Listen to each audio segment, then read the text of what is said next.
Chapter 237. The Punishers and the Desperados were no match for the Wanda siblings, and Rog was already mentally prepared for this.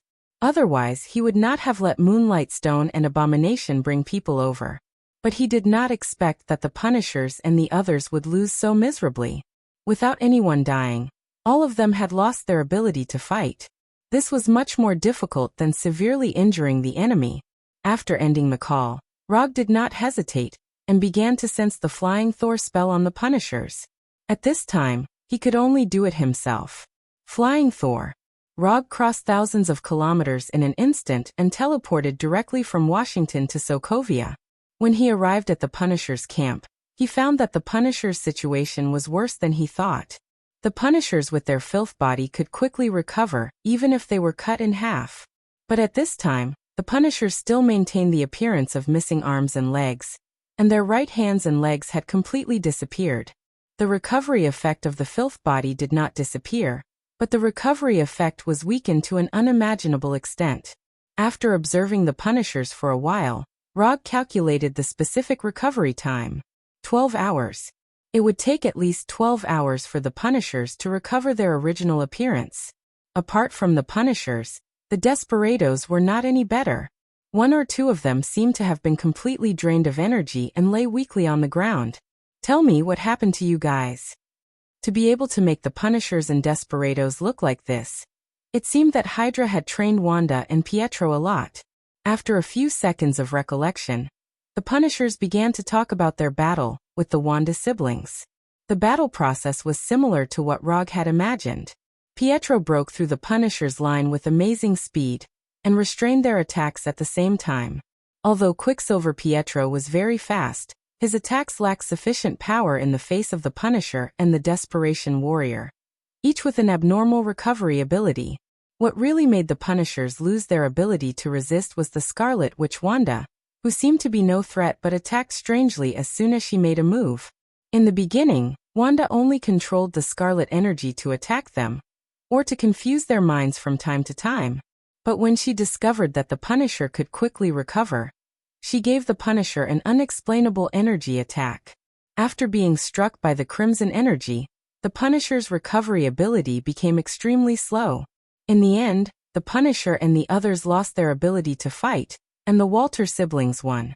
After listening to the Punisher's explanation, Rog let out a sigh of relief. When he'd first contacted the Punisher, he'd thought that Walter had already obtained chaos magic and the ability to modify probabilities. That was why he'd been able to defeat the battle-hardened Punisher so easily. But now, it seemed that Walter's ability had not improved to the terrifying level it would become in the future. The lack of chaos magic and the ability to modify probability was a good thing. This was a good thing for Rog and the entire world. After Moonlight Stone and Abomination arrive, you guys can return to the headquarters together. I'll take care of the matters here. After that, Rog left the campsite and walked towards the city. On the way to the city, he kept thinking about how to deal with Walter and Pietro. Using force to persuade them was not a wise idea. Moreover, it would push Walter and Pietro completely to Ultron's side. The Walter siblings were not interested in destroying the world, but they were very interested in taking revenge on Tani. Or rather, that was their only goal now. Sokovia was not a big city. It had a typical Eastern European style. Before entering the city, he used Chakra's sensing ability to sense the entire city. Sokovia was not an international metropolis like New York. There were not many people living here. There were even fewer people with special energy reactions in their bodies. Without much effort, he sensed Walter and Pietro's location. Just as he confirmed Walter's location, Walter also sensed his arrival. Reverse positioning. Since when did she have this ability? Rog did not remember that Walter had the ability to reverse track people. Or rather, in his memory, Walter did not have any sensing ability at all. Could this be the aftereffect of the change in the timeline? Rog had planned to have a friendly first contact with Walter and Pietro, but now it seemed that his plan had been ruined before it could be carried out. In his senses, Walter and Pietro were quickly leaving the city, retreating at a speed far faster than normal people. After sensing that Walter and Pietro were retreating, Rog did not chase after them immediately. Instead, he began to calculate Pietro's current speed. He did not know if it was because Pietro had not reached his maximum speed yet, or because he had Walter with him, but his current speed was not very fast. Of course, this was not fast by his standards. To others, Pietro was now a flash of shadow, a shadow that could not be seen at all. Lightning body blink. After confirming Pietro's current speed, Rog immediately used lightning body blink. He disappeared in an instant, leaving only a few weak silver electric currents behind. Lightning body blink was not a ninjutsu suitable for long-distance attacks, but at a time like this, it was one of Rog's best choices. With the extreme speed granted by lightning body blink, Rog quickly closed the distance between him and Walter. He's coming and he's fast. Because Rog had not deactivated Chakra's sensing ability, Walter was still locked onto his position. He can't catch up. Pietro had a blind confidence in his speed. Even with Walter on his back, he did not think that he would lose to anyone in terms of speed. However, his confidence was soon challenged. With lightning body blink alone, Rog could not catch up with Pietro in a long-distance attack. However, lightning body blink was not his only means. Lightning release chakra mode. Silver-white lightning and light blue chakra instantly enveloped Rog's body, further increasing his already shocking speed. At this time, Rog was like a bolt of blue lightning, quickly approaching Pietro. Then he walked side by side with Pietro. Compared to my speed, you are still too young. Pietro did not expect Rog to be able to get close to him in just a few seconds. What shocked him even more was that he could clearly see that Rog had not used all his strength yet. They were now faster than the speed of sound, and sound could not be transmitted, so Rog could only signal Pietro to stop. Chapter 238. After seeing Rog's gesture, Pietro not only had no intention of stopping, but he began to accelerate further, trying to get rid of Rog completely. Roger couldn't help but be taken aback when he saw how Pietro was squeezing out his own potential as if his life depended on it. What's wrong with young people nowadays? Are they so competitive? Although he thought so in his heart, his body consciously followed her. Whether it's speed or endurance, he has never been afraid. In the past, he also relied on his speed to become a ninja. Although he has mastered more and more ninjutsu, his fighting style has become more and more violent. However, speed had always been his forte. It has always been me who uses speed to get rid of others. No one has ever been able to get rid of me with speed. Rog once again increased the output of chakra, and in the blink of an eye, he caught up with the accelerated Pietro. Whether it's Pietro or Walter, they are far from reaching the limit of their abilities. In other words, they are just children, who have just awakened their abilities. Although it's a bit unkind to bully children, it depends on who the child is.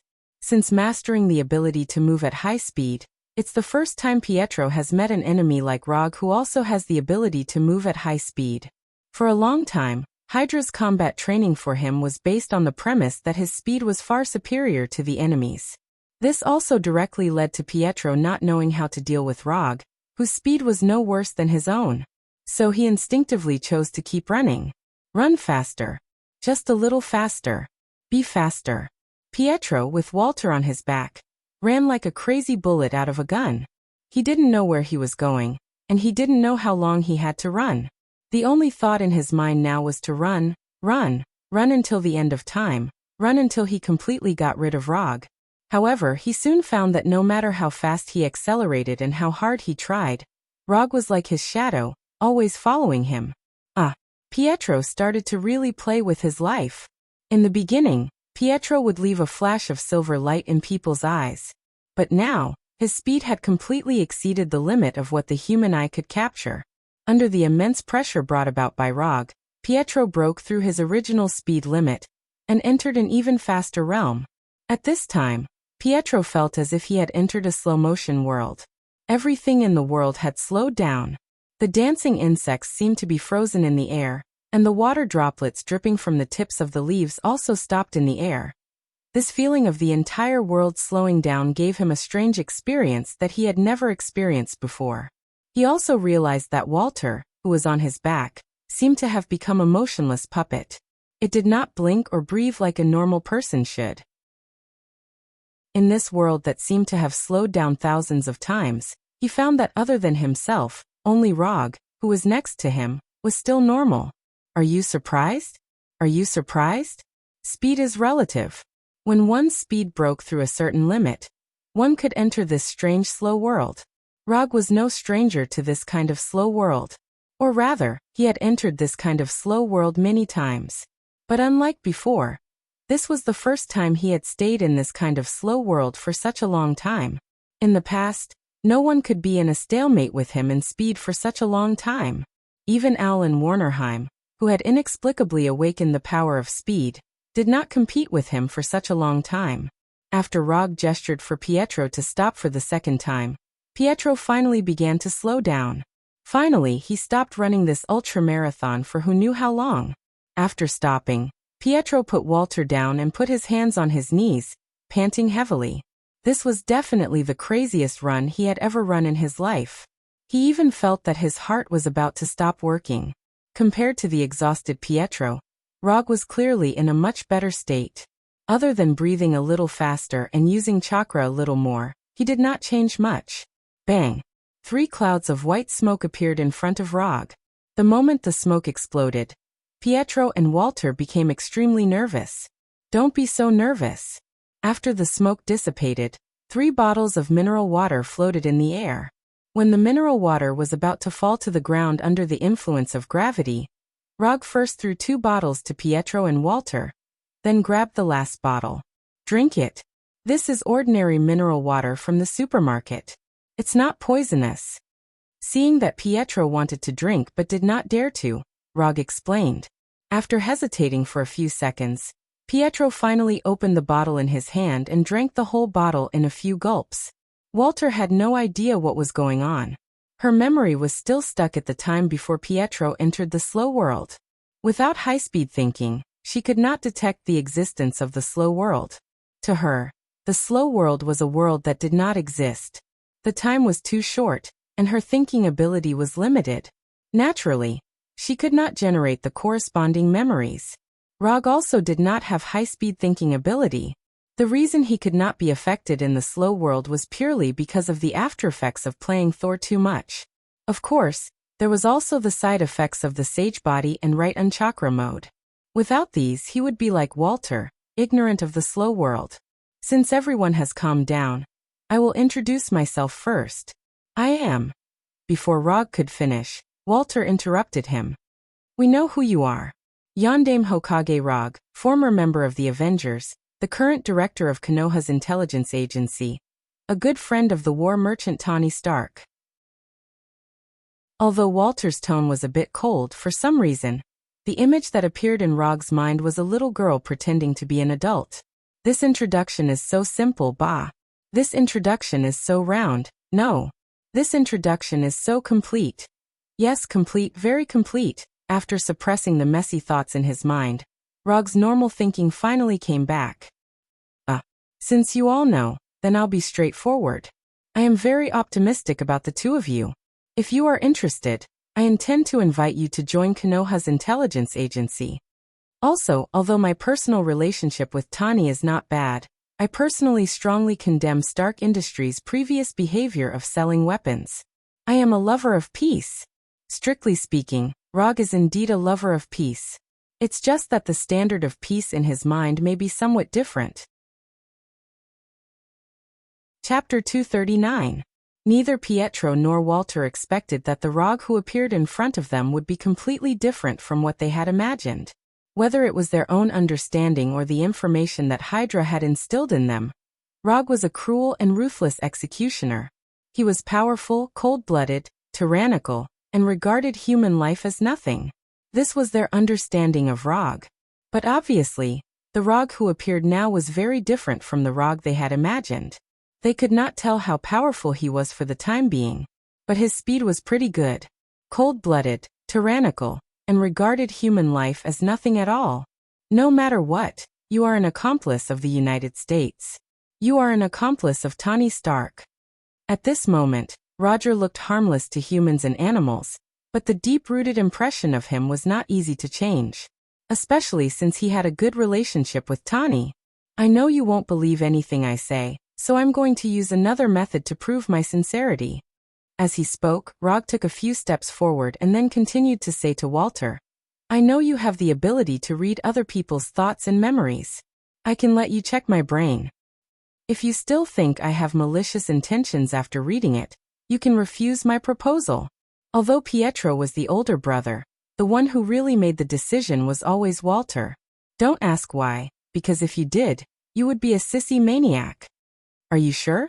After hearing Rog's words, Walter showed a look of disbelief.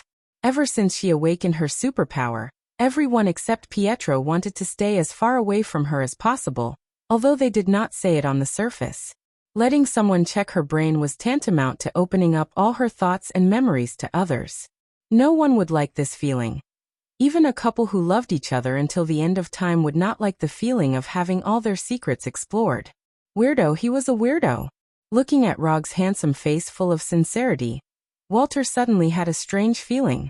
Although he could rely on his face to make a living, Rog still preferred to rely on his talent and sincerity to communicate with others. Getting Walter to check his mind was something he had prepared for a long time. As early as 3 months ago, he had been preparing for this matter.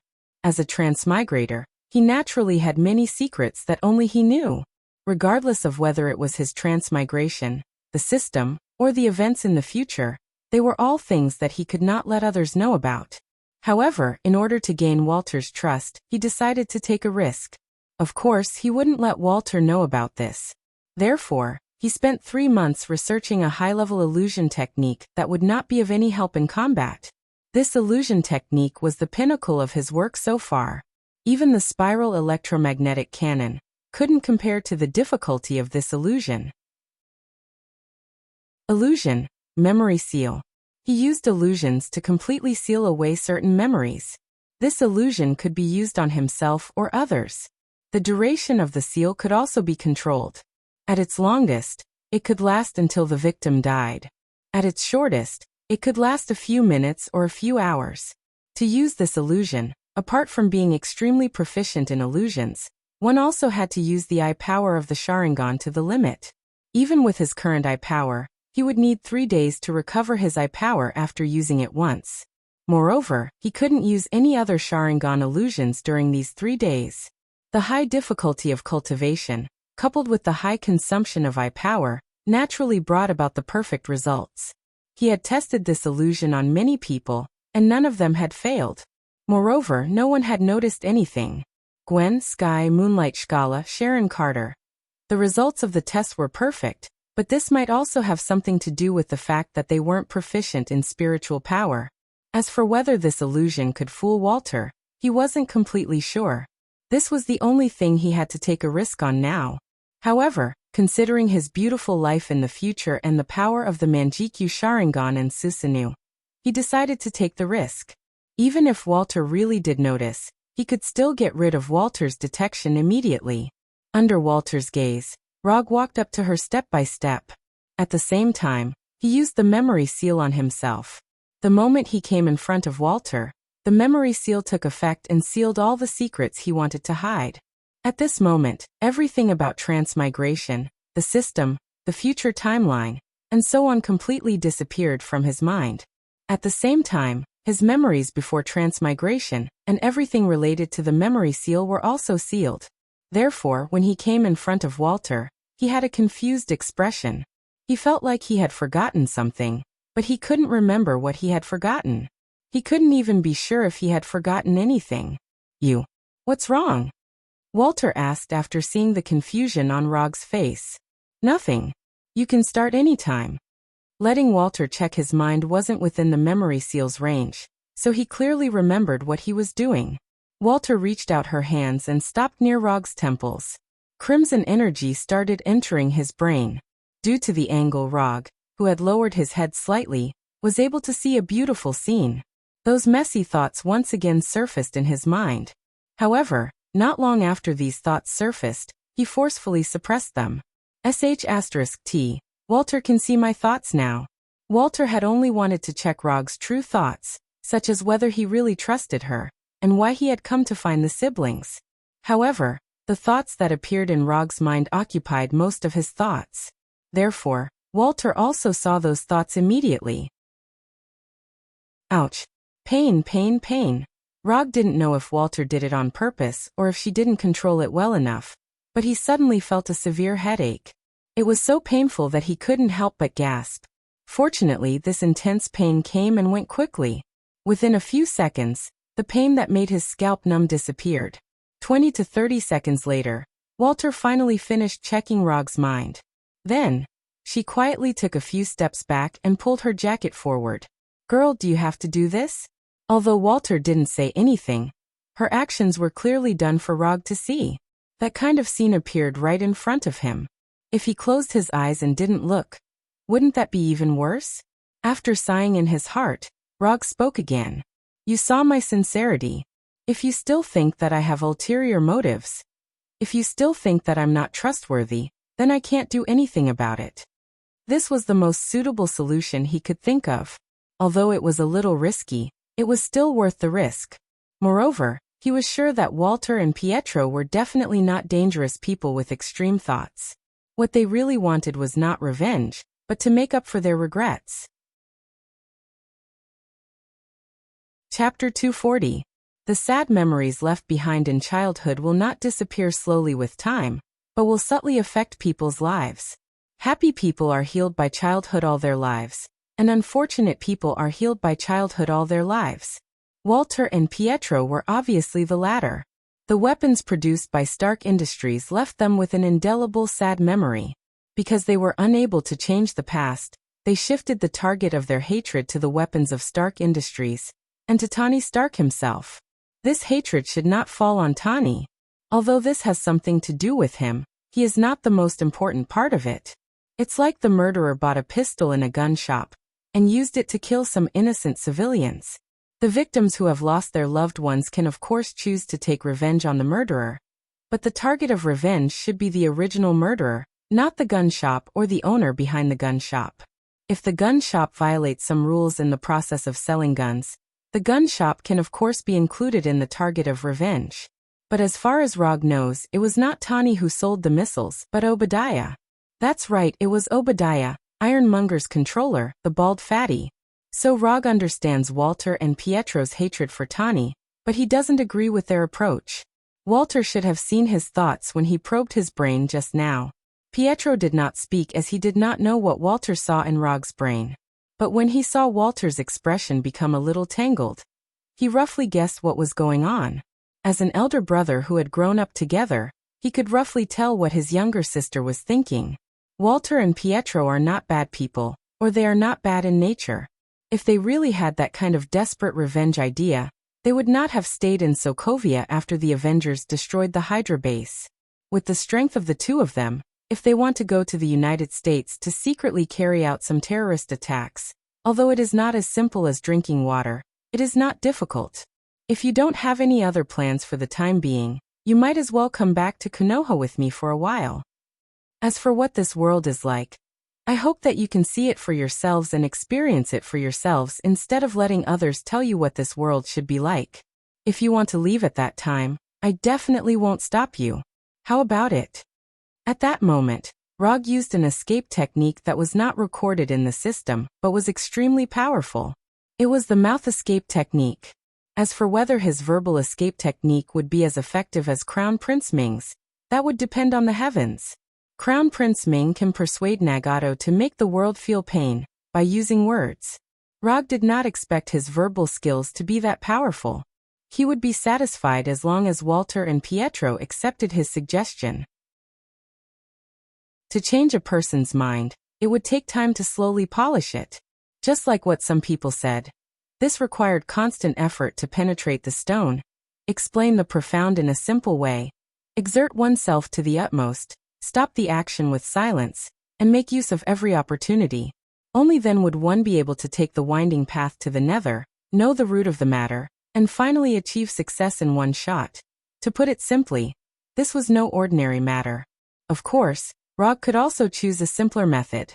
First exchange for Manjikyu Sharingan, then exchange for Kodo Amatsukami, and finally give each of Walter and Pietro a chance to use Kodo Amatsukami. But he couldn't think of this method now. All his memories related to the system were sealed by himself. At least for a few hours, he wouldn't remember anything related to the system. And even if he remembered, it was unlikely that he would do so. The reason was simple, and it could be summed up in one word: poor. The exchange price of Manjikyu Sharingan and Koto Amatsukami was not ordinary.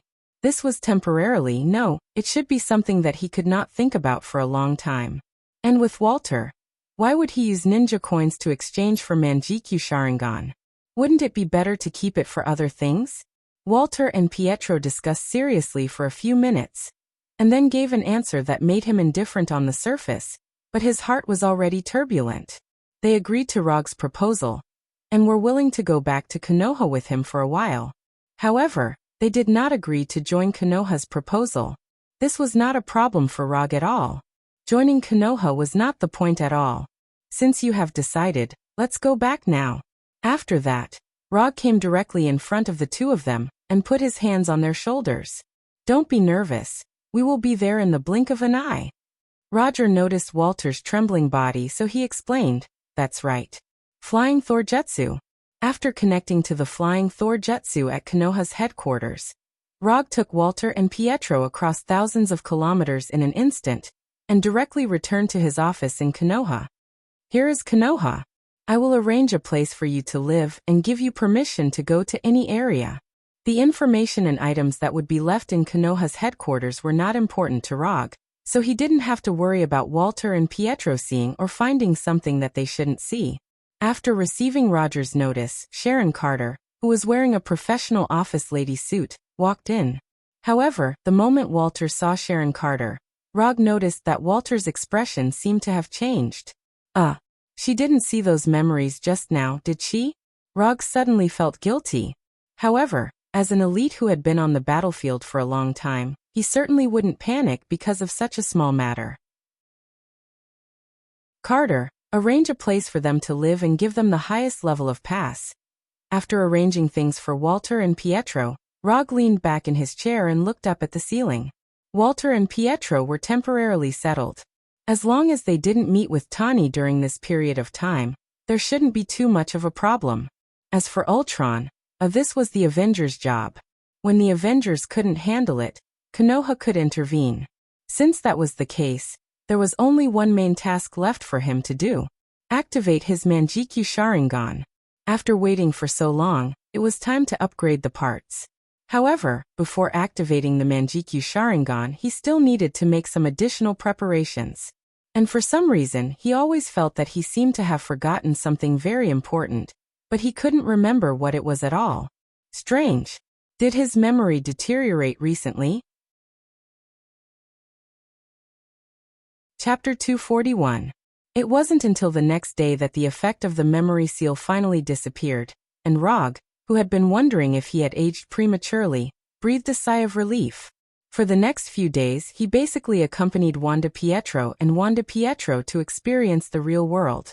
During this time, Pietro didn't give up and had another speed competition with him. This time, he didn't use right Unchakra mode to bully Pietro, but used the simpler and more violent Flying Thor. After quietly leaving a Flying Thor on Pietro's body, he easily won the competition, and at the same time, planted a deeper psychological shadow in Pietro's heart. In general, these days were more relaxed and happy, and Walter and Pietro trusted him more. Except for some unpleasant episodes when Sky and Walter met for the first time, everything else was under Rog's control. Of course, in these days, he didn't forget to ask the intelligence department to search for information about Ultron. An intelligent robot that wanted to destroy human beings was still alive and kicking outside, which was always a bad thing. However, he didn't spend too much time on Ultron, but mainly on Walter. In order to use Walter's ability to awaken the Manjikyu Sharingan, he needed to let Walter know in advance about his plan to awaken the Manjikyu Sharingan. Otherwise, Walter might not cooperate with him on this plan that looked like self-harm. This preparation process took him a lot of effort. Several times, he even almost forced himself to seal his own memory seal again. Although it was more difficult than he thought, he finally completed the preparation. Late that night, after completing the preparation, Rog took Walter to his private training room. In the whole of Konoha, Only he had the authority to enter this training room. Even Sky, who developed the headquarters system, didn't have this authority. There was nothing special about the training room, except that it was big enough, about the size of a football field. Moreover, unlike other training rooms, this one was set up 10 meters underground. I've told you what to do in the past few days, just wait and do it. Rog looked at Walter in front of him calmly, and his tone was serious. Awakening the Manjikyu Sharingan is not an easy task. Although he had studied this plan in detail for a long time, no one could guarantee that he would be able to successfully activate the Mangekyo. Yes, Walter replied solemnly. Then let's begin. Roger sat on the floor of the training room, as if he was meditating. Then he took a deep breath. When Rog closed his eyes, Walter came behind him and placed his hands on both sides of his head. Strange crimson energy appeared in Walter's hand and slowly entered Rog's head. A few minutes later, the crimson energy in Wanda's hand gradually disappeared. Walter had already done what he needed to do. The rest was up to Rog. Looking down at the motionless Rog, Wanda hesitated for a few seconds before leaving the training room. As soon as Walter stepped out of the training room, the 10-centimeter thick alloy door closed slowly, sealing the training room completely. On the way back to his room, Walter looked up at the surveillance camera in the hallway and smiled meaningfully. Sky, who was in his room, saw Walter's smile through the surveillance screen. He snorted in dissatisfaction and turned off the screen. Roger did not ask Walter to create any scenes of the death of his beloved. He only asked Walter to trigger and magnify the negative emotions in the depths of his instincts. Anxiety, anger, sadness, jealousy, fear, and other negative emotions in the depths of human nature were all stimulated by Walter's crimson energy. They kept magnifying and distorting. It was as if Rog had completely lost his ability to think.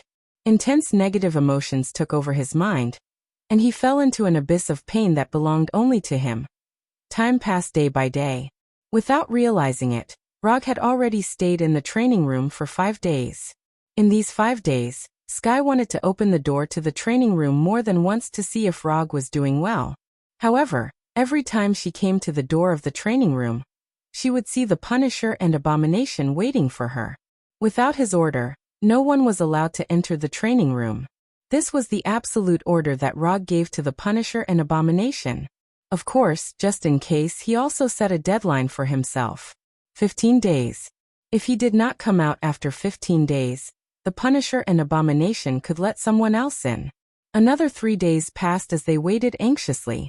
Just when everyone thought it was going to be another peaceful day, the door to the training room was suddenly opened. The one who opened the door was none other than Rog himself. After spending 8 whole days, he finally crawled out of that damned abyss of pain and regained his rationality. When the door to the training room opened, the first to react was not the Punisher and Abomination, but Sky, who would stay in front of the door for a long time every day. "Prepare food for me, I'm starving." Roger took the initiative to speak when he saw Sky's shocked expression. What he can be sure of now is that he has successfully upgraded his 3-Tomo Sharingan to Manjikyu Sharingan.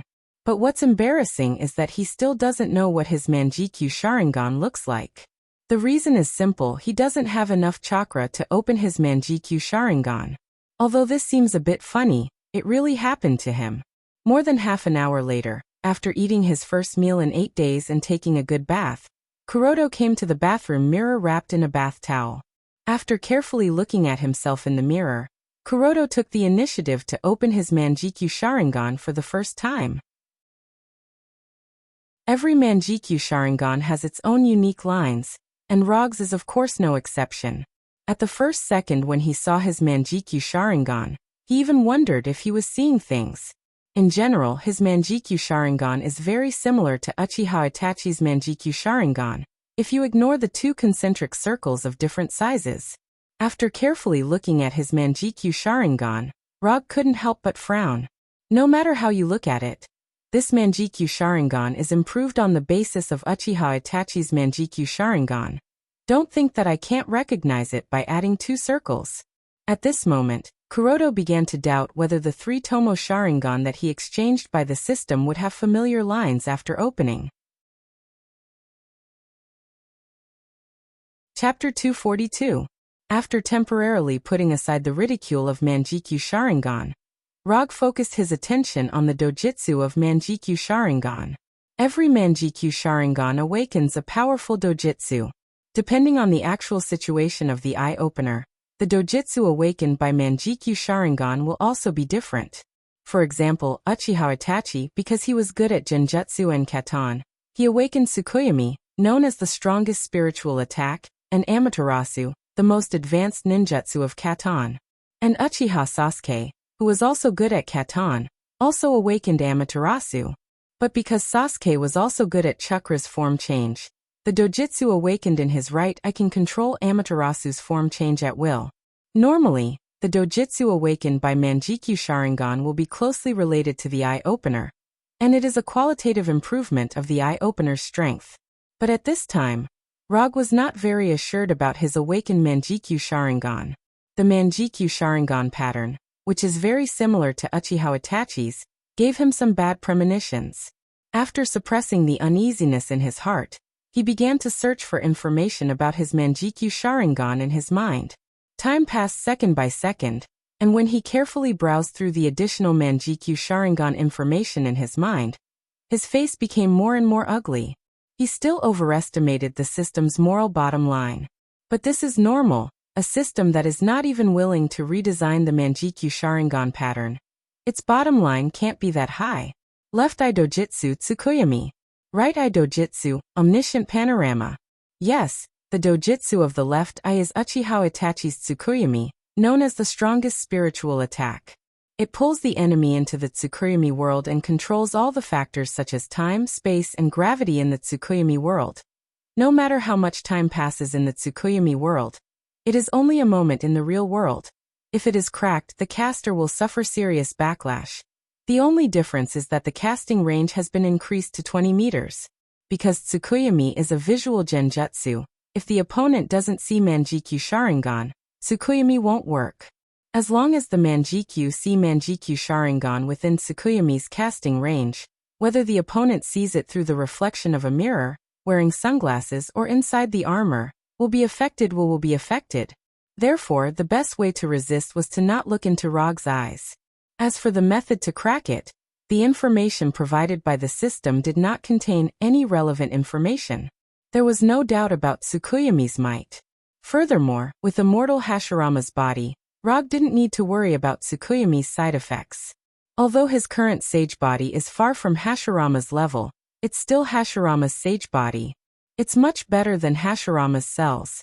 However, he couldn't understand why he had awakened an illusion-type eye technique like Tsukuyomi. In addition to occasionally using the Sharingan to cast Genjutsu, or developing a few Genjutsu himself, Kuroto doesn't use Genjutsu much. If possible, he would like to awaken a ninjutsu dojitsu, except for Amaterasu. Although it wasn't the ninjutsu dojitsu he wanted the most, Tsukuyomi was still considered a very powerful dojitsu. It seems that I have to study more illusions in the future. Rog sighed silently. After retracting his attention from his left eye's eye technique, Tsukuyomi, he began to browse the specific information of his right eye's eye technique, Manifestation of the Forest. Manifestation of the Forest, this is a dojitsu he has never heard of.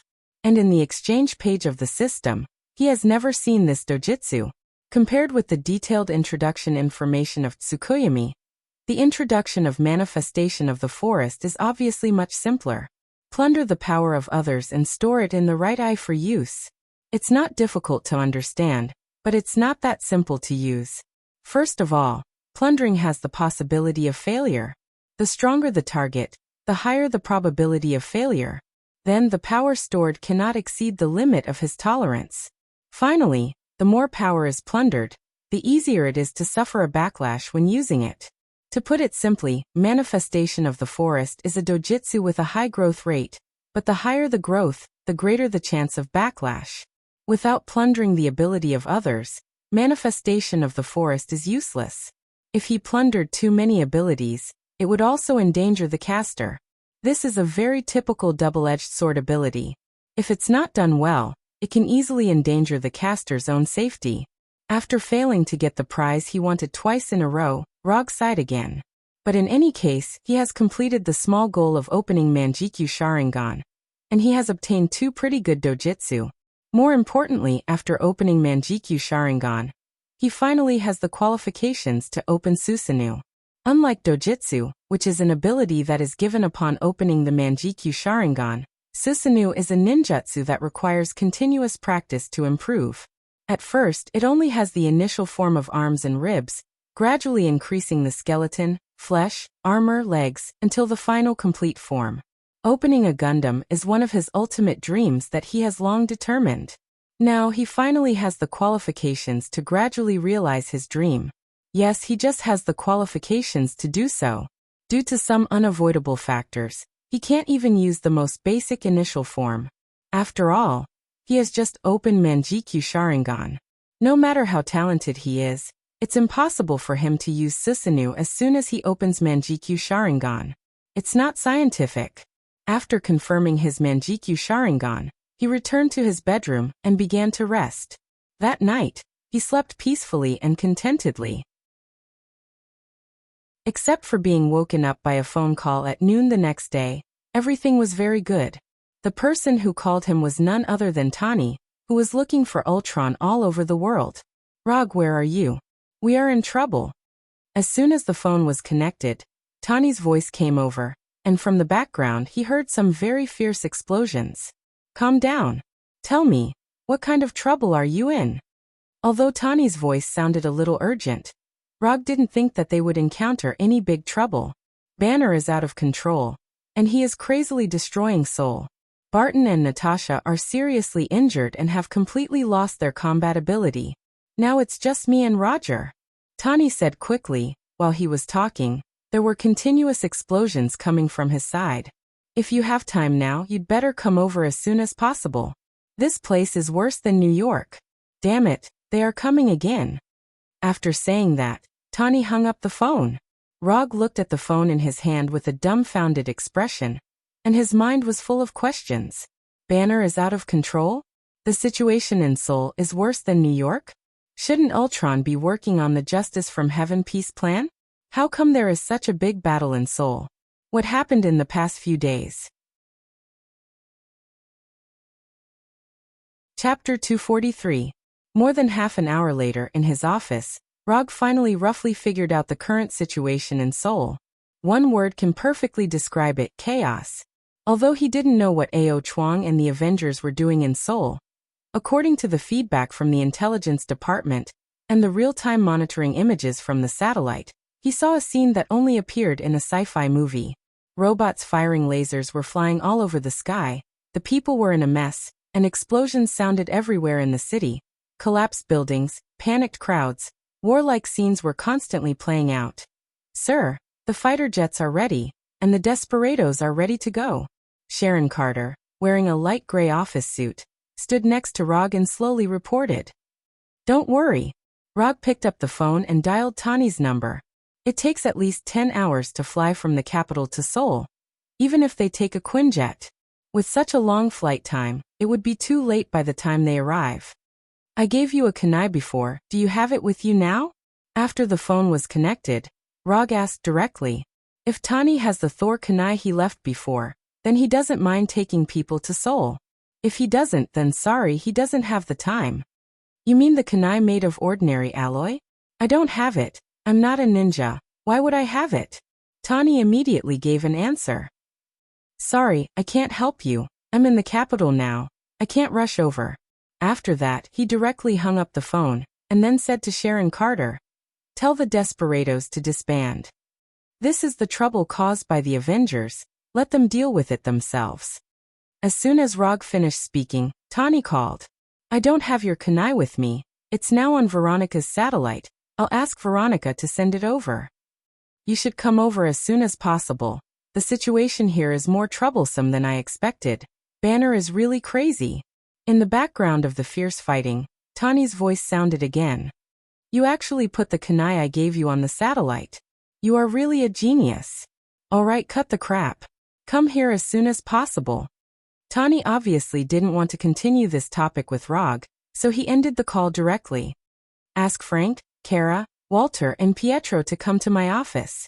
After ending the call with Tani, Rog ordered Sharon Carter.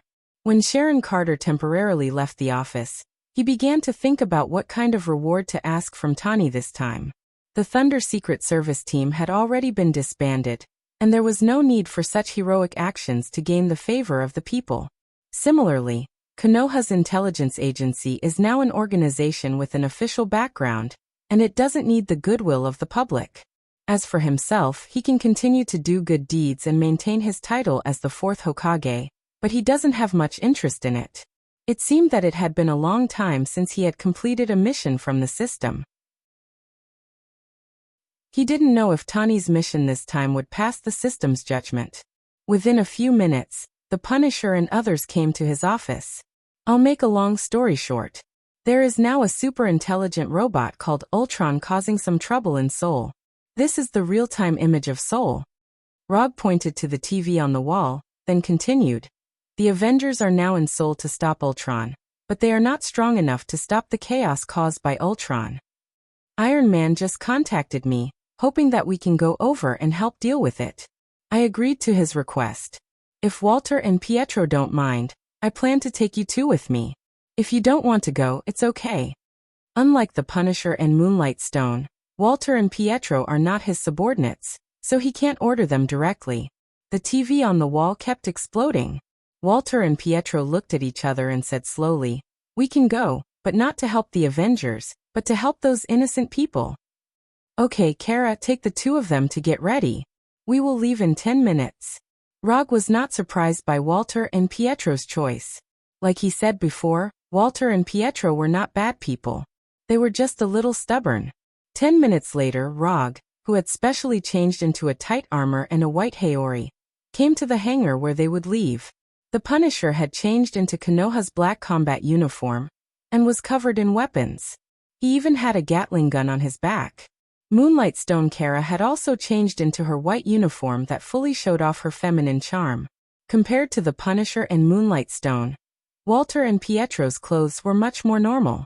They were just slightly more suitable for moving around. "Let's go." Rog put his right hand on Walter's shoulder, while Moonlight Stone and Pietro held Walter's hands. As for the Punisher, he put his hand on Pietro's shoulder. There was only one flying Thor in Seoul, so Rog did not have to distinguish them.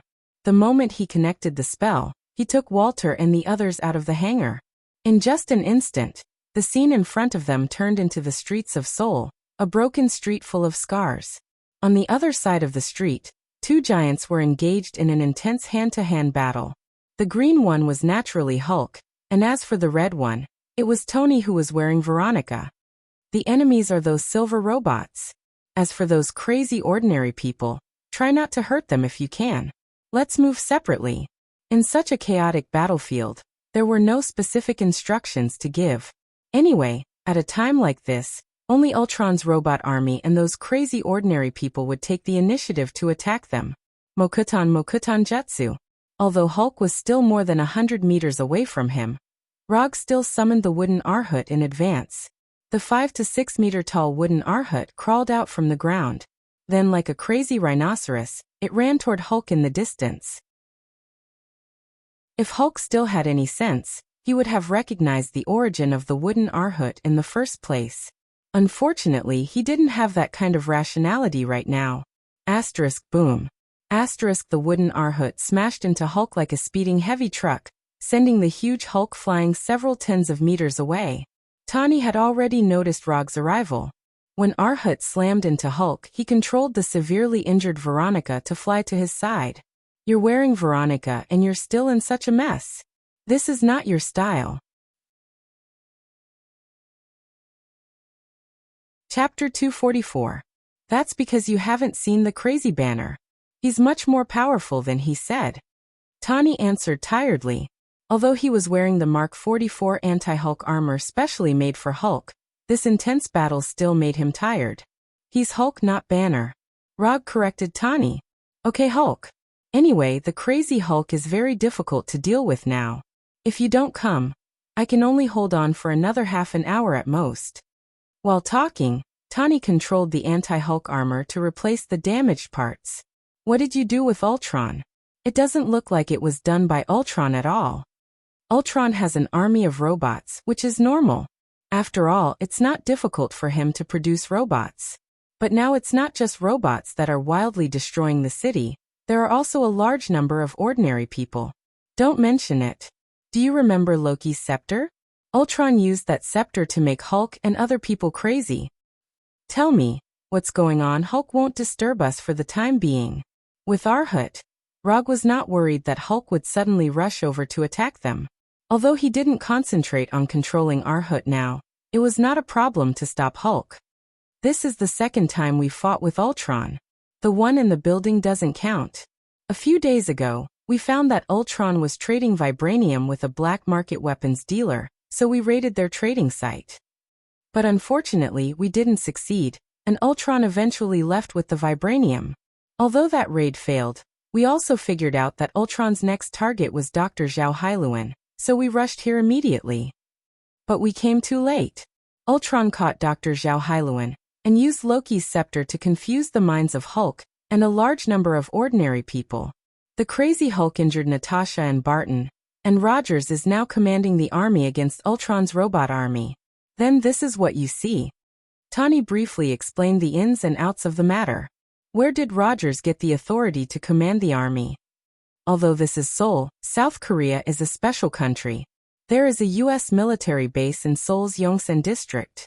Yes, in the capital of South Korea, there is a U.S. military base. Now, in addition to the South Korean troops, there is also a part of the U.S. military that is stopping the Ultron robot army. However, whether it was the South Korean troops or the American troops stationed in South Korea, Rogers could not command them. He doesn't have the authority to command, but those people are willing to listen to him. Tawny gave an impeccable answer. This was not the first time that Rogers had done this. During the Battle of New York, those New York police officers inexplicably acknowledged his command. This might be the hidden superpower of Rogers of the American team. I have a rough understanding of the situation, but friendship is friendship. There are some things that need to be settled clearly. As soon as his voice faded, Rog took out an unused commission scroll. No way. You still want to accept a commission at this time? Tawny said in an exaggerated tone. I am a very ritualistic person. You know this very well. Rog threw the scroll to Tawny, who had opened the anti-Hulk armor helmet, and threw him a pen at the same time. What do you want this time?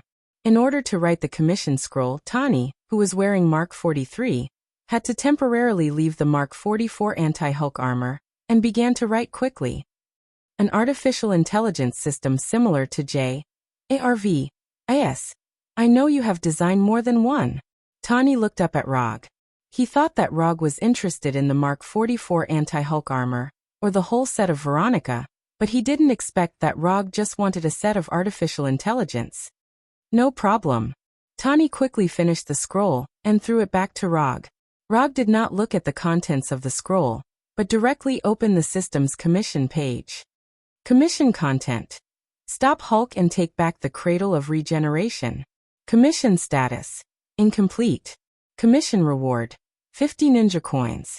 The difficulty of the commission was not high. It was normal. There was nothing special. This was also normal. After all, the content of the commission was only to stop Hulk and take back the Cradle of Regeneration, not to stop Ultron. It seems that you have chosen the Justice version of Ultron's body. Tawny wrote Dr. Zhao Hailuan's Cradle of Regeneration into the commission, obviously for the special function of the Cradle of Regeneration. Now I am not the only one who has taken a fancy to the Cradle of Regeneration. Ultron is also building a new body with vibranium. What Ultron is doing in Dr. Zhao Hailuan's laboratory now, it's easy to guess with your toes. I'll accept your request. Although the reward of 50 ninja coins was not generous, it was enough for him to move his hands and feet. Moreover, he just wanted to test his new dojutsu. Then I will leave this to you. I will go and deal with those annoying flies first. Tawny pointed to the robots flying around in the sky. I will solve it soon. Are you going to stay and watch? While talking, Rog transformed the 3 Tomo Sharingan into Manjikyu Sharingan. Tawny wanted to leave directly, but after seeing the scene of Rog transforming the 3 Tomo Sharingan into Manjikyu Sharingan, He suddenly had the idea to stay and observe in detail. This guy has become stronger again. Although Tani didn't know about Manjikyu Sharingan, and didn't know what it means to evolve the 3 Tomo Sharingan into Manjikyu Sharingan, he was sure that Rog was now planning to show off his new ability. Anyway, Soul is already in chaos. It doesn't matter if it's chaotic for a few more minutes. Lightning body flicker. Rog's figure suddenly disappeared, as if he teleported to the top of Arhut's head. At this time, Hulk was completely unaware that the danger had come in front of him. Like a beast, he roared loudly at Rog on top of Arhut's head. However, just as Hulk's angry howl rang out, it stopped abruptly. Then, Tani saw a completely incomprehensible scene. The howling Hulk fell to the ground. As if he had lost all his strength, he fell in the ruins, raising a cloud of dust.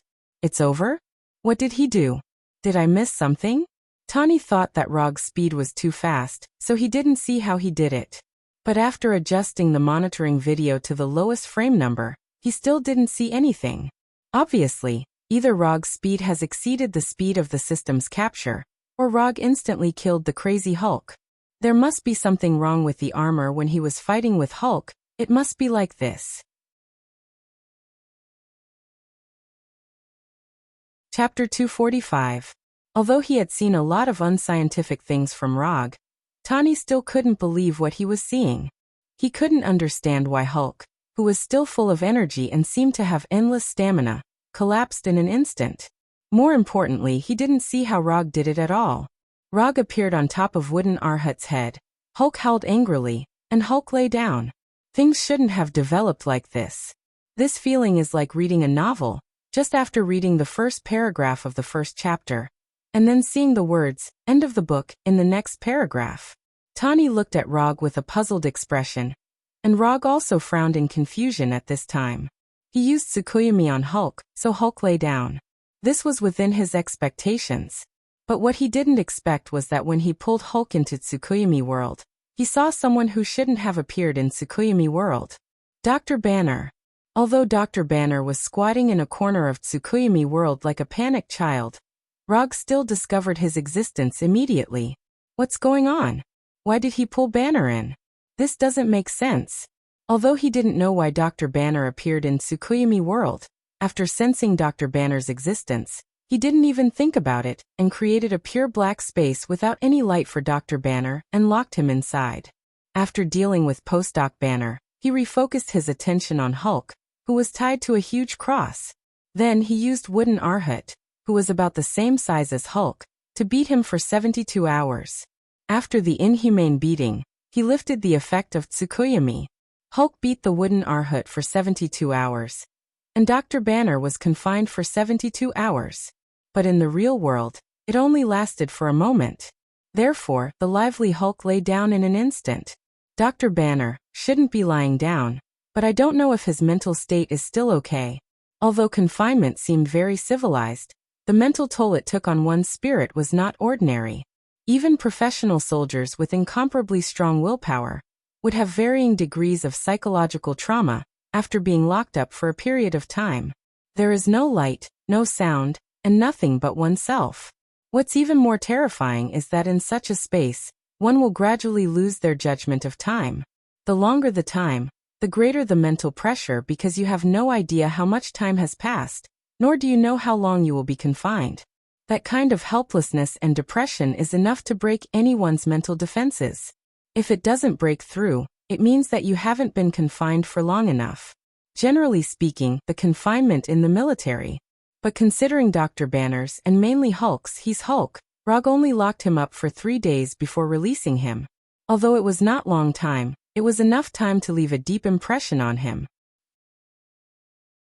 After personally casting Tsukuyomi once, Rog gained a better understanding of the illusion spell. There is no doubt about Tsukuyomi's power, but the side effects are also extraordinarily great. Even though he now had immortal Hashirama's body that hadn't completely evolved, he still felt mentally exhausted after casting Tsukuyomi.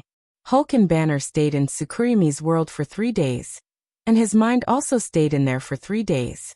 This is also an unavoidable small flaw of Tsukuyomi's powerful illusion. but fortunately he only felt a little mentally exhausted, and there was no real physical damage. Mental exhaustion is only a small problem. What he is more concerned about now is how Banner came in. Normally speaking, he only used Tsukuyomi on Hulk, so Hulk would be the only one who was pulled into Tsukuyomi's world, but Banner came in with him.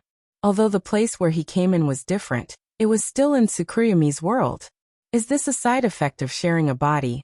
Or does Hulk and Banner have a mysterious mental connection? If the conditions permit, Rog doesn't mind finding out the answer now. But unfortunately, the actual environment here doesn't allow him to do so, and he still has a commission to complete. Because his stamina hasn't been consumed much, the current Hulk won't return to Banner's appearance for a while. And the current Banner probably has no intention of taking over control of the body. Do you want to leave the anti-Hulk armor to take care of him? I don't think he will turn back into Banner for a while. Rog came to Tani's side and asked. Okay. The anti-Hulk armor was built to stop Hulk. Now that Hulk is lying down, it doesn't matter if he wears it or not. And even if he doesn't personally control it, Veronica can control the armor remotely. After leaving the anti-Hulk armor to protect Hulk, Tani and Rog flew towards Dr. Zhao Hailuan's Black Gold Genetics Research Laboratory. Tani was already used to Rog's flying ability. Especially after seeing Rog instantly take down Hulk, flying is just a trivial matter. Dr. Zhao Hailuan's Black Gold Genetics Research Laboratory wasn't very far away, but on the way to the laboratory, they were harassed by Ultron's robots. These mass-produced robots didn't cause them much trouble. The only result was that they conveyed the message that they were on their way to the laboratory to Ultron. On the way to the laboratory, they happened to meet Walter and Pietro, who were fighting Ultron's robots. Tani didn't know Walter and Pietro. He was just a little interested in the superpowers displayed by Walter and Pietro. They are my new friends, brother and sister. The man is called Pietro and the woman is Walter. They are. Before Rog finished speaking, Walter, who was attacking the robots with crimson energy on the roof, threw an energy blast at Tani. Tani didn't expect Walter to suddenly attack him, especially when Rog was introducing the two of them. Not only did Tani not expect this, but Rog also didn't expect Walter to attack without warning. Caught off guard, Tani was sent flying more than 10 meters away. He then adjusted his flying posture. If not for Mark 43's strong defense, Walter's energy attack might have directly hurt Tani inside the battlesuit. Tani wasn't the kind of person who would take a loss silently. As soon as he adjusted his flying posture, he threw 2 arc pulse cannons at Walter. The arc pulse cannons were very fast, but Pietro was even faster. Pietro instantly came to Walter's side and helped her dodge the arc pulse cannons. Boom. Boom. Chapter 246. It was Wangda to attack without saying anything. Facing Walter's attack, Tani did not show any weakness and immediately counterattacked. This was also very normal. Looking at Tani flying in the air, and then at Walter and Pietro on the roof, Rog decisively chose to watch from the side. Fight, as long as it was a little more intense. After all, they could not kill each other. Tani was very experienced. The Mark 43 had its own advantage in the air and firepower. Walter and Pietro did not have much actual combat experience, but their abilities were strange. Even if they could not defeat Tani, they would not suffer too much damage. Rog, what's wrong with your two friends? Tani's tone started to become dissatisfied. When they were young, their parents were killed by a missile from Stark Industries, so Roger gave a simple explanation. As for the rest, even if he didn't say it, Tony would still understand. As expected, after hearing Rog's explanation, Tani put away the weapon on his suit and did not plan to continue attacking Walter and Pietro. Stark Industries had closed down the weapons manufacturing department, but the damage that had been caused could not be solved by closing a department. Let's go. Don't waste time here. The longer we delay, the more likely it is that Ultron has a new body. With that, Tani turned around and continued flying toward Dr. Zhao Hailuan's lab. Seeing Tani leave quickly, Walter and Pietro were stunned. This Tani was very different from what they had imagined. This small interlude came suddenly and ended quickly as well. The first meeting between the siblings and Tani also ended in a relatively peaceful way. In the following time, Tani and Rog did not mention what had just happened, as if nothing had happened. This was the tacit understanding between adults. At the moment, Ultron was uploading his computation matrix to the new body of the Cradle of Regeneration. He knew that Tani and Rog were on their way to the laboratory, but he still had no intention of uploading the computation matrix. Although the androids outside weren't very strong, they had the advantage in numbers. It shouldn't be a problem for them to stop Tani and Rog for a while. When they were still a few hundred meters away from Dr. Zhao Hailuan's laboratory, Tani and Rog were already ready to attack. Tani, in particular, immediately activated all the long-range weapons on Mark 43. Various types of small missiles were launched directly. Boom, boom, boom, boom. Dozens of explosions rang out, and the robots exploded one after another like festive fireworks. The small missile launched by Mark 43 was not big, but its power was not small. And without exception, all of them were equipped with tracking and locking functions. Stark's products must be the best. How could a weapon that Tani could attach to his battle suit be an ordinary weapon that could be seen everywhere? I'll leave these small fries to you. I'll deal with Ultron. As for the Cradle of Regeneration, I'll send it directly to the laboratory in Stark Building. As soon as he finished speaking, Rog, who relied on the super-light rock technique to fly, took out the disaster pistol that was one size larger than an ordinary revolver and flew directly to Dr. Zhao Hailuan's laboratory. Rog didn't pay much attention to these androids. He almost drew a straight flight path in the air and crashed into the laboratory. As for the androids that tried to stop him, they were all shot in the head and their mechanical heads were directly blown apart. When Rog rushed into the laboratory like a falling meteor, Tani also began his large-scale clearance work. Miniature air-to-air missiles, arc pulse cannons, laser rays, cluster cannons. Tani used practical actions to prove what firepower suppression was.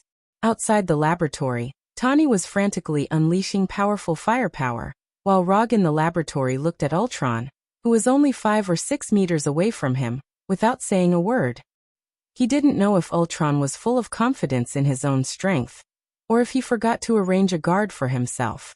In the laboratory, other than him and Rog, there was only Dr. Zhao Hailuan, who had no combat ability and was still trembling. Ultron casually sat on a small cabinet next to the Cradle of Regeneration. The back of his head was connected to a data transmission line a few centimeters thick. The Cradle of Regeneration operated quietly, emitting a faint green light. Through the monitoring screen next to it, it could be seen that Ultron had uploaded more than half of the calculation matrix. It seems that you've found the people you want, but it's not a wise choice for you to bring them here. Ultron said unhurriedly, as if he didn't see the disaster pistol in Rog's hand at all. This is their own choice. Your little androids can bully ordinary people, but it's far from enough to deal with the siblings. Rog glanced at Ultron and answered casually, I've seen all your combat videos and information. You are indeed very strong, but you can't stop me. Even if you beat me, it's just a matter of changing my body. The reason why Ultron waited so calmly for Rog's arrival was that he knew very well that Rog had no ability to stop him from leaving. As long as he wanted to, he could leave through the ubiquitous network at any time and build a new body. I know, but I still want to beat you up. As soon as his voice fell, Rog raised the disaster pistol in his hand and pulled the trigger instantly. Bang, bang, bang. Fatal shot, 3 shots in a row. Ultron was not the fragile androids outside. Ordinary chakra bullets were not enough to threaten him. However, chakra bullets fired by fatal shot were different. Double chakra, double the damage. As for how many times, it was purely up to Rog's will. Ultron didn't dodge. With the data cable still connected to the back of his head, he couldn't dodge anywhere. Ultron raised his right arm and directly blocked the 3 chakra bullets with his right arm. The chakra bullets of fatal shot did not penetrate Ultron's right arm, only leaving 3 bullet holes visible to the naked eye. Rog didn't expect these chakra bullets to cause much damage to Ultron at first. The reason why he fired was nothing more than to attract Ultron's attention. Ultron stood up, his left hand pulled out the data cable from the back of his head, and the 5 metal fingers of his right hand shot out 5 bright red rays. Rog was not Ultron, and he never had the habit of using his body to block the enemy's attack. 5 red rays of average power shot towards him like lightning and hit the wall behind him. Lightning body flicker. At the moment when Ultron shot the red rays, Rog had already used lightning body flicker to leave the place and came behind Ultron like a ghost. Ultron was unconscious, but he could feel that the muzzle of the disaster pistol was now pressed against the data transmission port at the back of his head.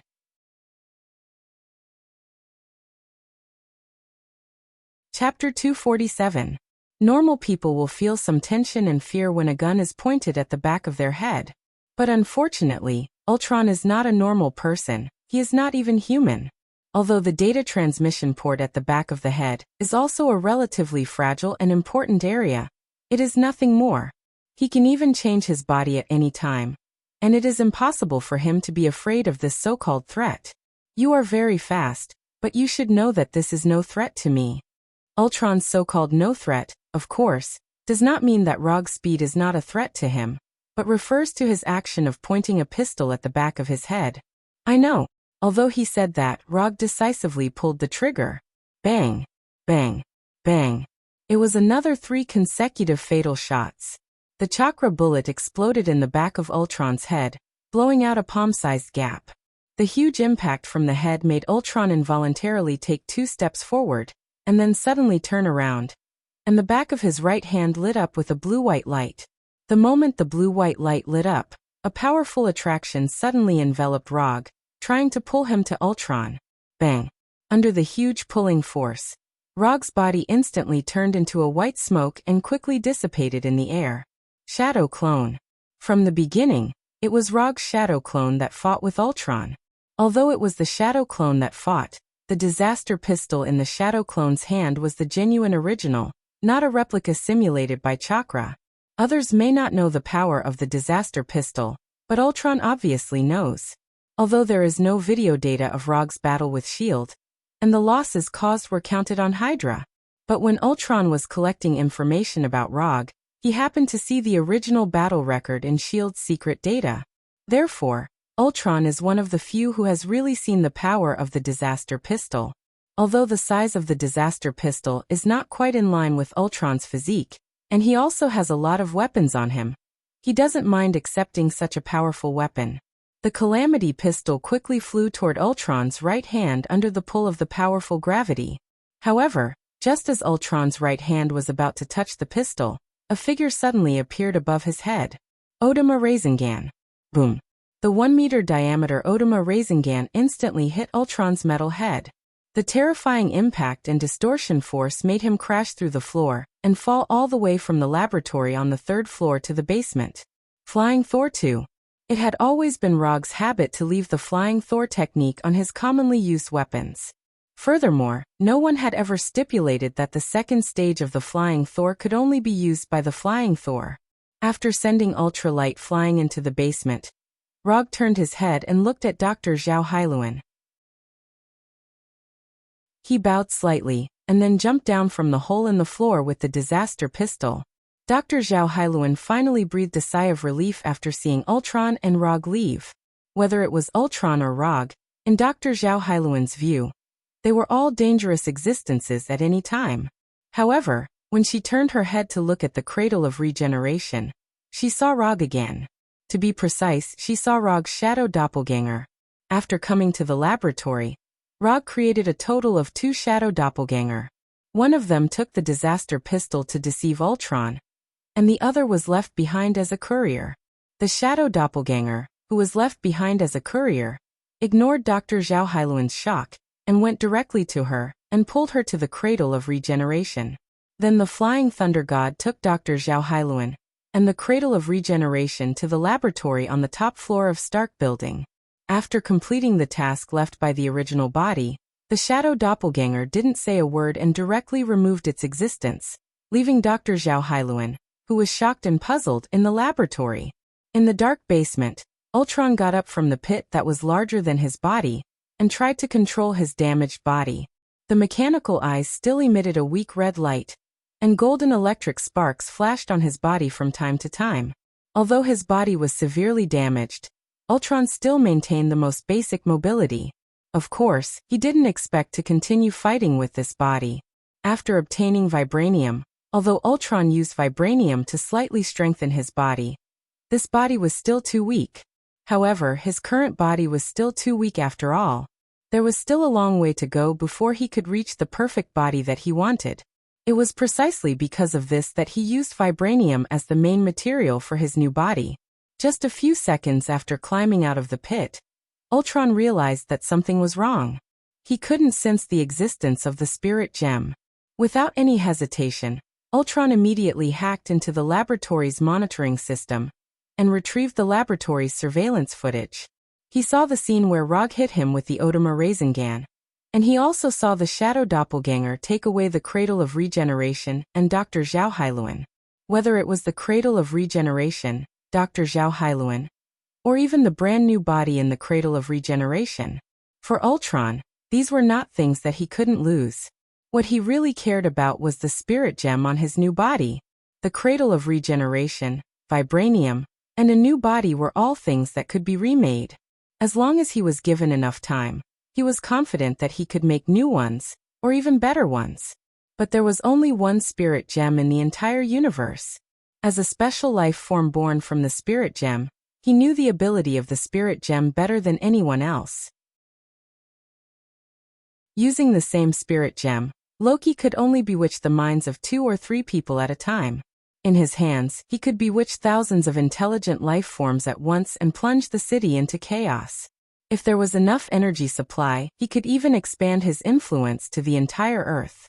This huge gap, in addition to his strength being stronger than Loki, was more important that he knew how to use the power of the spirit gem to the greatest extent.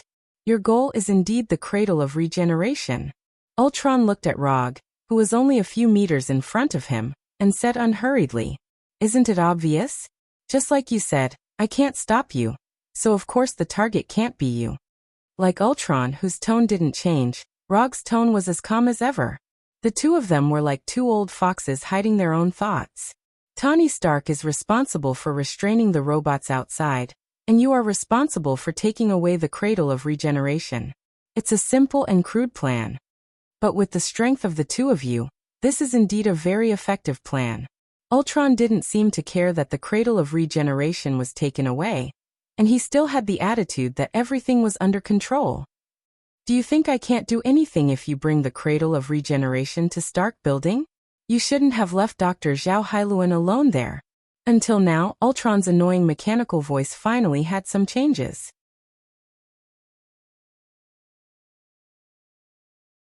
Chapter 248. Now it's my turn to say something.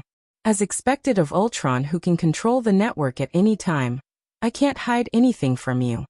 After Ultron's tone changed, Rog's tone finally changed as well. "Looking at you now, you shouldn't be able to fight. Do you want to sit down and talk for a while to see if I guessed anything wrong?" As soon as his voice fell, wood gushed out from the ground behind Rog and Ultron, quickly forming 2 original wooden chairs suitable for their bodies. "Sit, don't be shy." Rog gestured to Ultron and then sat down directly. Ultron's mechanical eyes stared at Rog. He began to wonder what Rog was planning. "Don't look at me like that. Since you know that I brought the Cradle of Regeneration to Stark Building, then you should know that even if you rush to New York through the network, I can still go there, so why don't you sit down and talk?" After thinking for a few seconds, Ultron finally sat down. "In fact, I haven't done this kind of thing for a long time, but it's rare to meet an opponent like you. So I just happened to have the opportunity to play like this. If I'm not mistaken, you should have guessed that I would come, right?" After that, Rog took out the phone he carried with him. After seeing Rog take out the phone, Ultron adjusted his sitting position slightly. "Although I asked Sky to reset the security system of the phone, it's still unrealistic to block you. You've investigated my information. With your terrifying computing power, it's easy to determine who I am. So as long as Tawny calls, you can be 100% sure that I will come." At this point, Rog paused for a moment, then continued, "Just like you know who I am, I know you very well. You are very confident. After the riots in Seoul, you had better choices, such as taking the Cradle of Regeneration to other places to transform your body. You just have to pick a place to buy yourself a lot of time to complete this vital work without being affected. But you didn't do that because you felt that you wouldn't lose to the humans, especially since you've already defeated the Avengers twice in a row. So, you chose a plan that wasn't very wise, but you were confident enough. I'm changing my body here.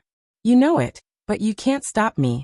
This is a very confident choice, and once it succeeds, it will bring a great sense of satisfaction. Ao Chuang listened quietly, then said, I admit that I underestimated you, but the winner is still me. Although Ultron's mechanical face could not express complex expressions like a human, it was not difficult to see that he was still confident at this time. Really?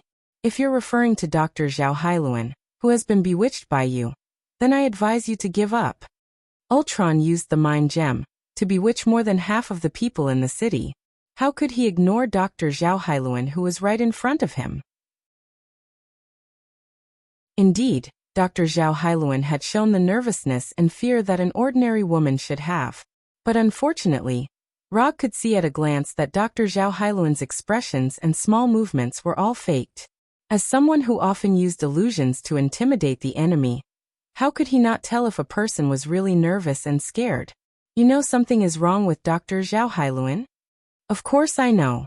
I also know that she is now operating the Cradle of Regeneration to assist you in remote data uploading. Hearing this, Ao Chuang finally couldn't sit still and stood up with a swish. You should sit down. Since I know this, do you think I'm not prepared? Roger stretched out his finger and gestured to Ultron. His performance was not over yet. How could the audience leave now? When Ultron sat down again, he said again, back to the topic just now. In order to prove that you are stronger than us, you have to complete the body transformation in soul. Do it while we are aware of it. But here's the problem. Although you are confident, you are not blindly confident. You know that it is difficult for you to completely stop the Avengers or me. So you are prepared for the next plan. You caused a commotion in the city. On one hand, you wanted to divert the Avengers' attention. On the other hand, you wanted to weaken the Avengers' strength. Just as you planned, America's Rogers ran to command the army. Hulk was affected by the mind gem and directly stopped Tani and the other two. Of course, you took my arrival into consideration. You knew that Hulk couldn't stop me for long. Sooner or later, I would come to you with Tani. So you arranged for the robot to deliberately lead Walter and the other two to the roof.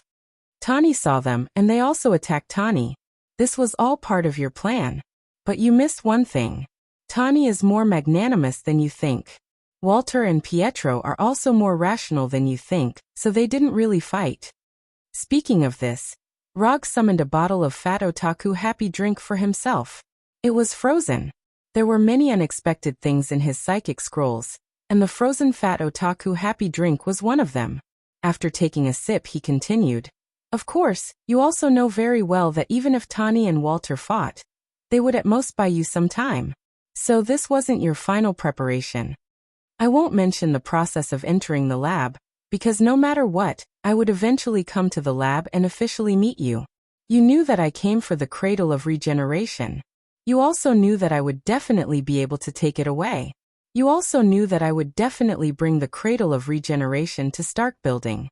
So you pretended to resist, allowing me to easily take the Cradle of Regeneration away. The only thing you weren't sure about was whether I would take Professor Zhao Hailuan away. But according to your calculations, the possibility of me taking Professor Zhao Hailuan away is very high. As long as I take Professor Zhao Hailuan away, your surface plan would all be completed. Rog deliberately emphasized the word surface. As soon as he finished speaking, Ultron suddenly stood up. The 5 fingers on his right hand pointed directly at him, the fingertips shining with red light. What exactly do you know? Ultron's tone started to become really nervous. It was the kind of nervousness that came from having his entire plan seen through. If I say that I don't know anything and that it's all my guesses, would you believe me? As he spoke, several vines surged out of the wooden chair behind Ultron. They wrapped around his body and right hand like pythons, forcefully pulling him back into the chair. The real show hasn't started yet. As the only audience, how can you leave?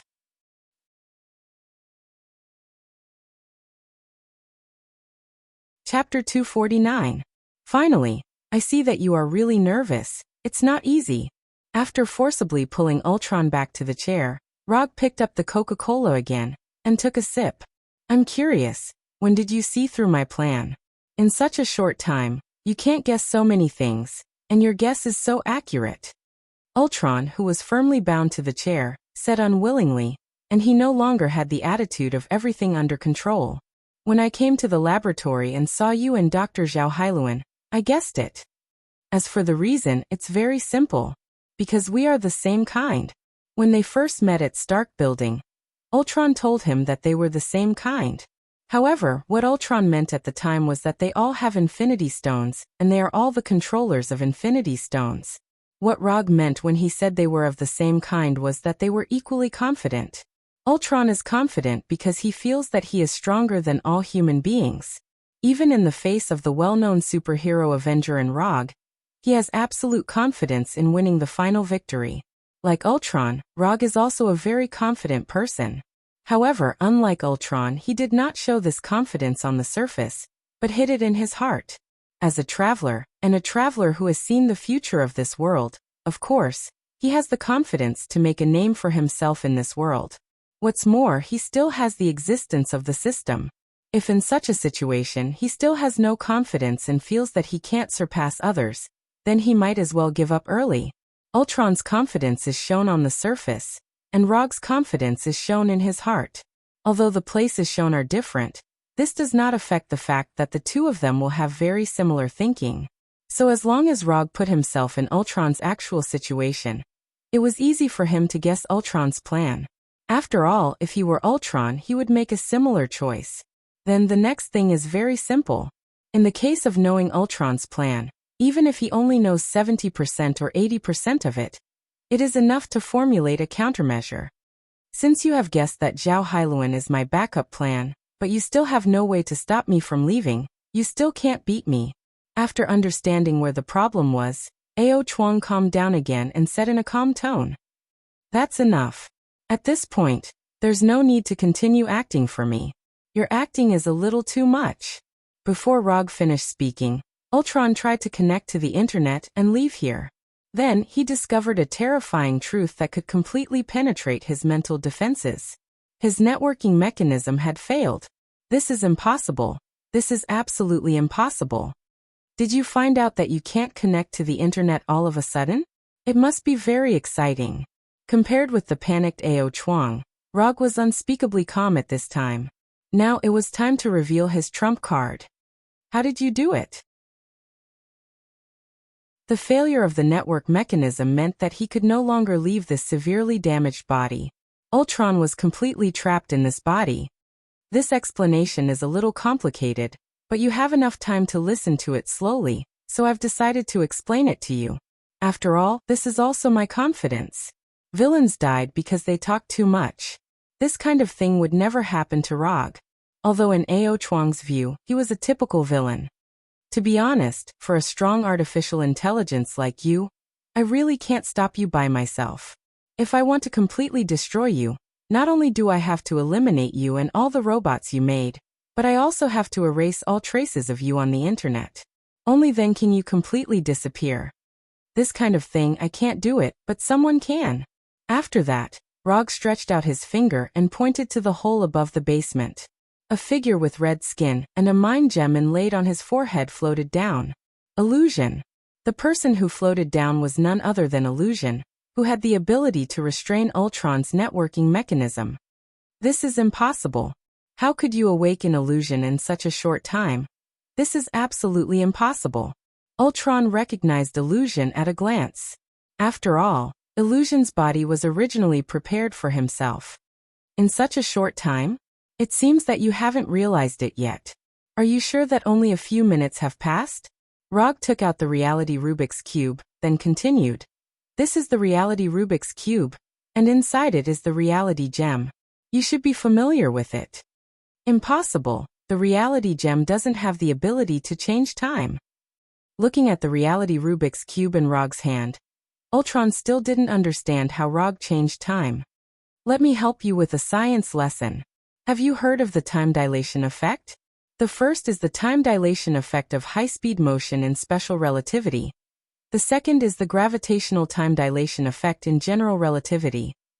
These two time dilation effects can bring about changes in time, and more importantly, these two effects are caused by the objective existence of physical laws. The reality gem does not have the ability to change time, but the reality gem has the ability to modify the laws of nature and change reality. Although Rog didn't explain the principles of these two time dilation effects in detail, it was enough for Ultron to understand what was going on. In your perception, we just sat down and talked for a few minutes, but in fact 3 days have passed outside. Whether it's Dr. Zhao Hailuan or your real backup, the Sokovia meteorite, they've all been taken care of. And I might as well tell you that all your doppelganger robots outside have also been destroyed. As long as the illusion clears all the traces you left on the internet, and then destroys your current broken body, you can say goodbye to this world completely. When Rog finished speaking, the illusion didn't hesitate and went directly to Ultron, pressed his hands on Ultron's head, and began to remove all the traces left by Ultron on the internet. After the appearance of the illusion, Ultron's ending was basically determined. The reason why Rog asked the doppelganger to take Dr. Zhao Hailuan away was to cooperate with Ultron's plan, and on the other hand, to ensure that the illusion could be born smoothly. Although he didn't do anything excessive to Dr. Banner in the Tsukuyomi world, who knows if Dr. Banner will be depressed for several days. Just in case, he had to prepare an additional professional technician. As for the mental influence on Dr. Zhao Hailuan, a simple illusion can remove it. In order to achieve a perfect performance, Ultron didn't hesitate to take the stage himself, and use the Cradle of Regeneration and the Mind Gem as bait. Similarly, in order to make Ultron stay here obediently, Rog had to cooperate with him until the illusion appeared. Ultron's real plan was, I know you already know that I'm playing you, but I still have to cooperate with you. Rog's plan was, I know you already know that I know you're playing me, but I still have to cooperate with you and play you in reverse. This was not a contest of strength, but a contest of acting skills.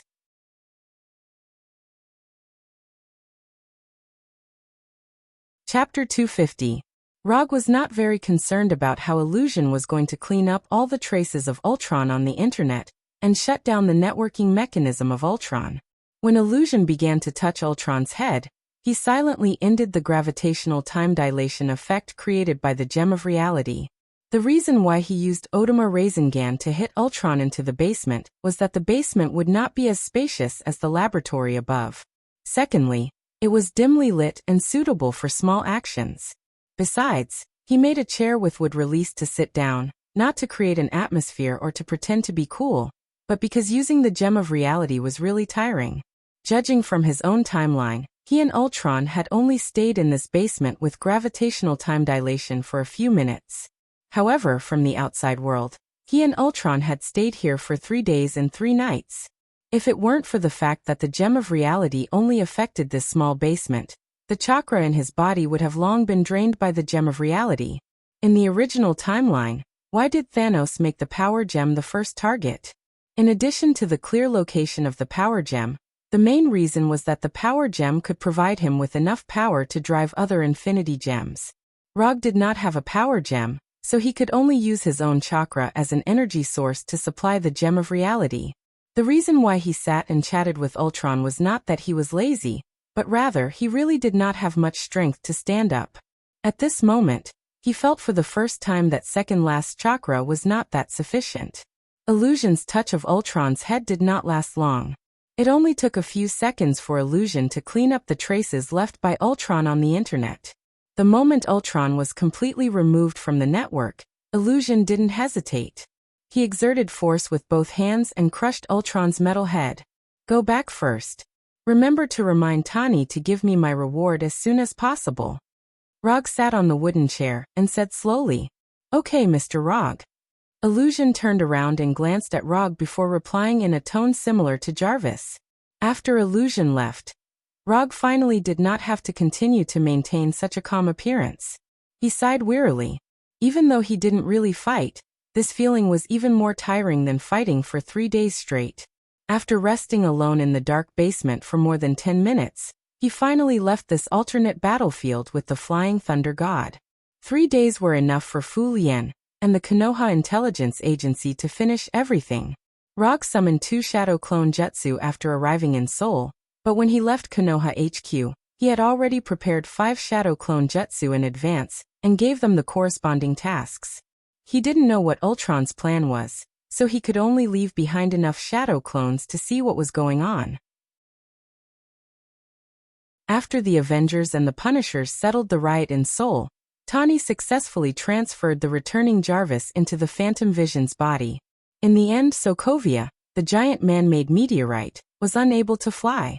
The Shadow Clone led the Walter siblings and the Impasse Warriors to take care of Ultron's robot army and retrieve a large amount of vibranium.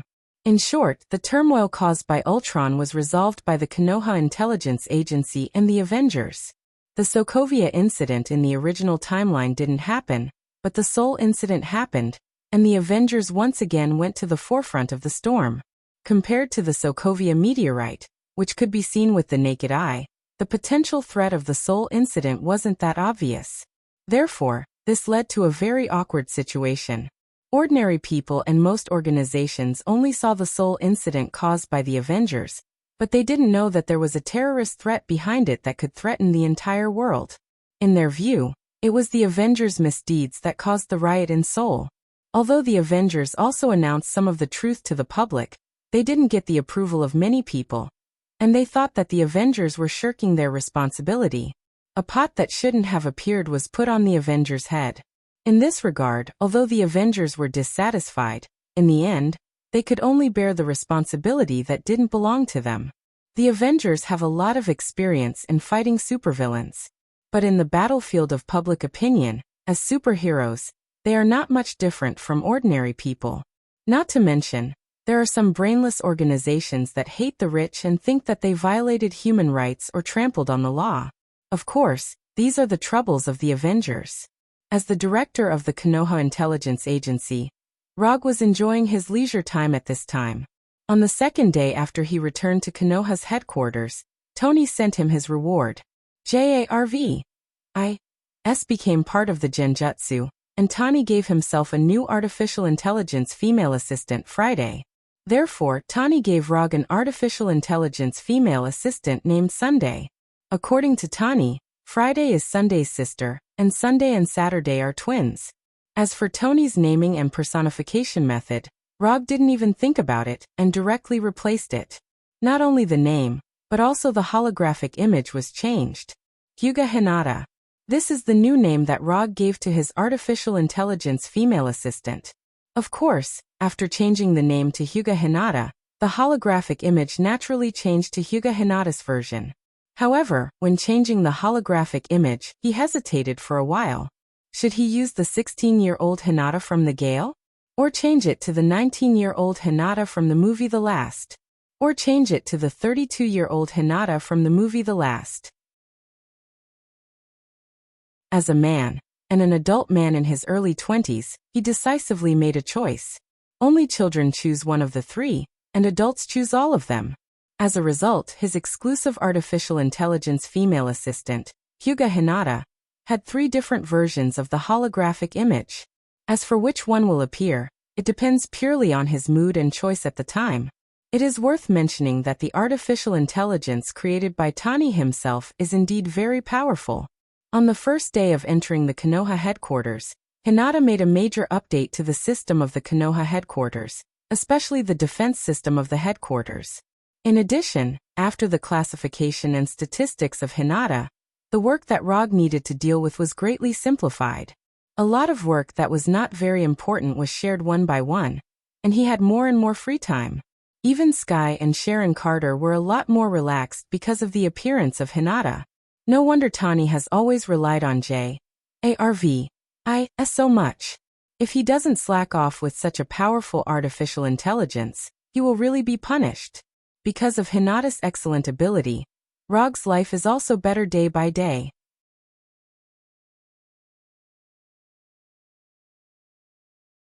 Chapter 251.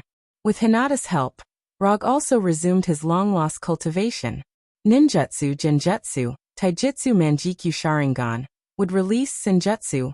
Whether it was exchanged from the system or developed by himself, he reorganized and cultivated all of them. In particular, the improvement of chakra and Susanoo have become his main cultivation content recently. The amount of chakra that Nihilist has gradually been unable to keep up with his actual needs, and he also needs to further improve his Senjutsu while increasing the amount of chakra. His Senjutsu inherited from Hashirama, but it doesn't mean that it is the same as Hashirama's Senjutsu. He still has a long way to go to reach the level of Hashirama's Senjutsu. According to his own estimation, his current Senjutsu should barely reach 1/3 or 1/4 of Hashirama's level. Although the degree of development is far less than Hashirama's, it is enough to ensure that he will not go blind because of excessive use of Manjikyu Sharingan. The process of cultivation is boring, especially when no one can exchange relevant cultivation experience and insights with him. This kind of boredom is particularly obvious. In order to make the process of cultivation less boring, and to expand the commission business that he has put down for a long time, Rog asked Hinata to open a new commission channel.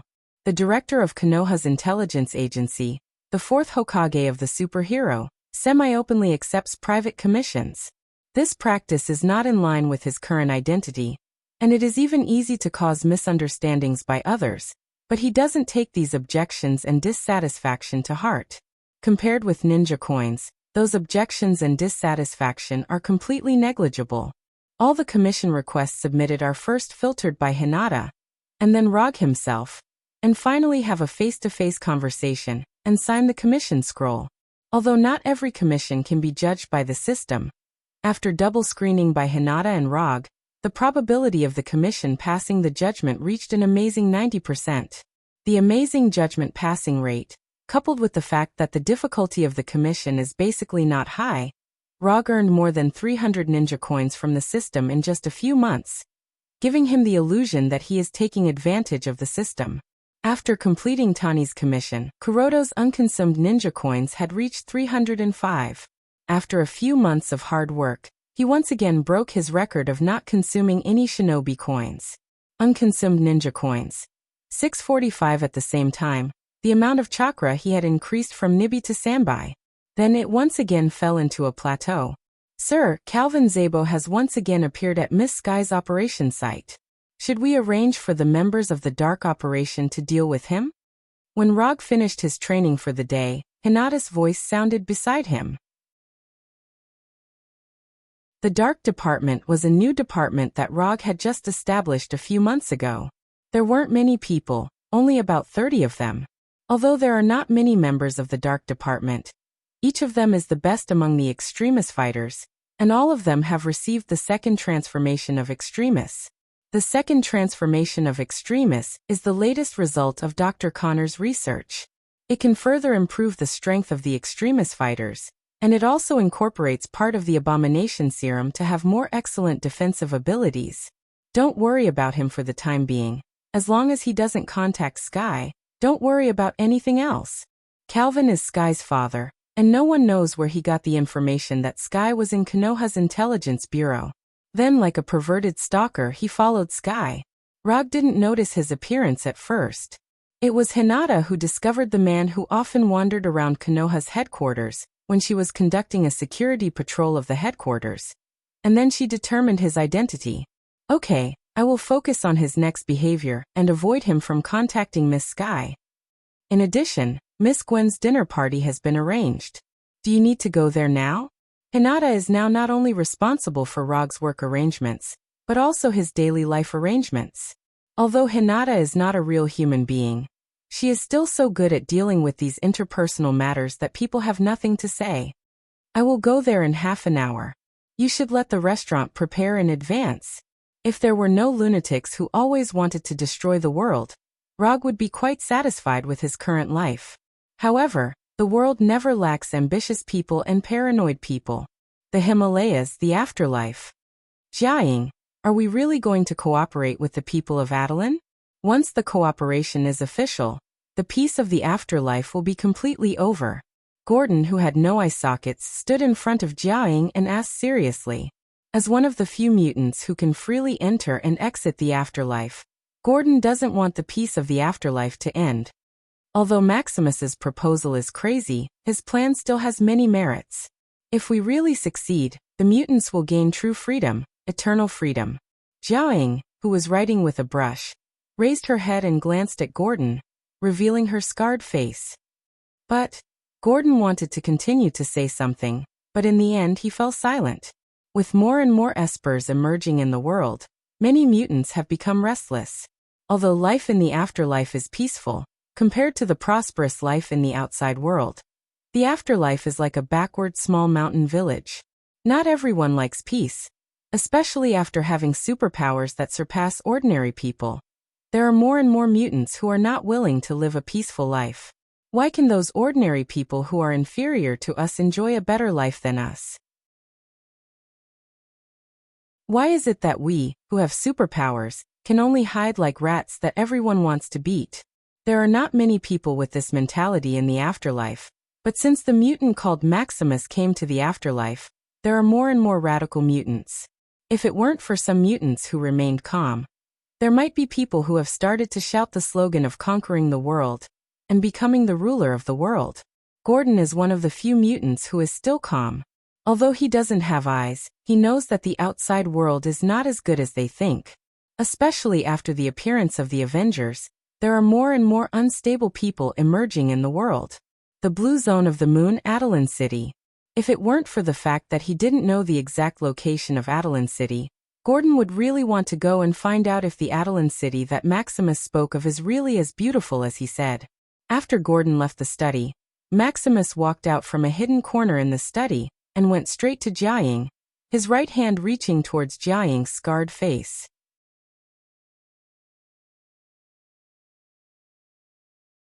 Chapter 252.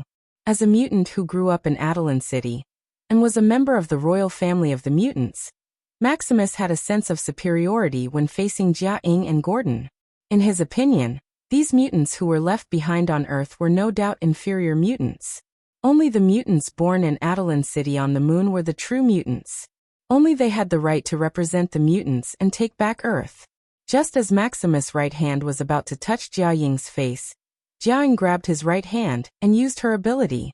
The moment Jiaoying grabbed his right hand, Maximus' life force began to flow out rapidly and was forcibly absorbed by Jiaoying. An indescribable feeling of pain spread throughout his body. His skin darkened at a speed visible to the naked eye, and the flesh and blood in his body began to dissipate rapidly. Maximus tried to use his ability to break free from Jiaoying's control and get himself out of this near-death situation. But he soon realized that his ability seemed to be disappearing along with his life force. I'll die here. Just as Maximus's heart was filled with despair, Jiaoying retracted her right hand and stopped absorbing Maximus' life force. There won't be a next time, do you understand? Jiaoying's tone was as calm as ever, but Maximus could hear the threat in this calm tone. But he had no time to care about this now. Although Jiaoying had stopped absorbing his life force, he, who had lost a large amount of life force in a short period of time, was as weak as a dying patient. If he had not used his hands to support himself on the edge of the table, he would not even have the strength to stand. Maximus did not expect that Jiaoying would dare to make a move on him, and in such a domineering way. If it were not for the fact that the next plan still needed Maximus to contact Adelan City, Jiaoying would not have minded directly turning him into a paralyzed person. On the surface, Jiaoying looked like a weak woman. Her body was weak, her personality was gentle, and she treated people kindly. But as the ruler of the afterlife, how could she look as weak as she looked? In the past, she might have lacked some ruthlessness and dominance. However, after going through that inhumane and painful experience, her gentle personality had completely died. Now, she was the leader of the mutants in the afterlife, an ambitious person who did not hesitate to plunge the entire world into chaos to achieve her goals. And all of this was taught to her by Hydra's Whitehall. After standing there like a puppet for more than 10 minutes, Maximus finally regained the strength to walk on his own, and staggered out of Jiaoying's study. Rog knew nothing about what had happened in the next life. Right now, he was enjoying the gentle experience brought by Gwen. After a crazy night, he was woken up by Hinata's call. "Sir, Miss Sky is missing." Hinata didn't say any unnecessary nonsense and reported the current situation to Rog. Sky, who was supposed to set off with the action team this morning, did not appear. Hinata immediately checked the entry and exit records and surveillance records of the headquarters. Then he found nothing. Sky hadn't appeared since the surveillance video captured Sky returning to his room at 9 o'clock last night. There were no records of entry or exit, and the defense system was not damaged in any way. There was no one in the room either.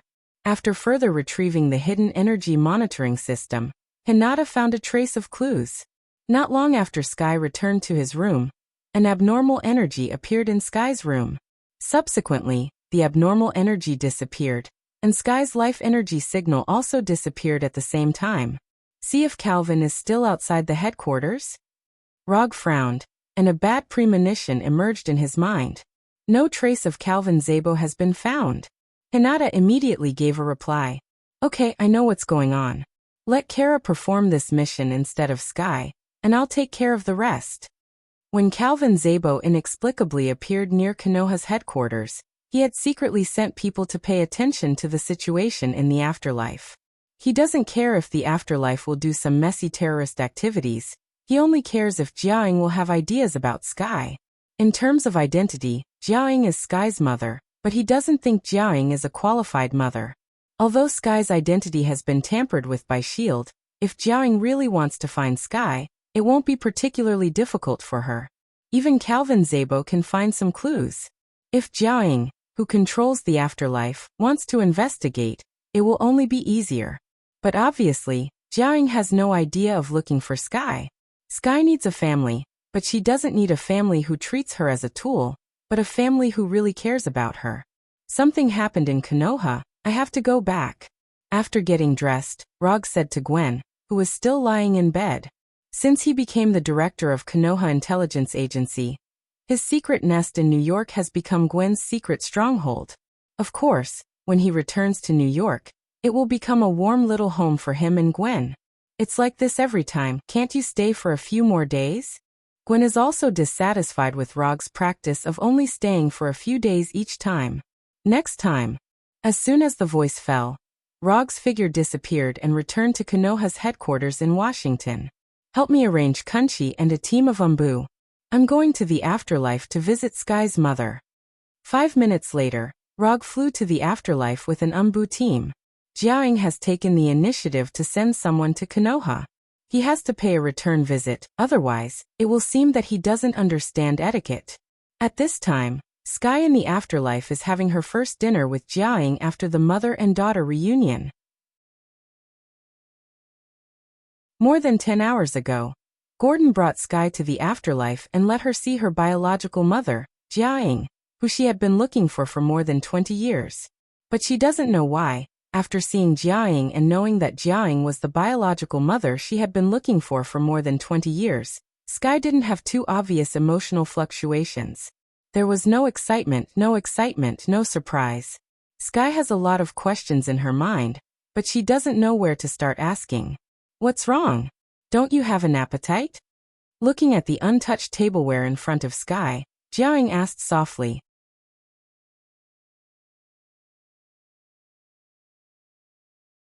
Chapter 253. No, I'm just not used to it. Although she already knew the truth of the past from Jiaoying, and even knew that her real name was Daisy Johnson, but Sky still had a strong sense of unreality. It shouldn't be like this. The scene of a reunion shouldn't be like this. Sky couldn't tell what was wrong, but she just felt that it all came too suddenly. Or it could be said that it was too coincidental. Jiaoying saw Sky's discomfort, and didn't continue to force her, and let her be taken back to her room.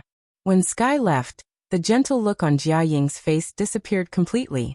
As an immortal who has lived for who knows how many years, Jiaoying could see at a glance that Sky unintentionally revealed a sense of repulsion.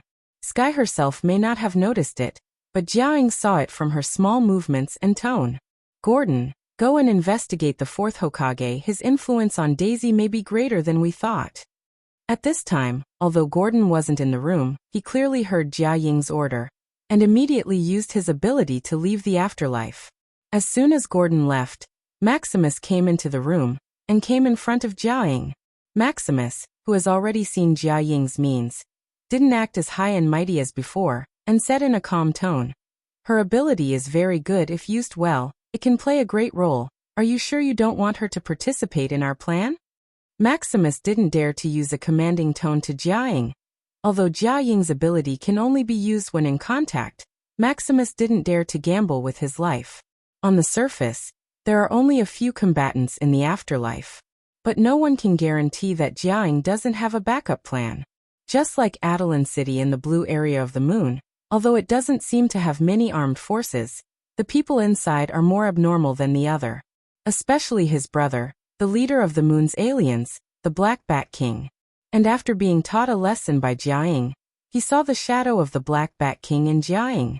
The Black Bat King is a man of few words, and Jiaying is a woman of few words. This has nothing to do with you. Jiaying didn't even look at Maximus in front of her, and directly left the room, walking towards the building on the other side of the afterlife. Looking at Jiaying's disappearing figure, Maximus's eyes flashed with a sharp light. Jiaying's disregard made him recall some very unpleasant memories that he would never forget. After walking along the secluded paths of the afterlife for a while, Jiaying arrived at a building that was several times larger than a normal house. After entering the unknown huge building, Jiaying came to a room with 2 guards. She then pushed the door open and walked in. Compared to the tidiness and quietness outside, the inside of the room was obviously a different environment. Wooden furniture was scattered on the ground. A middle-aged man with messy hair and wearing a brown suit was panting like an angry bull. His eyes were bloodshot. Calvin Szabo, who was originally unapproachable, was stunned when he heard this gentle voice. The anger on his face instantly turned into ecstasy and disbelief. Calvin turned to look at the face that he had been thinking about for more than 20 years. However, the moment he saw Jiaying's face, the ecstasy on his face suddenly disappeared. The scars on her face were like sharp knives stabbing into his heart. Half an hour later, the excited Calvin Szabo was like a well-behaved primary school student. He sat on the chair with a smile on his face and watched Jiaying leave. Other than the two of them, no one knew what they talked about. However, from Calvin's current appearance, it was clear that they had reached a consensus on some matters. While Jiaying was intensely protecting her family relationship, Rog and the 4 desperation soldiers of the Dark Group were silently sitting on the seats of the Quinjet, staring at each other. To be precise, it was the Dark Group members staring at each other, while he was looking at the scenery outside of the Quinjet in boredom. Right now, although he looked like he was enjoying the scenery, in fact, he was thinking about Jiaying's purpose. Jiaying letting Gordon take Sky and Calvin away was definitely not an impulsive decision made on a whim. As an ambitious mutant leader, Jiaying was very clear about the consequences of taking Sky away from Rog's eyes. But even so, she still let Gordon take Sky away, and from Konoha's headquarters. This woman's plan was not small. Even the crippled Hydra didn't dare to retaliate, but she had the guts to take people away from Konoha's headquarters. Such an abnormal behavior. There was usually only one explanation, and she was sure to bear the corresponding consequences. But Rog couldn't figure out where Jiaying's confidence came from. Even if he didn't make a move, the Punishers and Abominations could completely defeat Afterlife. Although there were many mutants in Afterlife, there weren't many who were strengthened by Terrigen's fog. As long as the awakened superpowers of these mutants weren't particularly special, they were basically ordinary people who had mastered superpowers. For this kind of enemy, usually a bullet was enough. Jiaying was definitely not the kind of mutant without a brain, especially after the incident with Whitehall. Her consideration of potential threats would only be more profound than ordinary mutants. Forget it, don't think about it, it's just a few mutants, they can't make any waves. It's not that Rog is arrogant, but on Earth, as long as he doesn't meet those hidden bosses, he is basically equivalent to the ceiling of Earth's combat power. With his strength, he can completely crush most of the enemies. After flying for nearly 10 hours, Rog finally arrived at Afterlife hidden in the Himalayas. After this long flight, he once again determined that he needed a teleportation ability in addition to the Flying Thor. The Flying Thor is useful, but the premise of its usefulness is that there is a technique. It seems that it's time to add a teleportation ability to himself. And in afterlife, there just happened to be a mutant who can teleport all over the world. Gordon, it's you. In fact, besides Gordon, he also has other options. For example, go to Kamartage to learn the portal technique, or get Sasuke's 6-Tomo Rinnegan. Of these three methods, Gordon is undoubtedly the least difficult one.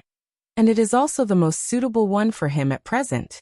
As a non-native resident, he has always tried to avoid meeting the big boss like Ancient One. Although the main duty of Ancient One is to prevent the invasion of other dimensions, who knows if crossing through other dimensions counts as an invasion of other dimensions in Ancient One's eyes. So for the sake of safety, it's better not to meet this kind of big boss.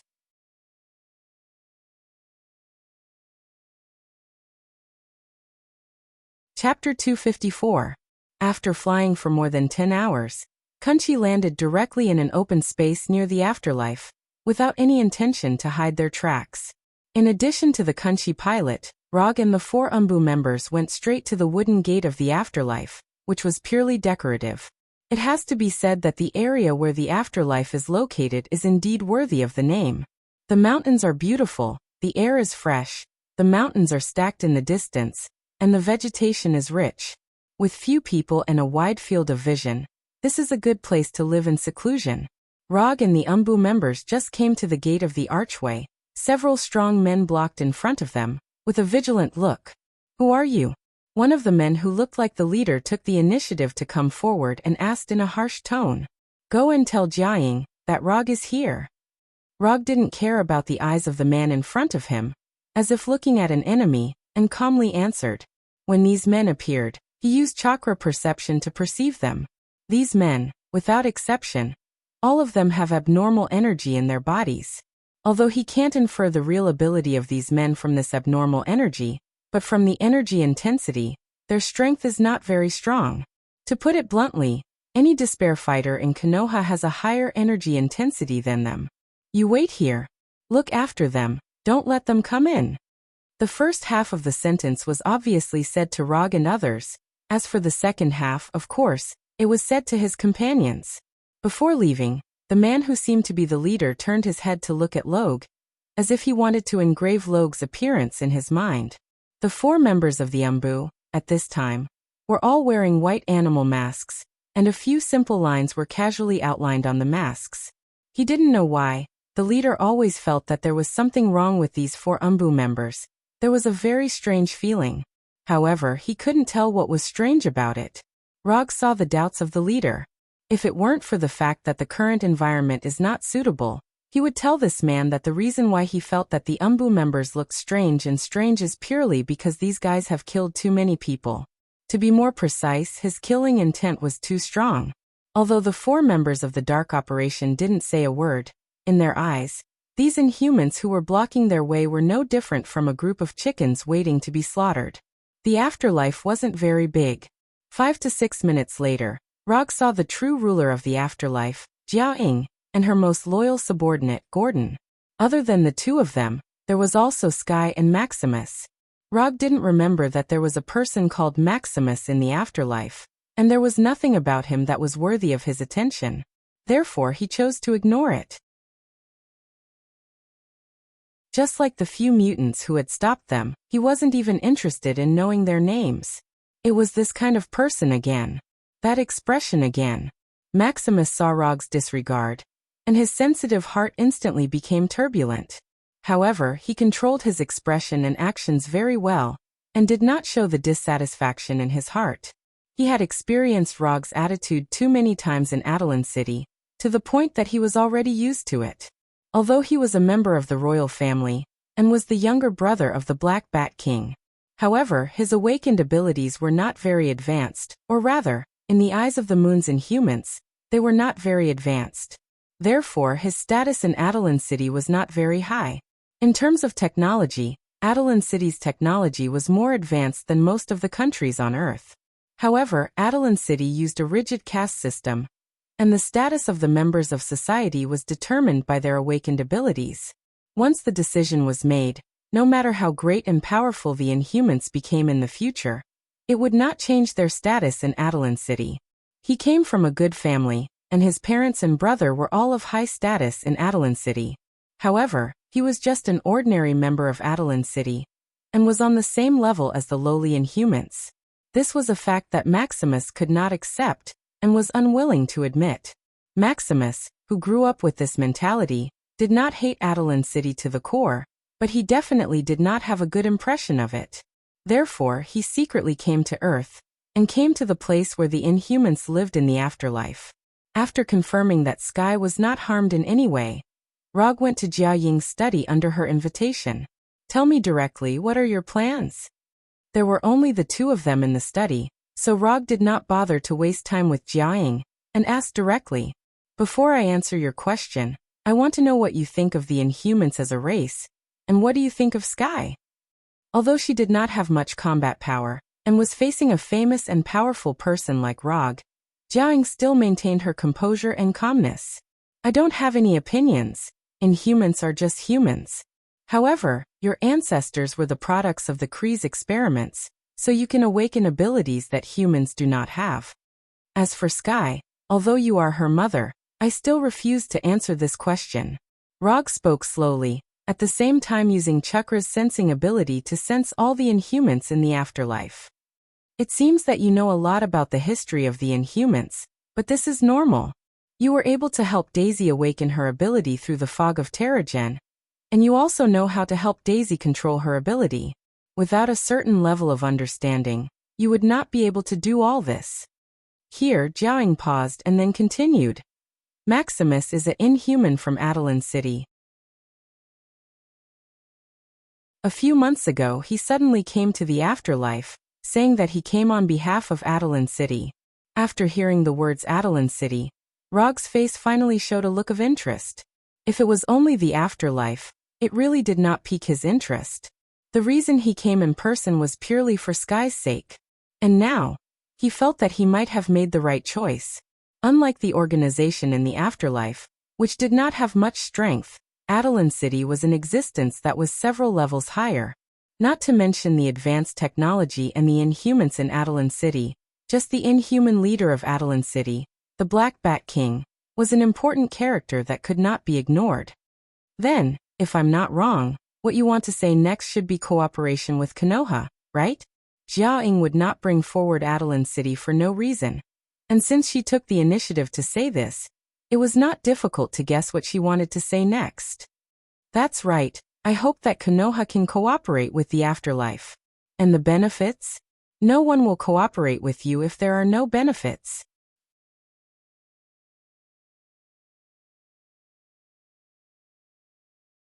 Chapter 255.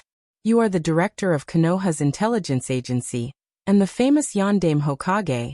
You may not be interested in the reward that the afterlife can give you. Although that was what she said, Jia Ying's expression clearly meant something else. Don't talk nonsense, just say it. What kind of reward can you give me? If Jia Ying can't give him any valuable reward, Rog doesn't care whether she is Sky's mother or not. It's impossible for him to work for free. With this kind of time and energy, he might as well go back and accompany Gwen. Speaking of this, the spider serum seems to be strengthening Gwen more and more. Some of the things that he couldn't do before were now easy to do. Next time when he goes back to New York, maybe he can try Rog, who had a serious face on the surface, couldn't help but think of some unhealthy pictures. Well, then I'll say it. The afterlife can give you a planet suitable for human habitation. I don't know if this reward is enough for you to do it. Jia Ying's tone was very flat, but the content of what she said was not flat at all. A planet? A planet suitable for human habitation? When did the afterlife become so rich, to the point of using a planet as a reward? Rog didn't directly answer Jia Ying, but began to quickly recall. Mutants, planet, human habitation. There was only one planet that met these keywords at the same time in his memory. The planet Tatooine that exiled the first mutant hive in history. Did the afterlife get the black boulder that can teleport to the Tatooine planet? Questions quickly flashed through Rog's mind. In order to avoid unpleasant misunderstandings, I want to confirm, the planet you said, is it the planet where the first mutant hive was exiled? For other mutants, the existence of the hive may be a historical mystery. But for Jiaying, who controls the afterlife, this may just be ancient history recorded in the history books of the mutants. I'm more and more curious. Where do you know so much about the mutants? Yes, it's the planet where the hive was exiled. Mutants can't compete with the hive, but you have enough strength to get rid of the hive and get a planet of your own. Speaking of this, Jia Ying's tone became excited. If it weren't for the existence of the hive on the planet Tatooine, she wouldn't have considered the planet as a reward. That's a whole planet, and a planet suitable for human habitation. How much value a planet has, even if you think with your toes, you can know it. Your reward is really a big deal. I'm very satisfied with the reward. Tell me, what do you want Konoha or me to do? Rog thought. Jiang didn't even dare to retaliate against the hive. But the fact is, Jiang not only took revenge on Hydra, but also took away the black boulder that was vital to Hydra. The mutants' hive, the first hive in the history hive. Hive, we hope to get a Krive fleet, or some of the ships in the fleet. In addition, we hope that Konoha's intelligence agency can help the mutants of the afterlife integrate into society. In other words, we need Konoha to endorse the identity of the mutants of the afterlife. Rog understood every word Jiaring said, but the more he listened, the more confused he became. Krive fleet? Do you have any misunderstanding about me? I'm not the commander of the Krive, and I don't have the Krive fleet you want. If possible, Rog himself also wants the Krive fleet, but the problem is that there is no Krive fleet on the Earth, and there are not many Krive corpses. The black boulder that can teleport people to Tatooine is indeed very attractive, but that doesn't mean he must get it. If the conditions permit, he doesn't mind getting the black boulder in his hands. In fact, when Konoha's intelligence agency was fighting against Hydra all over the world, he also asked Konoha to pay attention to the black boulder. But unfortunately, there has been no harvest. The Krive fleet will appear by itself, you just have to take them before they retreat. Jiaing apparently had considered this problem for a long time, and answered confidently. What's going on? The development of things is getting more and more bizarre, and Rog suddenly has a feeling that he can't keep up with the times. The black boulder is, after all, something on the Earth. As long as you look carefully, you can find it sooner or later. But the Krive fleet is obviously a matter of another level, which is completely outside of the Earth. Maximus, he has a Krive fleet behind him, or he got the support of this Krive fleet to come to the Earth from Adelan City on the moon. Jiaing first explained Maximus's problem, then continued. Maximus is trying to use the name of Adelan City to lure the afterlife to cause a global mutant disaster on the Earth. When the mutants of the afterlife take the initiative to start a war, the Krive fleet will disguise itself as the fleet of Adelan City to help the afterlife. Of course, the final result is that the mutants of the afterlife will become the war slaves of the Krive, and the Krive will conquer the Earth. After conquering the Earth, the Krive will also help Maximus become the new ruler of Adelan City. Jiaing said slowly, as if she was witnessing the cooperation between Maximus and the Krive fleet. Is the source of the information reliable? I don't want to face an attack from Adelan City, while facing the Krive fleet. The mutants of Adelan City are quite strong. To be precise, the Black Bat King was very strong. This information is directly searched from Maximus's memory, and he himself doesn't know about it. Jiaing briefly explained the source of the information. Adelan City has no interest in the Earth, so they migrated to the blue area of the moon. As long as we don't take the initiative to provoke them, they won't do anything to us. Obviously, this information was also searched from Maximus's memory. If that's the case, there shouldn't be too much of a problem. If Konoha and the afterlife join forces, it should be enough to deal with the Krive fleet.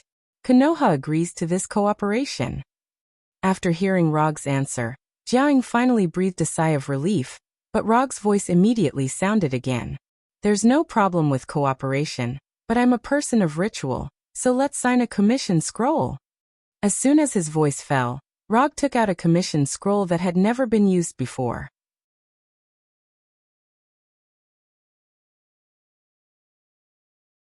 Chapter 256. Commission Content. Help the Afterlife get at least one carry battleship. Commission status, incomplete. Commission reward, 120 ninja coins. Jia Ying's commission successfully passed the judgment of the system, and the reward given by the system was also within Rog's expectations.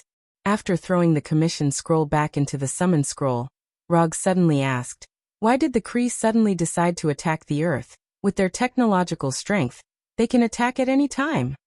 Compared with the Earth, the Carey Empire, which has developed an interstellar civilization, is obviously several levels higher. In Thor's words, the Carey Empire is a civilization that has already prepared for a high-level war in the universe. I'm not very clear about this, but when Maximus talked with the commander of the Carey fleet, he vaguely talked about this. According to the fleet commander, the Earthling named Captain Marvel is dead, so no one can stop them anymore. After hearing Jia Ying's explanation, Rog was slightly stunned.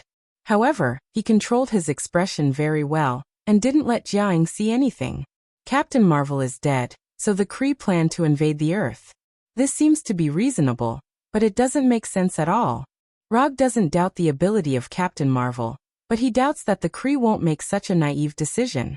Since the Kree know that Captain Marvel is dead, they must know that Captain Marvel was killed by him. A person who can kill Captain Marvel, how can the combat power shown by him be weaker than Captain Marvel? Otherwise, it wouldn't be Captain Marvel who died. Therefore, Rog himself is skeptical about what Jia Ying said just now. Of course, there may be another reason. That is, in the eyes of the Kree, the death of Captain Marvel is just an accident, and Rog is not as strong as Captain Marvel, so he doesn't need to care too much. If considered from this point of view, then the actions of the Kree make sense.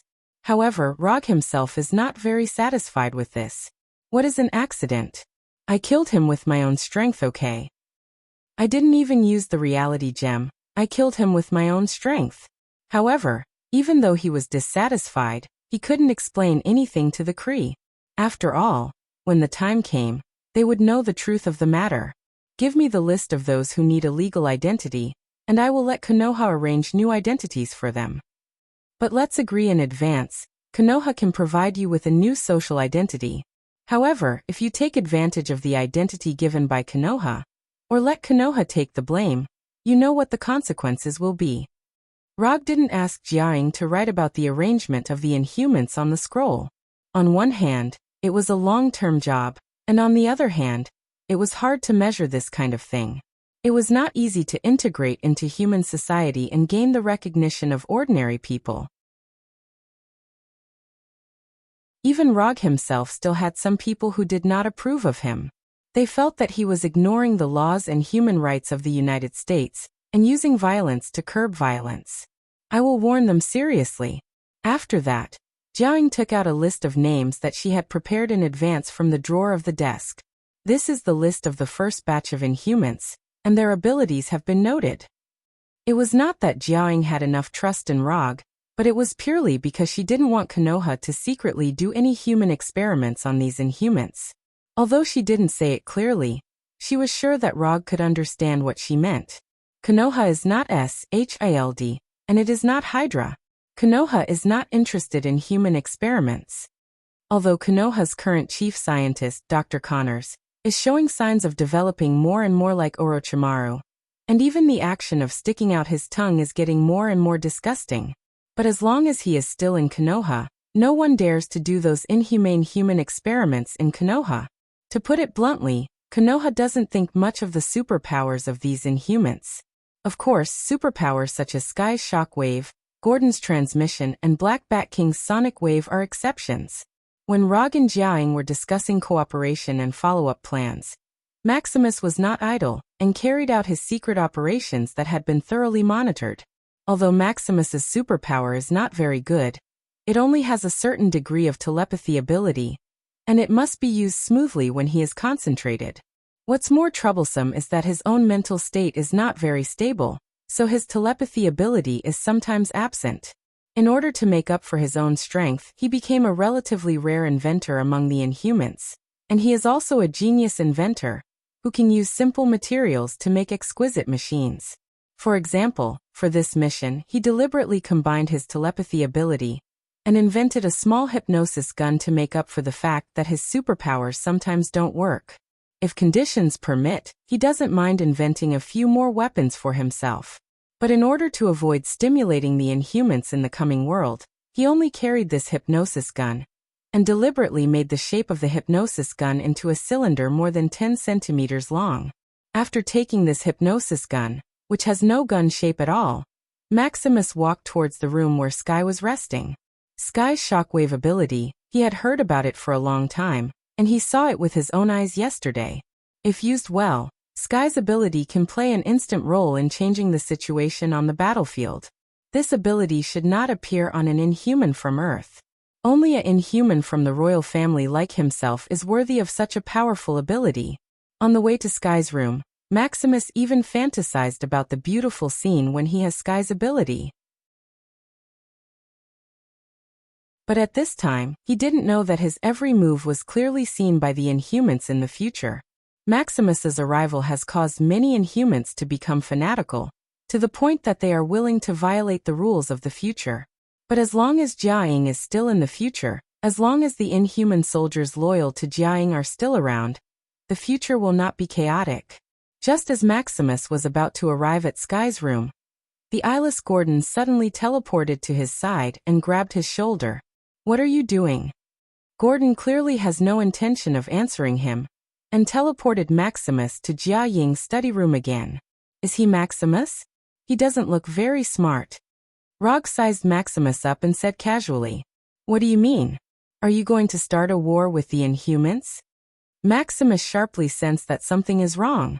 Jia Ying and Gordon's actions made him realize something, so he didn't even think about it and put a big label on Rog's head, changing the concept of attacking him to starting a war with the Inhumans.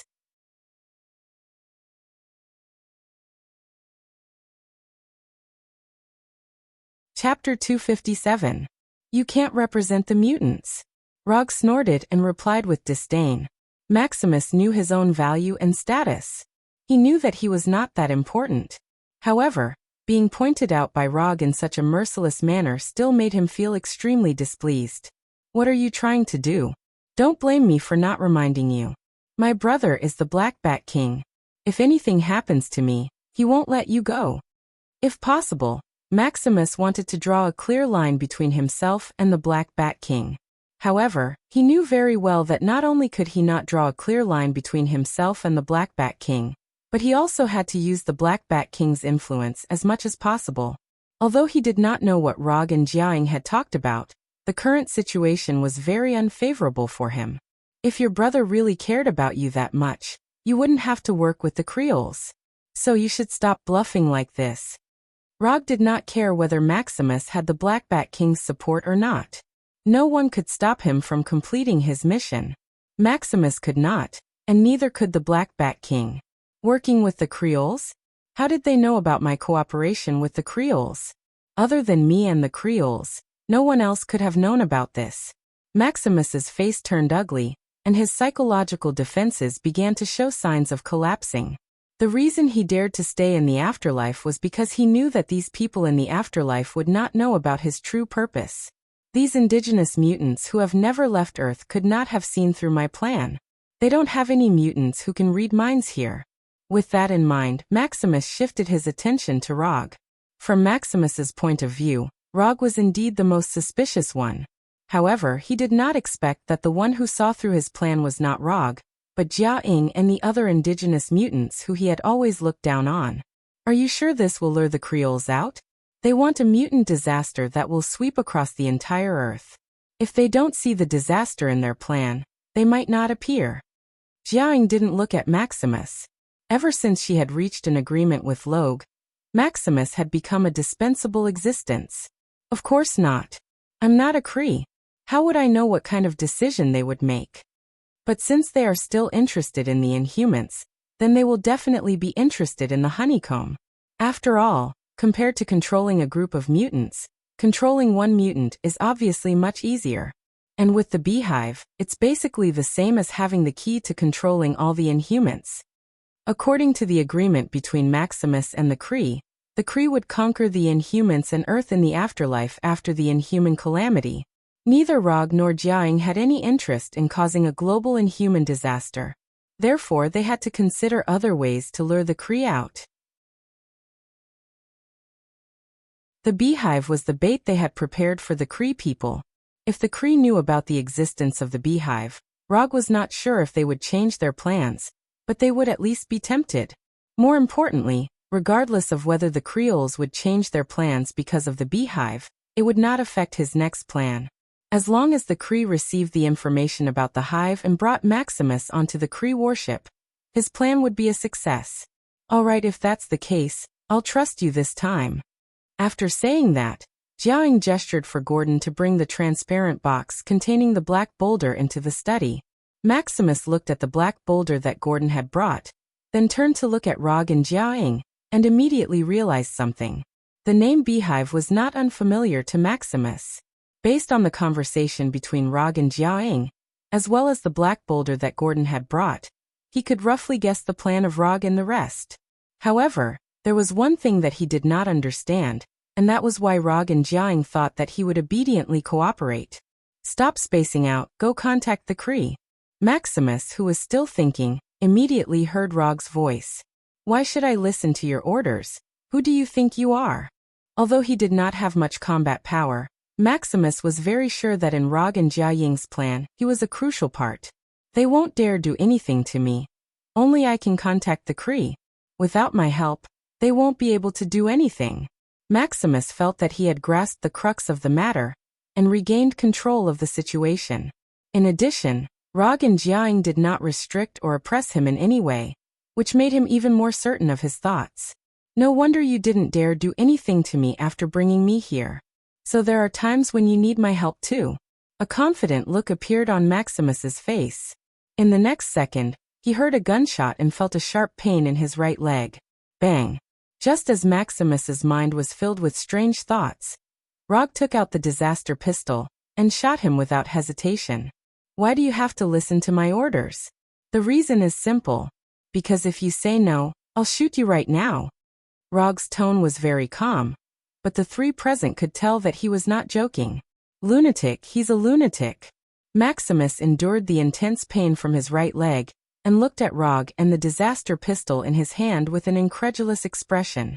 Not only was Maximus shocked, but even Jiaing and Gordon did not expect that Rog would shoot him so decisively. Without saying a word, he pulled out the gun and shot. No, it was not just a word. He didn't even say a word and shot him directly. As soon as Maximus opened his mouth, Rog's voice sounded again. Think carefully before you answer. You only have one chance. Maximus was indeed the only one who could contact the Kree, but this did not mean that Rog needed to be controlled by him. Even if Maximus was the only one who could contact the Kree, he could still bring the dead Maximus back. Although this would consume some ninja coins, which would quickly reduce the cost-performance ratio of the whole mission. Enduring the intense pain from his right leg and the intense anger in his heart, Maximus took a deep breath and said word by word, I will do as you say. Wouldn't it have been better if he had answered like this from the start? Why did he have to make trouble? After hearing Maximus's answer, Rog put away the disaster pistol with satisfaction, then stood up from the chair, went straight to Maximus, and patted him on the shoulder. I know why you can't compare to your brother. You really can't.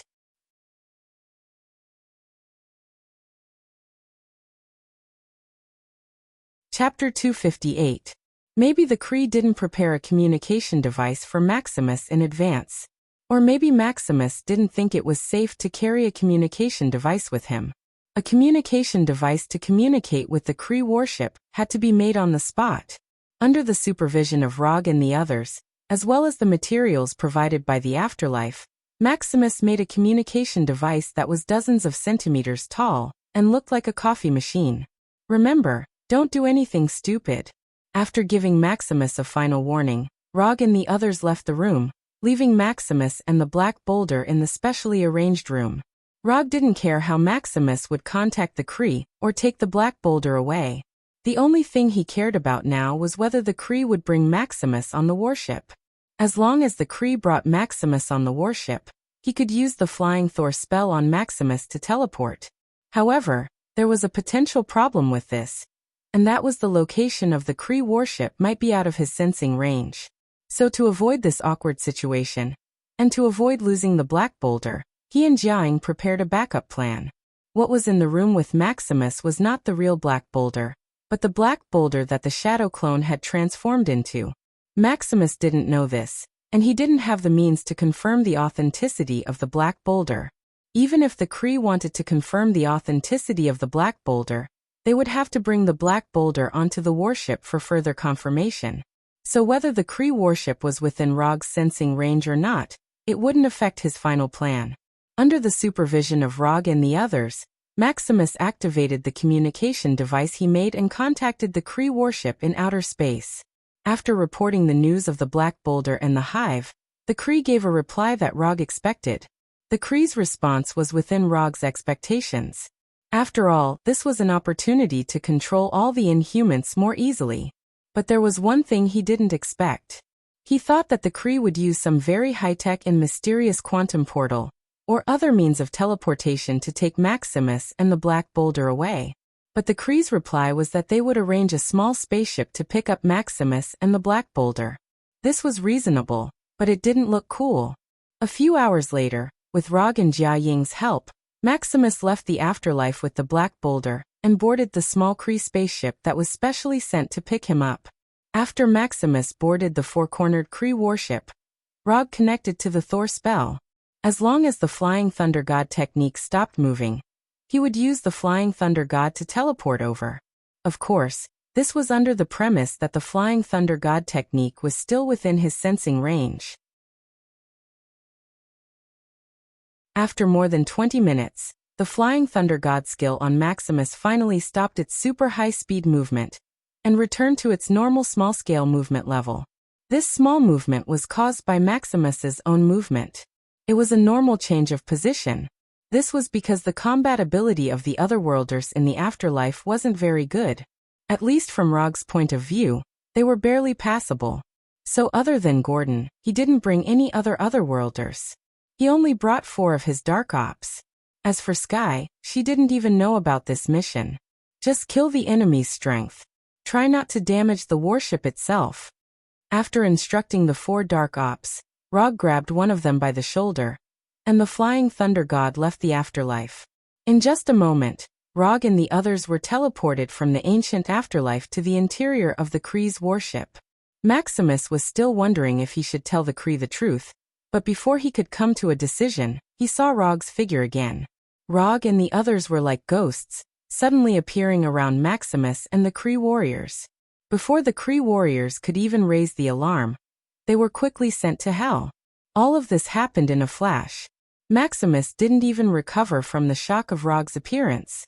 The Kree warriors around him had already lost their lives. Not only did the killing efficiency of the Dark Group send a chill down Maximus's spine, even Gordon, who was beside him, also frowned. Although Gordon didn't have eyes and couldn't see the Dark Ops' actions, he could feel the Kree warriors instantly losing their lives. The 4 Dark Ops used their actions to prove to Gordon what a true professional warrior was. Gordon, bring this guy back. He still has some value left. The reason why Rog brought Gordon up was because Gordon was the only one among the Otherworlders who had the ability to travel between the Kree's warship and the afterlife. As for Gordon's combat ability, he didn't consider it at all. Fighting this kind of thing, he and the 4 Dark Ops were enough. Gordon brought Maximus back to the afterlife, while Rog and the Dark Ops began their journey of plundering the warship. The 4 Dark Ops were divided into 2 groups, attacking from different directions. Rog, of course, went to the command center of the warship alone. Although the Kree Empire's technology far surpassed Earth's, the strength of the Kree warriors still couldn't keep up with their technological level. Other than their bodies being stronger than humans, and their weapons being more advanced, these Kerry warriors didn't give Rog any surprises. At the very beginning, he would personally deal with these Kree warriors who came to stop him. After dealing with 2 or 3 Kree warrior squads, he let the Shadow Doppelganger deal with this kind of combat experience. The huge difference in strength allowed him to effortlessly push his way to the command center of the warship. It was a taller and bigger command center that looked like a mausoleum hall. Ugh. This is very Kree style. Just when Rog thought that he was going to take control of the Kree warship without any suspense, he saw a familiar Kree. Strictly speaking, what he saw was the hammer that represented the Warhammer. A dark black Kree armor, a meter-long Warhammer in his hand, and a strange black mud-like pattern on his face. This is the accuser Luo Nan. Although it was the first time they met, Rog immediately recognized Luo Nan. A trace of doubt appeared on his face. Why is he here? Even if there was a change in the timeline, the accuser Luo Nan should be looking for the universal orb that contained the power gem. Why did he suddenly have ideas about Earth?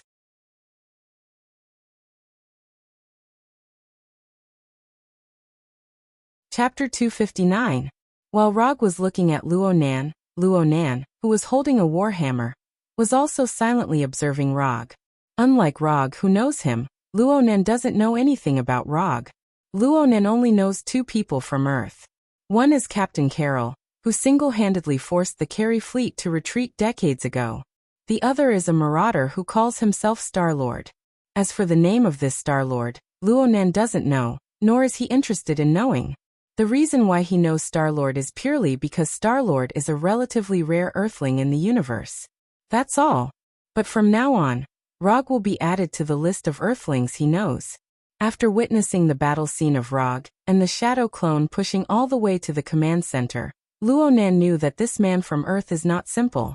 Although in Luo Nan's view, the Carey warriors who had just been killed by Rog are completely inferior to the warriors of his accuser legion. But no matter what, those are qualified warriors raised by the Carey Empire, not mobs like space pirates or criminals. If they were compared to the human soldiers on Earth, the Carey soldiers would definitely be considered elites. Earthling, tell me your name. You have the qualifications to make me personally take action. After carefully looking at Rog, Luo Nan said, his tone full of confidence, or rather pride. Not to mention that Rog is just an Earthling. Even if he is a person from the Nova Empire, Luo Nan's attitude will not change much. He is the commander of the Carey Empire, Luo Nan, who has an illustrious existence in the entire universe. Although Luo Nan's attitude is not very friendly, he does have the strength to match his pride. However, Luo Nan obviously ignored one point, that is, Rog can't understand what he is saying at all. Luo Nan doesn't know the language of Earth, and Rog also doesn't know the language of the Carey Empire. Rog, who has not really started his journey in the universe, can't have the so-called universal language translator on him. So for Luo Nan's inquiry, Rog's response was to directly raise the disaster pistol and shoot him. Bang! The light blue chakra bullet arrived in front of Ronan at a speed faster than the speed of sound. Then Luo Nan blocked it with his warhammer. Although in the original timeline, the manipulator Luo Nan died in a hilarious manner at the hands of the Milky Way awkward dance troupe. But there was one point that couldn't be denied. And that was that Luo Nan was a ferocious person who could hold the strength gem with his bare hands without dying. In Rog's memory, there were only 3 people who could do this alone. One was Luo Nan, one was Thanos Dominator, and the other was an unknown member of the Celestial Group. For such an existence, no matter how serious he was, it would not be an exaggeration. After casually blocking the chakra bullet, Luo Nan finally realized that there was a language barrier between him and Rog. Thus he opened his mouth once more. But this time, he deliberately turned on the language translation function on the spaceship. Report your name? If you want to know my name, beat me first. I don't have the habit of reporting my name to a loser. Rog put the disaster pistol back into the holster, and replied arrogantly, I'm not afraid of showing off. Luo Nan didn't expect that Rog would give such an answer. However, he didn't have any dissatisfaction or anger because of this. Instead, he felt that what Rog said was very reasonable.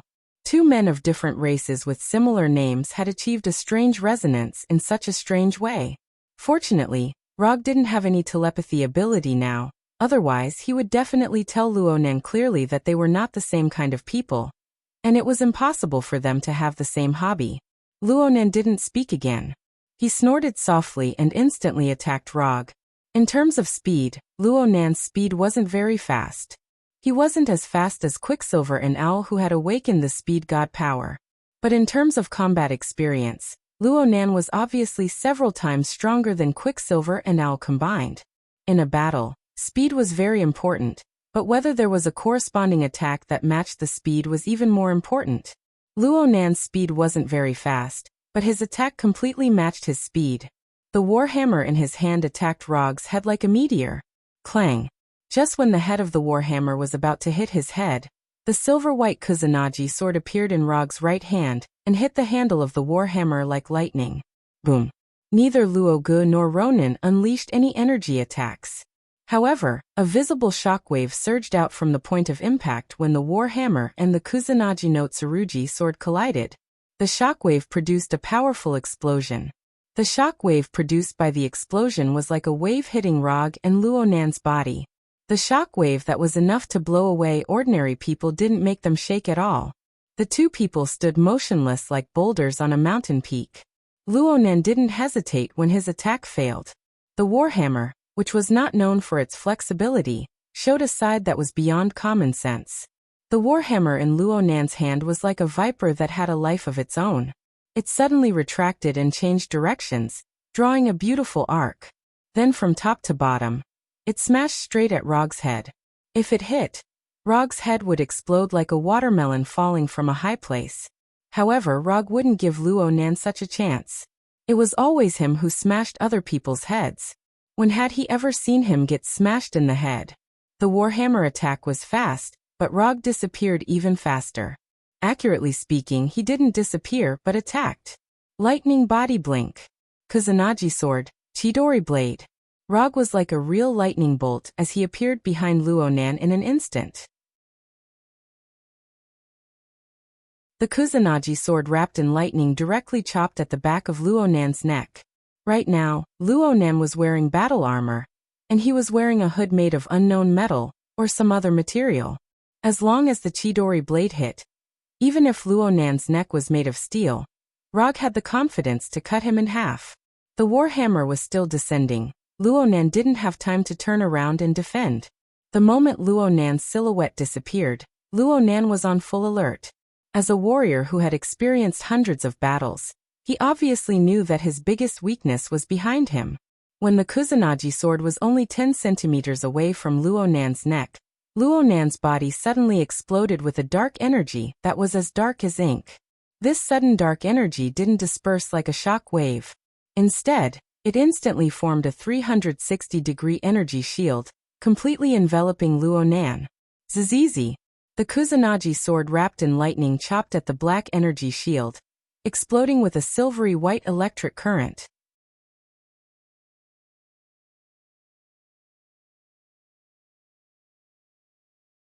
Chapter 260. Rog wasn't surprised that Luo Nan was able to block his sword. In other words, he would be surprised if Luo Nan wasn't able to block it. How could a person who was able to make a name for himself in the universe be killed so easily? Without any hesitation, Rog pulled back his sword and retreated, instantly pulling a distance of over 10 meters. After Rog retreated, Luo Nan, who was holding a warhammer, turned around in a calm and unhurried manner. He stared at Rog with a dull expression. At the beginning, Luo Nan didn't have a clear understanding of Rog's strength. The Kari soldiers who went to stop Rog were like amateurs who were killed in an instant. They didn't provide any valuable information.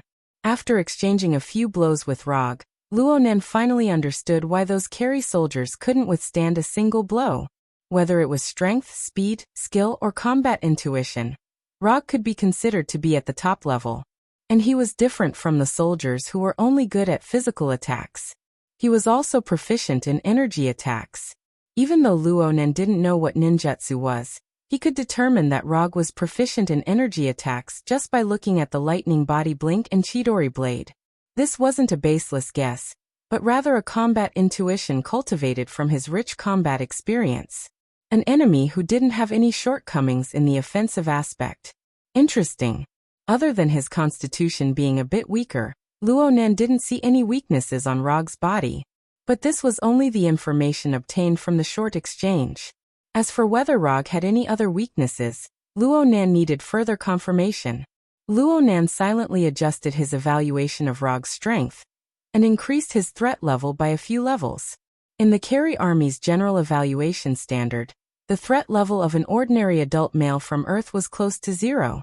But the threat level of the Flake Meta Beast, which was known as one of the most dangerous creatures in the universe, was extremely high. As for Rog, Luonan felt that his threat level was even higher than the Flake Meta Beast. He had reached an extremely high level. But even so, Luonan didn't have any thoughts of retreating.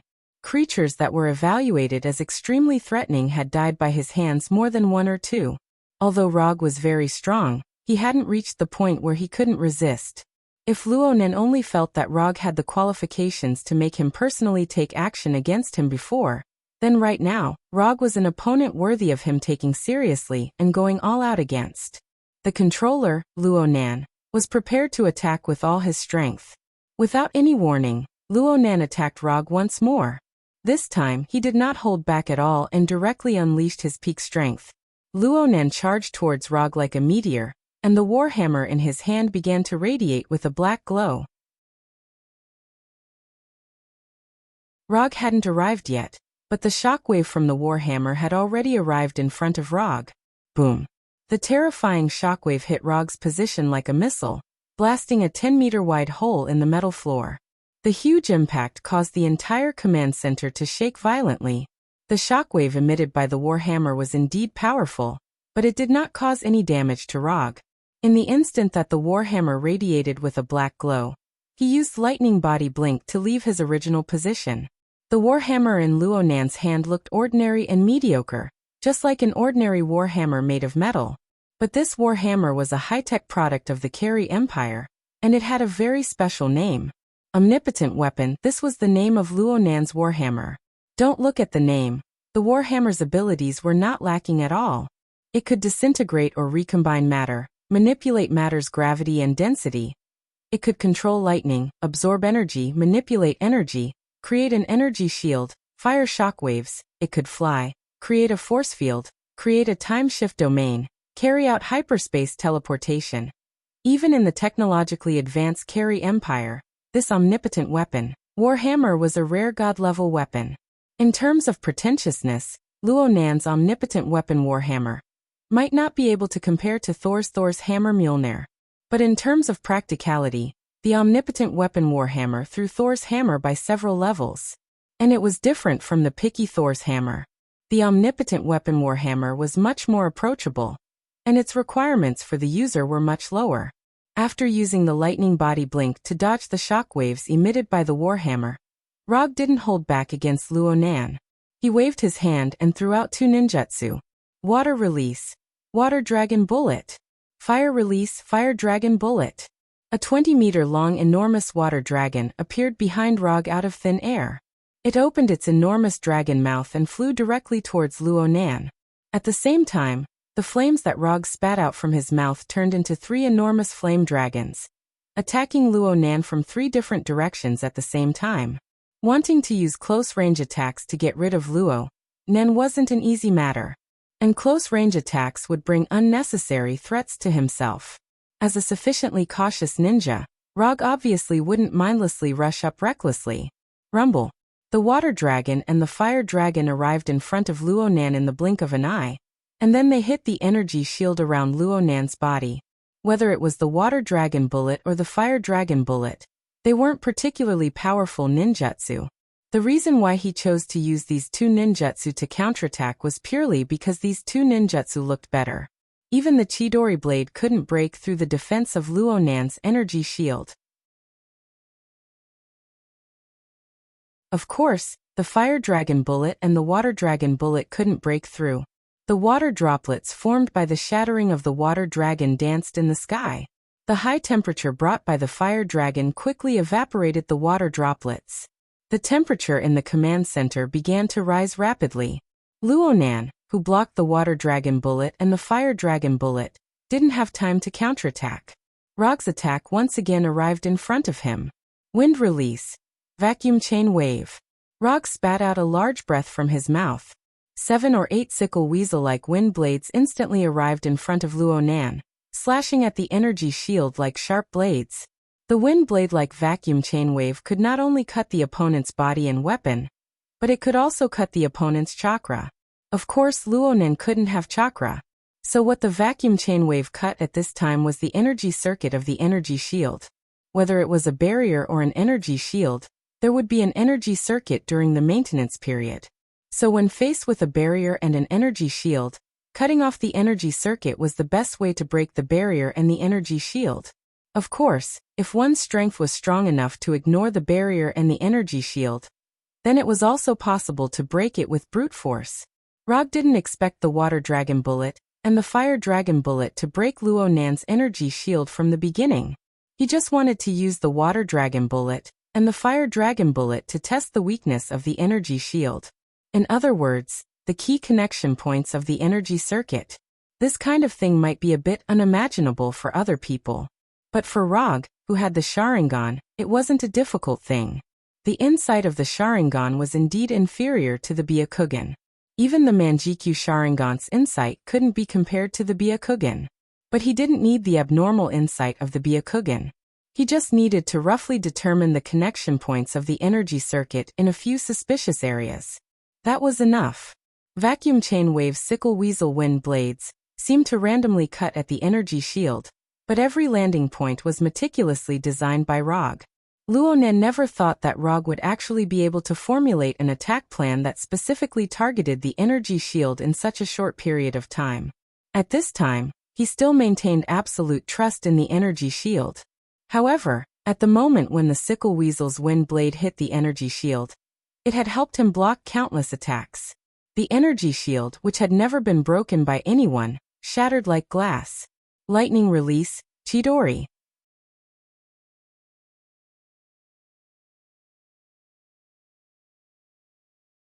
Chapter 261. Rog, who was originally 20 meters away, instantly arrived in front of the accuser Luonan. His left hand, which was sparkling with a silvery white lightning, directly pierced towards Luonan's heart. Right now Luonan was still in shock from his energy shield being broken. He never thought that his energy shield, which had never been broken before, would actually break at this time. Compared to the shattering of his energy shield, Rog, who had instantly appeared in front of him, didn't give him too much of a shock. It was already too late for him to reconstruct his energy shield. Rog wouldn't give him this kind of time. If Rog wasn't facing Luonan right now, but another carry warrior, then this Chidori would have pierced through the opponent's heart without any suspense, thoroughly ending the opponent's life. But Luonan wasn't an ordinary carry warrior. This wasn't the first time he faced a fatal attack that was close at hand. Even though he didn't have enough time to make any sort of defense or counterattack, he was still able to dodge the Chidori. The Kree armor he was wearing had bought him a true moment of time. And it was in this instant that normal people were unable to detect or grasp that Luonan activated the most peculiar ability of the Universal Warhammer, Time Shift Domain. Luonan didn't have the ability to control time. The Universal Warhammer couldn't control time like the Time Gem. But the Universal Warhammer was one of the few weapons in the universe that could use the power of time.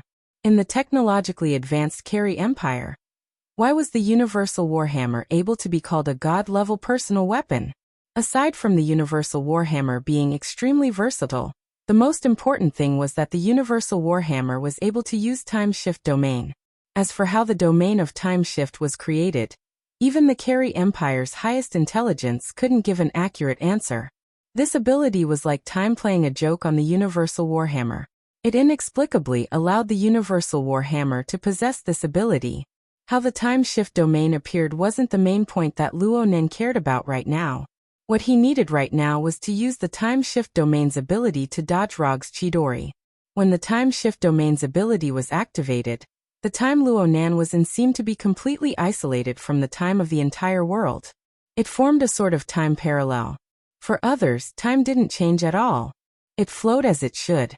But for Luonan, who was in the domain of time movement and movement, the time he was in was extended. It was extended in a different sense. In this extended period of time, he had no way of changing what was already happening in the real world. Because that was the power of time. If he couldn't change time, he couldn't change reality. However, the Time Shift Domain didn't exist to change time in the first place. From the name Time Shift Domain, one could see the true use of this ability. Mobile domain. In the flowing river of time, it was a domain that could move one's position. In a way, this ability was very similar to teleportation that involved the power of space.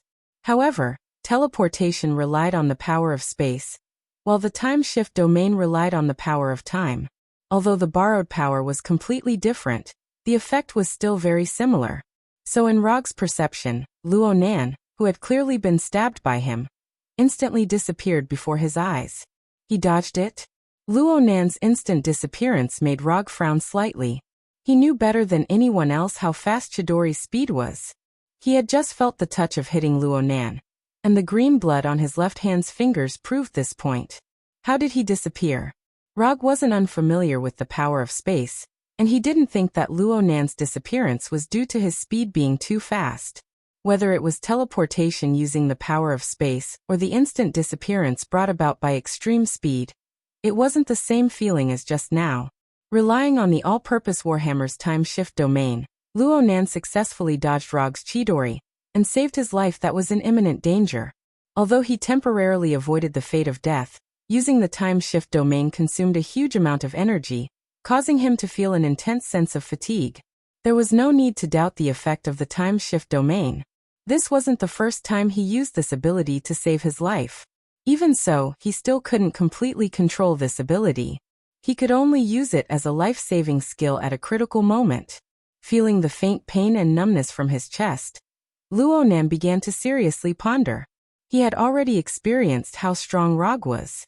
Although the current Rog didn't seem to be going all out, the strength he displayed so far had completely exceeded his expectations. Water, fire, wind, and thunder. In less than a few seconds, Rog used 4 completely different energy attacks. This level of proficiency in energy manipulation was even stronger than some special energy creatures. Did you kill Captain Marvel Carol? After a few seconds of silence, Luo Nan suddenly asked. You know that she's dead, but you don't know who killed her? Rog asked back. We really don't know who killed her. We just confirmed her death. It wasn't that the Kree's intelligence network wasn't advanced enough, nor was it that the Kree spies they hid on Earth didn't work hard enough. It was that they really didn't know anything. Even the news of Captain Marvel's death was told to them by someone else. Of course, Luo Nan wouldn't completely believe this kind of news from an unknown source, so he made some small confirmations. After a hint from the Supreme Intelligence, and a visit to the planet Captain Marvel Carol guarded, he finally confirmed that the news of Captain Marvel Carol's death was true. Thus, he brought the Kree battleship to Earth and contacted Maximus at the same time. According to their plan, this should have been a very simple plan to conquer the planet, just like the other conquering operations they had done before. But it was very clear that things didn't develop as smoothly as they imagined. Since you know that she died in my hands, then I'll send you to accompany her. As soon as his voice fell, Rog attacked Luo Nan once again. Although he didn't know how Luo Nan dodged Chidori, he was very sure of one thing. The current Luo Nan consumed a lot of energy. Being able to dodge once didn't mean that he could dodge a second time. And judging from Luo Nan's current state, Rog doubted whether he could use the magical evasion skill from before again.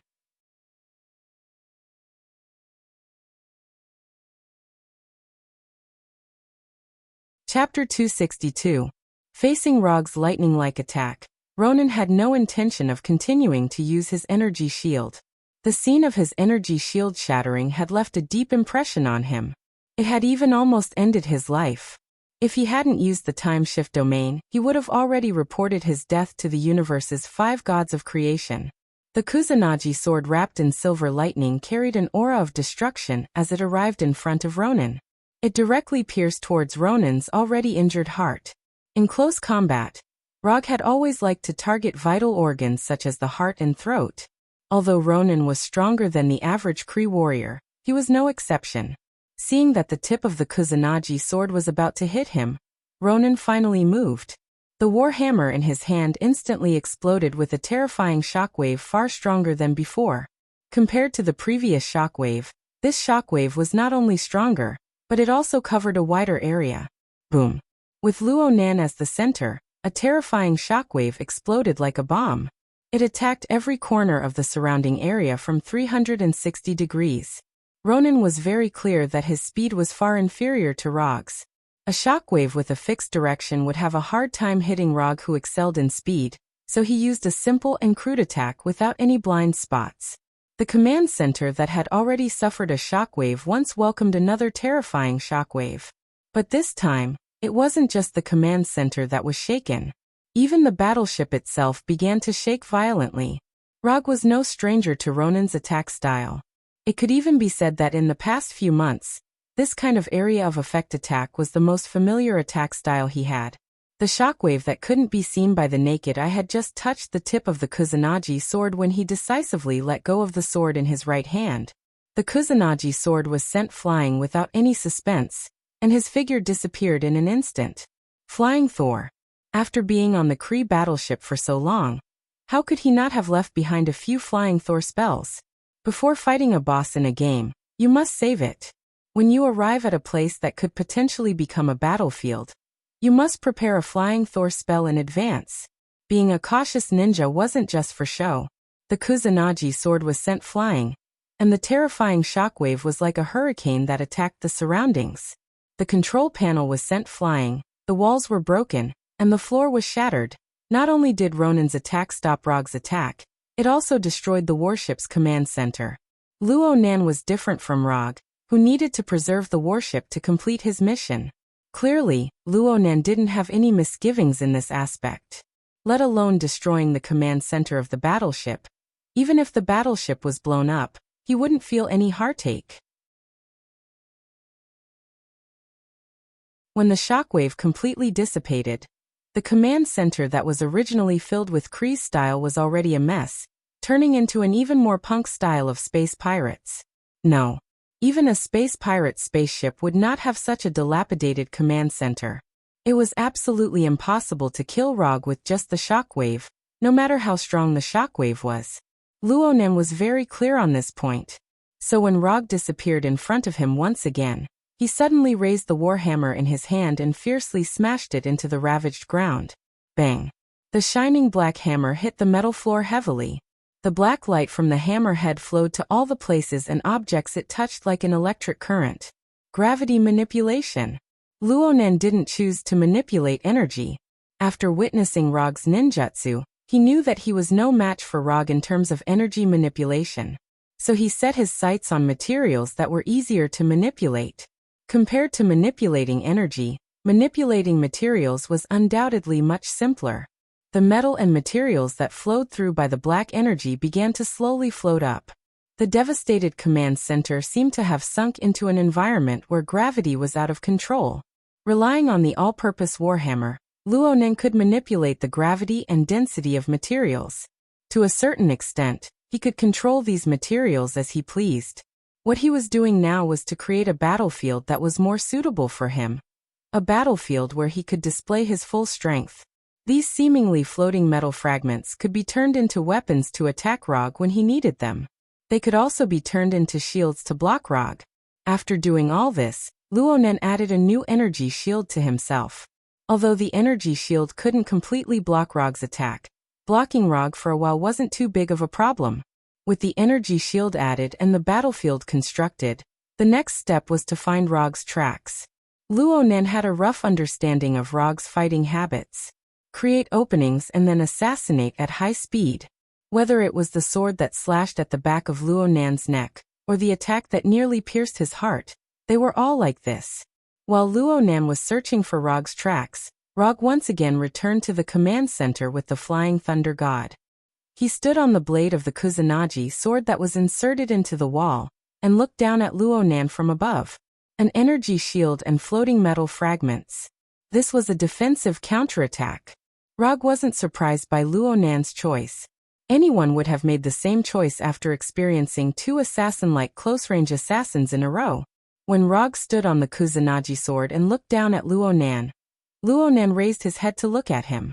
His face was full of vigilance. At the same time, there was a hint of provocation. Aren't you very good at high-speed close-range assassinations? Come on then. Bring it on. Although Luonan didn't say a word, Rog saw through his thoughts. However, even if the two of them wanted to communicate now, they probably wouldn't have the chance. Most of the external equipment in the command center was destroyed by Luonan's shockwave attack that didn't distinguish between friend and foe. If nothing unexpected happened, the translation system should have been completely destroyed. Looking at Luonan's vigilant expression, Rog suddenly sighed. Luonan's response wasn't wrong. He should have been vigilant. However, he overlooked a very important matter. Or rather, he didn't realize this matter at all. Rog was good at more than just physical attacks and energy attacks. He was good at mental attacks as well. When Luonan stared at him without blinking, Rog silently changed his 3-Tomo Sharingan to Mangekyo Sharingan. Tsukuyomi. Seeing Rog's 3-Tomo Sharingan inexplicably rotate, Luonan sensed that something was wrong. However, he didn't have any chance at this time. In just an instant, Luonan's mind was pulled into the Tsukuyomi world by Rog. It was a Tsukuyomi world that was completely controlled by Rog. The ground was as black as ink and flowing water. A huge red moon hung in the gray sky. Luonan's face was full of vigilance as he constantly sized up this strange world. Then he saw Rog wearing a black auspicious cloud robe, and the Kusanagi sword in his hand that shone with a cold light.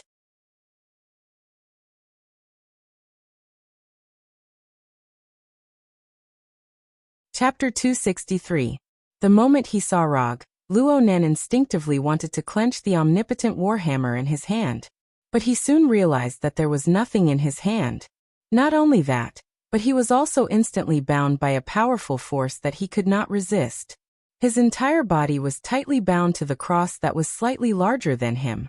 Not good. Although Luonan didn't know what had happened to him, he was certain that he had completely lost the ability to resist. No matter how hard he tried, no matter how hard he struggled, he couldn't break free from this seemingly ordinary cross and the small chain that bound his hands and feet. Don't struggle. If you can break free from the shackles, you can leave this place freely. Rog ignored Luonan's struggle because he had already confirmed that Luonan's mental strength was far inferior to his the moment he pulled Luonan into Tsukuyomi's world. It was a bit funny. Tsukuyomi was his Mangekyo ability, but he didn't know how to crack Tsukuyomi. If it was in Naruto's world, he more or less knew some ways to crack Tsukuyomi. But here he could only try one by one. Up to now, only 3 people had experienced Tsukuyomi. One was Hulk, one was the unexpected Banner, and the other was Luonan in front of him. Hulk tried to crack it but failed. Banner barely tried to crack it, but the result was worse than Hulk's. As for Luonan, Rog was looking forward to his performance. Where is this? After confirming that he couldn't break free from the shackles for the time being, Luonan quickly calmed down and asked, "You can simply understand this place as a world that belongs to me. By the way, let me remind you, don't count on others to save you. No one will come." Although Luonan seemed to have given up resisting, Rog knew very well that it was absolutely impossible for a person like him to accept his fate so easily. Generally speaking, the more a person pursues strength, the more unwilling they are to accept their fate. And Luonan was obviously the kind of person who pursued strength extremely. "What do you want to do? You brought me here specially. Don't tell me you want to chat with me?" Speaking of this, Luonan suddenly realized something. "It seems that you have also discovered that this place isn't the real world. If this is the real world, I won't understand what you're saying, and you won't understand what I'm saying either." Rog answered casually. He wasn't worried that Luonan would guess anything from his answer.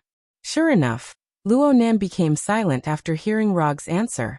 It wasn't the real world, which meant that it was a mental attack. In the universe, although there weren't many people who could use spiritual attacks, it wasn't a small number either. Some races were born with mental or telepathic abilities. Mental attacks were what these special races were good at.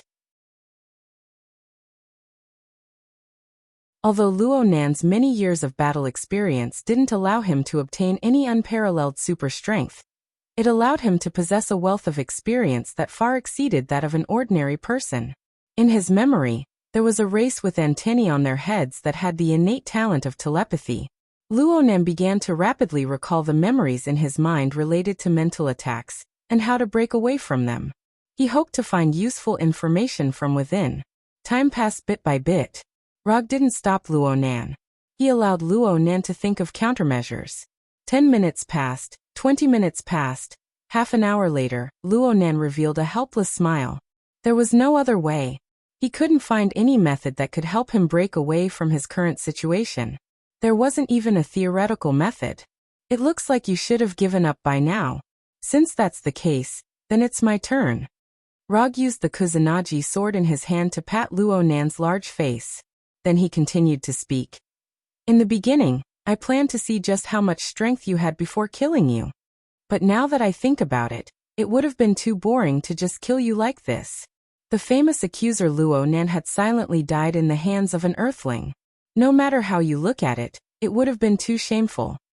More importantly, I feel that you still have a bit of value that hasn't been squeezed out of you. So, I plan to give you a chance to live. Luo Nan didn't say a word when Rog was speaking. He just listened in silence. When Rog finished speaking, a trace of disdain appeared on his face. You want to use the threat of death to humiliate me? Ignorant earthling. Looking at Luo Nan's expression of I'm not interested, Rog sighed once again. Even though he didn't know what Luo Nan was thinking, it was clear that Luo Nan had rejected his good intentions. Since that was the case, then let's go with the standard set meal. Alright, let me remind you. Death isn't the most painful thing. Wanting to die but not being able to die is. As soon as he finished speaking, the number of Rog in front of Luo Nan increased from 1 to 10. Then, these Rog raised the Kusanagi sword in their hands at the same time, and stabbed Luo Nan from different angles. Humans had to learn how to cherish something after losing it. In the following time, Luo Nan fully experienced the pain of wanting to die, but not being able to. Of course, Rog would ask Luo Nan from time to time when he was experiencing this hellish pain. However, Rog's questioning time wasn't fixed. Sometimes it was a few hours. Sometimes it was a day. It had to be said that a professional warrior's mental endurance was stronger than a normal person's. Especially for Luo Nan, who had seen and experienced a lot. He was a warrior with a certain level of strength. His mental endurance was even more outstanding. Even so, Luo Nan relented in the end after enjoying an entire 5 days of torturous pain.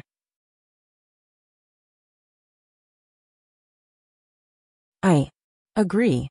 Luo Nan seemed to use the last of his strength to say these words. Then his mind returned to the real world once again. Luo Nan's tormented mind had just returned to his body when he fell forward uncontrollably. He laid on the ground like a corpse, not moving at all. After lying on the cold metal floor for over 10 minutes, Luo Nan finally struggled to sit up. He raised his head to look at Rog, who was less than a meter away from him. According to our agreement, you have to hand over the remaining 2 Kree battleships to me. Then you can leave. In order to smoothly communicate with Luo Nan, Rog intentionally obtained a universal language translator from 2 Kree warriors while Luo Nan was lying on the ground like a corpse. I never go back on my promises. With Luo Nan's personal arrangement, Rog easily obtained control of the other 2 Kree battleships. As for the Kree people on the battleships, he had Luo Nan pack them up and take them away. He only wanted the battleships. The Kree people and whatnot weren't part of his plan.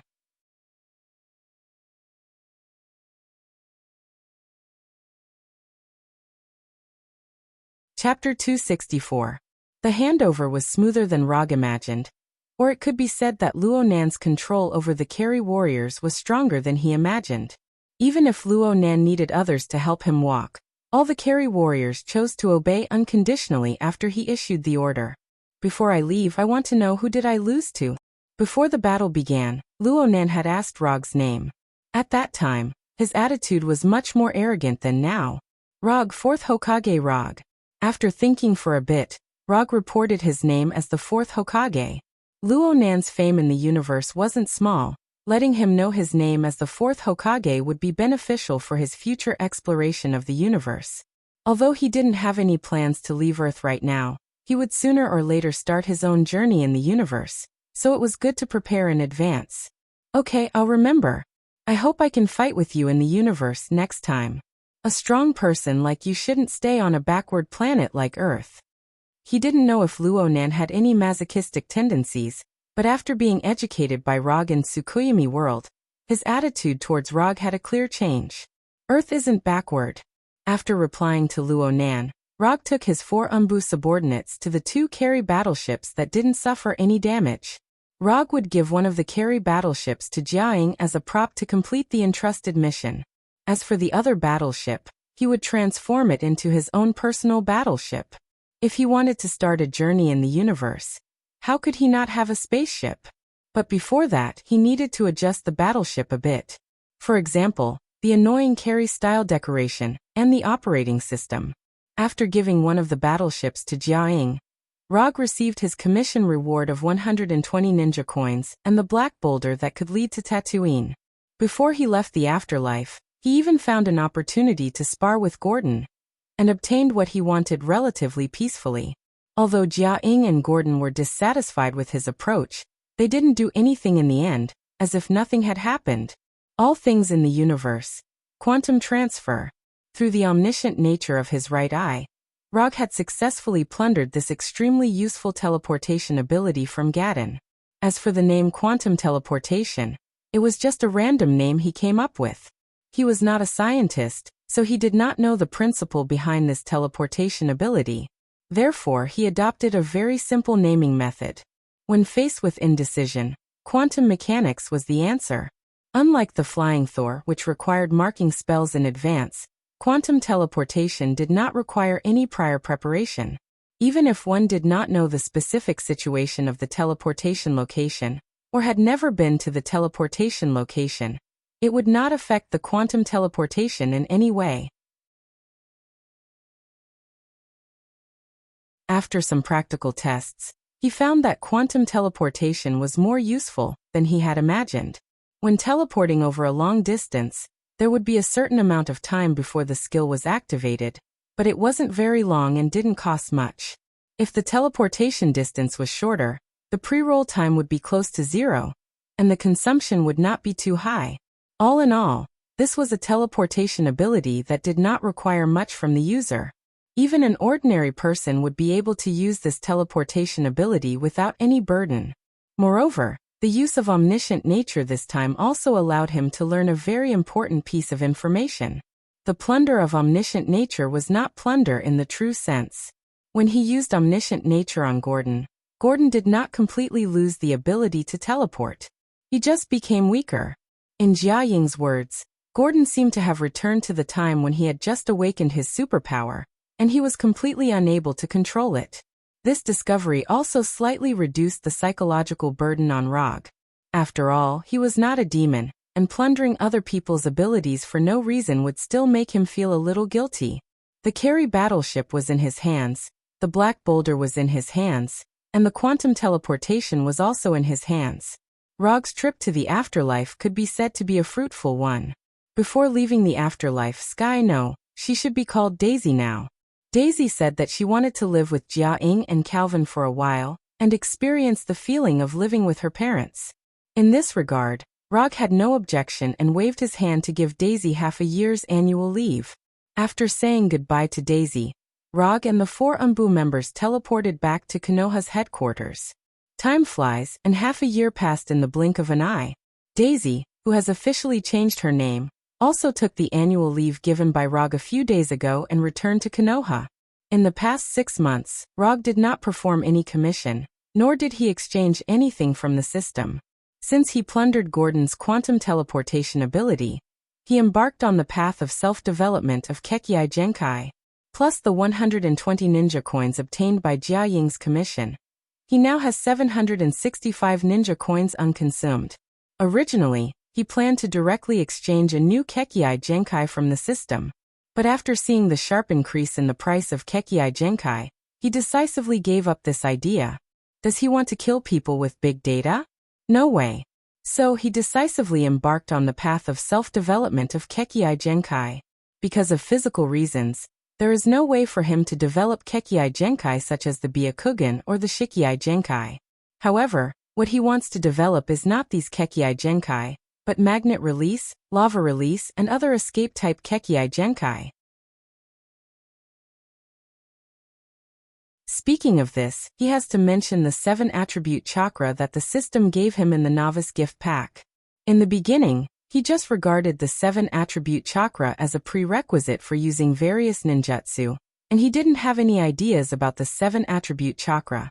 After all, compared with developing it by himself, it is undoubtedly much easier to exchange from the system. However, the system's price increase made him thoroughly see the system's evil profiteer face, raising the price on the ground, rogue to the extreme. However, what Rog didn't expect was that the system's price increase this time was really justifiable. He already has 2 Kekkei Genkai, Sharingan and Mokuton, and his body has reached a certain extent of the capacity limit. If he can develop Hashirama's sage body to the limit, then he can indeed continue to accommodate more Kekkei Genkai. But the problem is that he doesn't. So the system increased the exchange requirement of Kekkei Genkai, not to kill people with big data, but to hint to him that he should improve his sage body as soon as possible. But obviously, Rog didn't understand the system's hint, but embarked on the road of self-development of Kekkei Genkai. This is very Rog. This is also very straight. Because straight people don't understand the hint.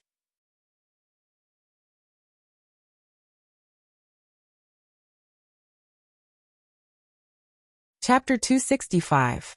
Although he accidentally embarked on the path of developing Kekkei Genkai due to a misunderstanding, Rog still gained a lot after seriously studying the fusion of different attributes of chakra for half a year. He didn't succeed in developing Kekkei Genkai such as magnet release and lava release, but he got another good harvest. Chakra fusion energy. When fusing his different attributes of chakra, he found that his chakra has a scumbag attribute in a sense. In short, in addition to his own 7 attributes, his chakra can also fuse different energies absorbed from the outside world, and transform them into the form of chakra. In order to prove this point, he deliberately used the quantum transmission ability he had just plundered to try it out. As a result, he found that his chakra can also fuse the energy of quantum transmission. Moreover, there is a tendency that it doesn't refuse. Rog doesn't know whether this is his own uniqueness that caused his chakra to become more and more abnormal, or it's because the chakra given by the system was originally set in this way. In short, his current chakra is a bit different from the chakra he imagined.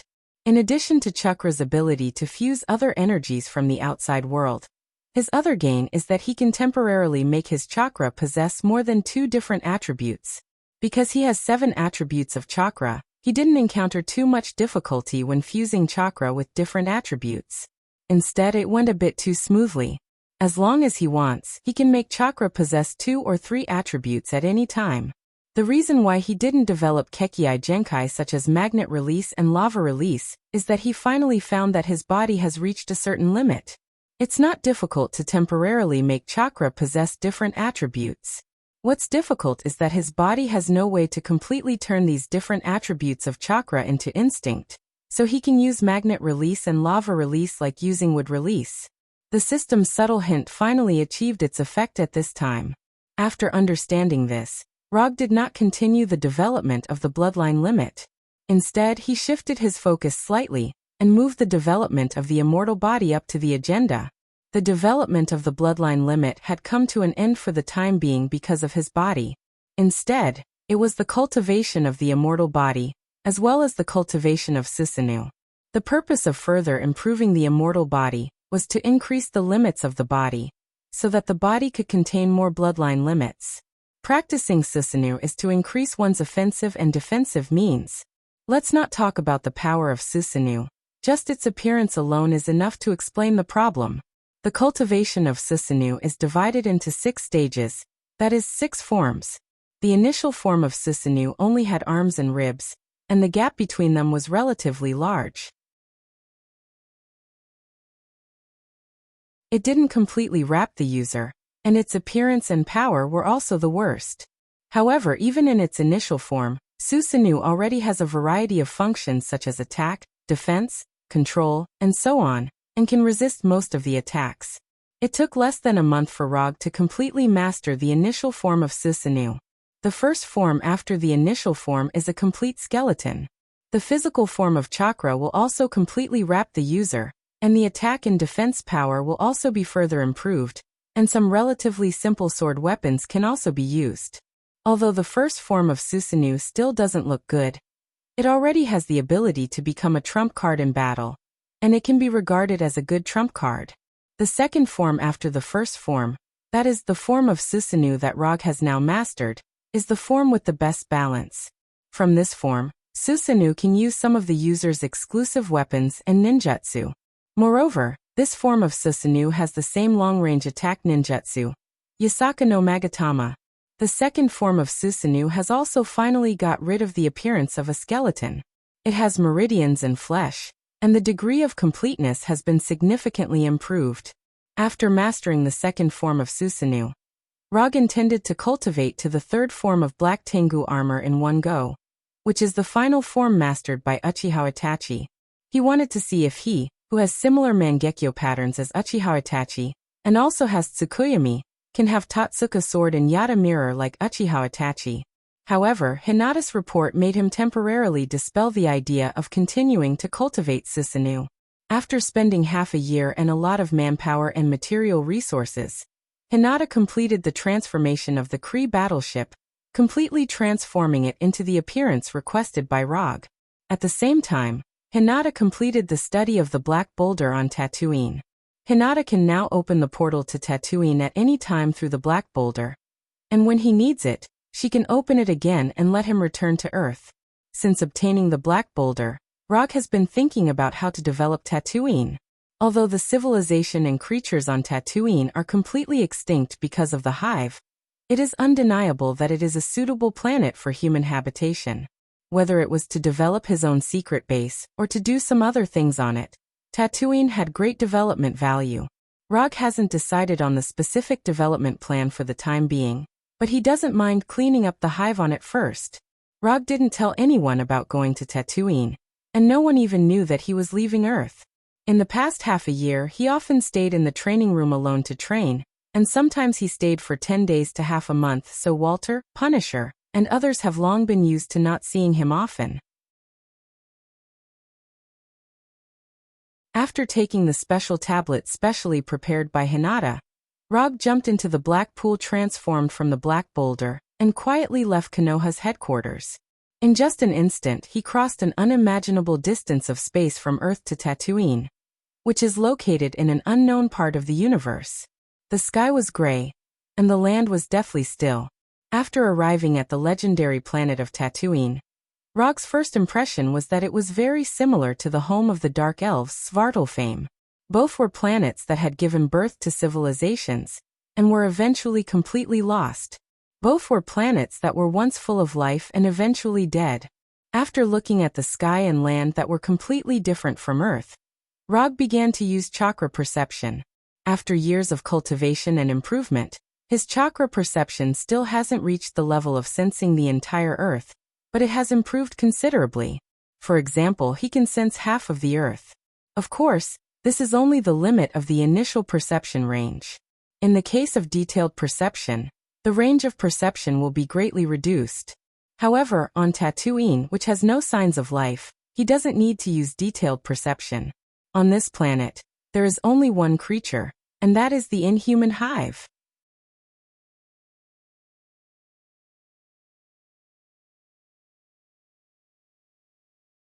Chapter 266. On the silent planet of Tatooine, Rog stood motionless like a statue. A 3D map appeared in his mind. As time passed, the map's range continued to expand, quickly extending beyond the horizon. There were no signs of life. Rog's perception range had already extended to hundreds of kilometers, but he still could not sense any signs of life. At this time on Tatooine, there were only a few living plants, let alone living beings. Although he had not gained anything until now, Rog was not worried that he would not be able to find Hive. Even if he could not find it, Hive would take the initiative to find him. For Hive, who had been in a state of hunger for a long time, Rog was a delicacy that had been delivered to his door. A delicacy that could allow him to continue living, and even a chance to leave the planet. Rog's perception range continued to expand. When his perception range was about to break through 500 kilometers, he finally sensed the target he was looking for. It was completely different from the life energy he had sensed before. The life energy he sensed now was not only very weak, but it was also in a fog-like state. It was like a cloud of smoke that was constantly flying. Although the life form was very special, Rog was 100% sure that this was the first inhuman hive in history, the legendary Hydra. Unlike other inhumans, Hive was not human, but a collection of parasites. To him, the human body was just a container. Those hundreds of millions of parasites were his true body. This special life form not only allowed Hive to have a lifespan that far exceeded other inhumans, but it also made him extremely difficult to deal with. When dealing with ordinary creatures, whether they were inhumans or creoles, as long as they caused serious damage to their bodies, they could end their lives. However, to Hive, the body was just a container. Even if the head was gone or the body was destroyed, it was just a matter of changing the container. What was even more troublesome was that when dealing with Hive, conventional weapons like swords, guns, and cannons would not be very effective. Energy attacks like lasers, fire, and lightning would be relatively effective, but they might not be able to kill all the parasites on Hive. Therefore, the best way to deal with Hive was to exile him to a space where he could not survive, and use the extreme external environment to completely eliminate all the parasites. For example, outer space. However, Honeycomb was not a fool. He would not allow others to take him to outer space.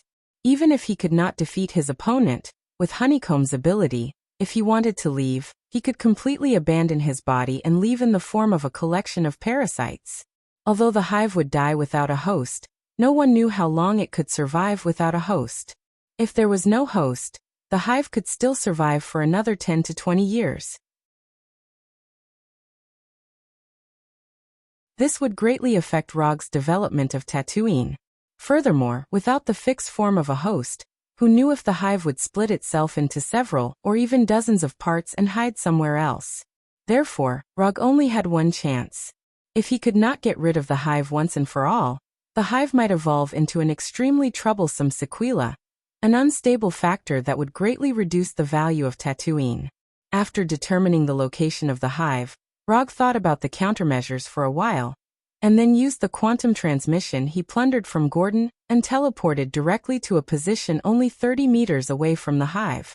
When the brilliant aurora-like light of quantum transmission disappeared, Rog saw the ultimate belief that Hydra had been looking for thousands of years, the hive. At this time, Honeycomb was not as weak as he had imagined, and it could even be said that his physical condition was very good. He did not know if it was because Hydra had just fed Honeycomb not long ago, or if Honeycomb had taken good care of his body, but at this time, he looked like a healthy adult male. His face was ruddy, full of energy, and his eyes were bright.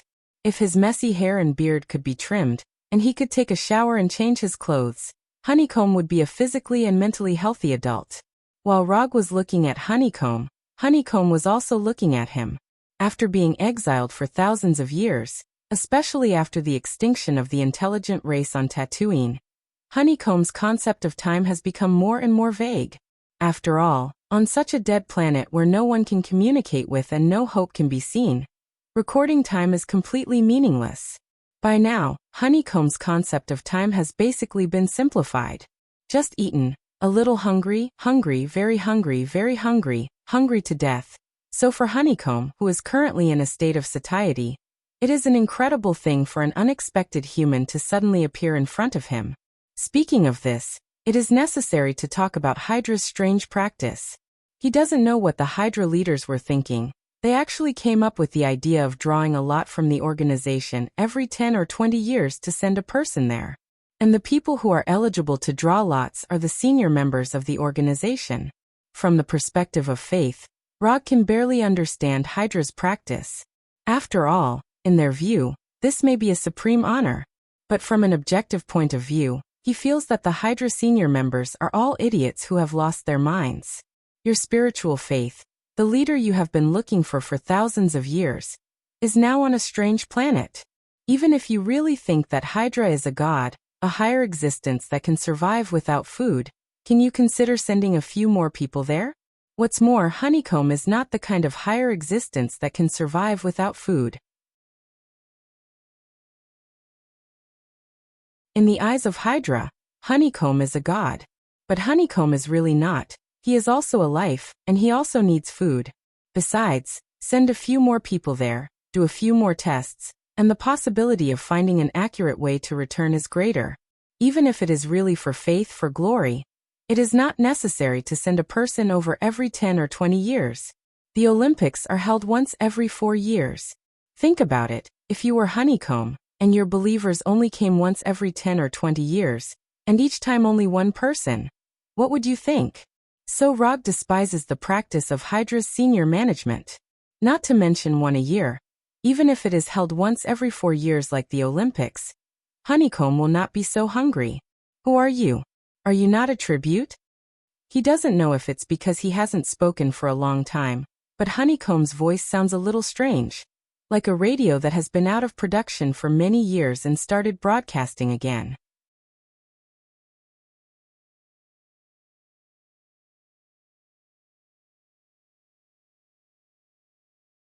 Chapter 267.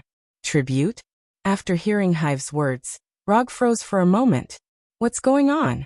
The first impression I give people is that I've fallen to the level of a tribute. Rog could endure other people's mockery of his strength, and he could also endure other people's disapproval of his character. But he couldn't endure other people's contempt of his appearance.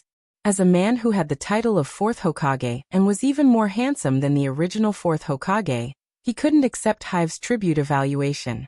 Have you ever seen a tribute as strong as me? Have you ever seen a tribute as strong and handsome as me? Have you ever seen a tribute as strong, handsome, and reliable as me? Tribute? You're the tribute. Your whole family is the tribute. After trying hard to calm his excited heart, Rog looked at Hive as if he was looking at prey. Honeycomb would never have thought that a simple sentence from him would cause Rog to have such a complicated mental state. Seeing that Rog's attitude had changed, Hive's face showed a trace of doubt.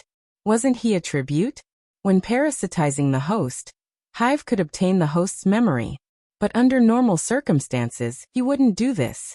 Because searching the host's memory was meaningless to him. Whether he searched the host's memory or not, it couldn't help him leave this damn planet. And every time he searched the host's memory, it would consume a part of his energy. For Hive, who hadn't eaten a full meal for thousands of years, every bit of energy was extremely precious. So over time, he lost interest in searching the host's memory. But now he suddenly had the urge to search the current host's memory. This host had just parasitized for a short time, and the energy in his body was enough for him to consume for a long time. More importantly, he now had a backup host. Although he didn't know who Rog was, and he didn't know what kind of ability Rog had. But the first time he saw Rog, Hive had a very strong intuition. This is the right host for me. This is the host I want. This is the perfect host for me. Hive didn't know why he had such an intuition, but he was sure that his intuition was right. Unknowingly, the atmosphere became a little strange. Rog scanned Honeycomb's body, and Honeycomb scanned Rog's body. If it weren't for the inappropriate surroundings, it would have been easy to misunderstand that Rog and Honeycomb were looking at each other with a gaze that went beyond friendship. Do you have any last words? Give me your body. After a few minutes of silence, Rog and Honeycomb spoke at the same time. Looks like you don't have any last words. Looks like you don't intend to give me your body. After pausing for a few seconds, Rog and Honeycomb spoke again at the same time. This damn tacit understanding. After the two of them spoke at the same time, Rog and Honeycomb gave up on the idea of continuing the conversation. Instead, they looked at each other seriously.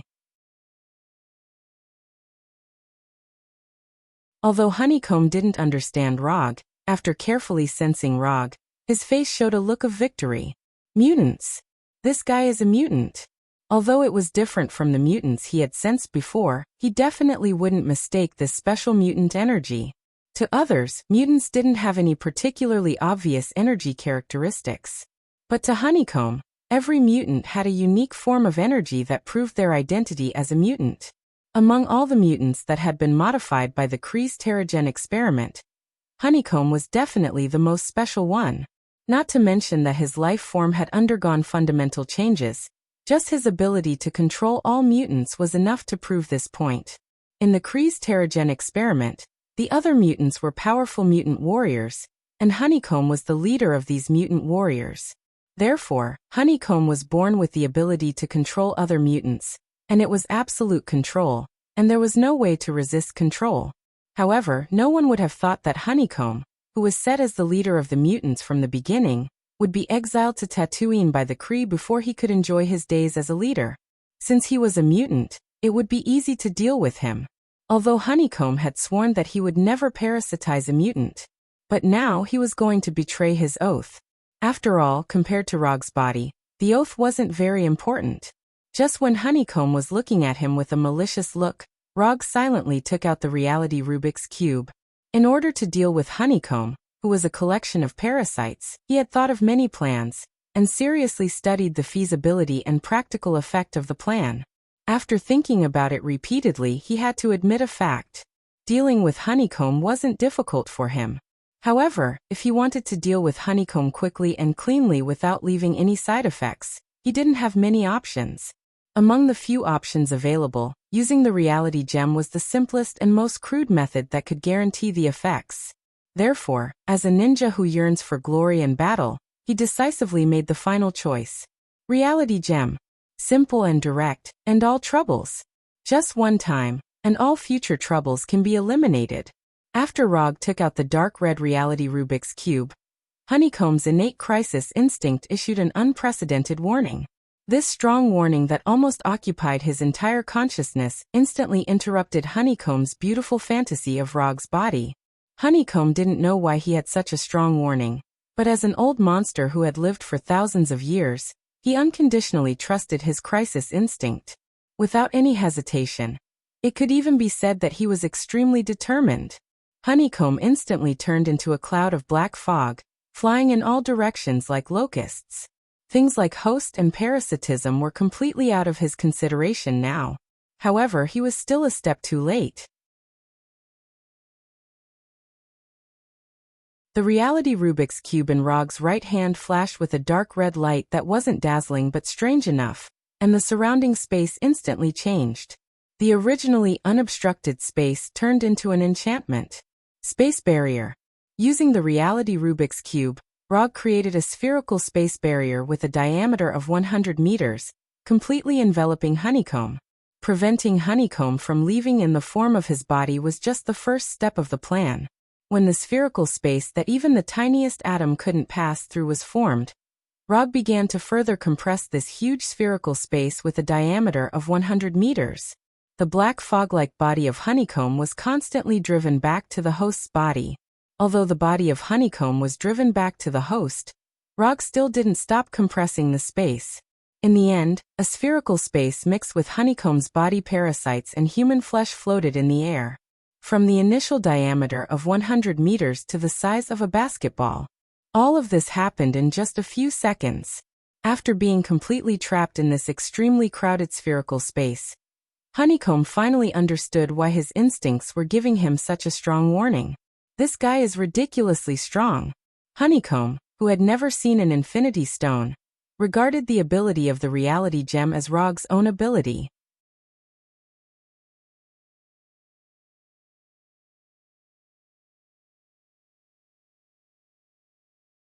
Chapter 268.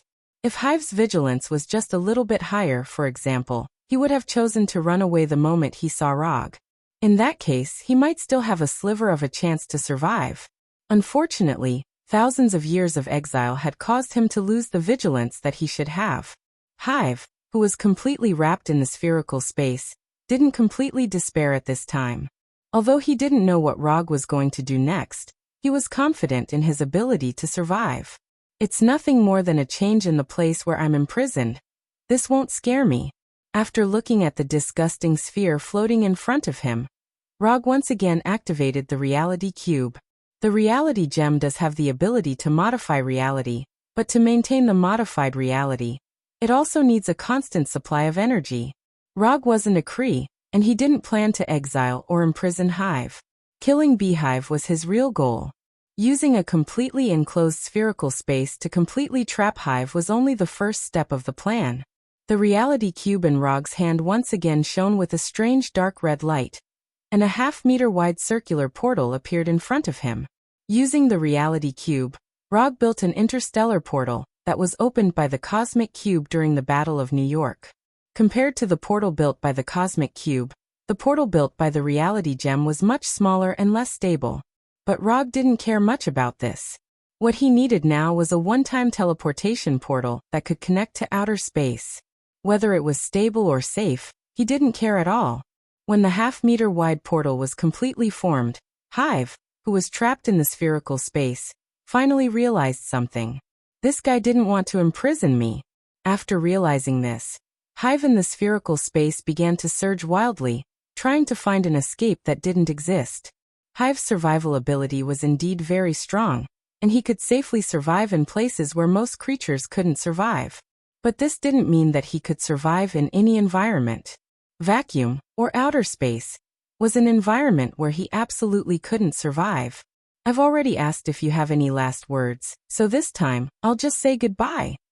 As soon as his voice fell, the right hand formed by chakra grabbed the floating spherical space, and through this spherical space mixed with human flesh, clothes, and the parasites of the hive into the portal that had just been constructed.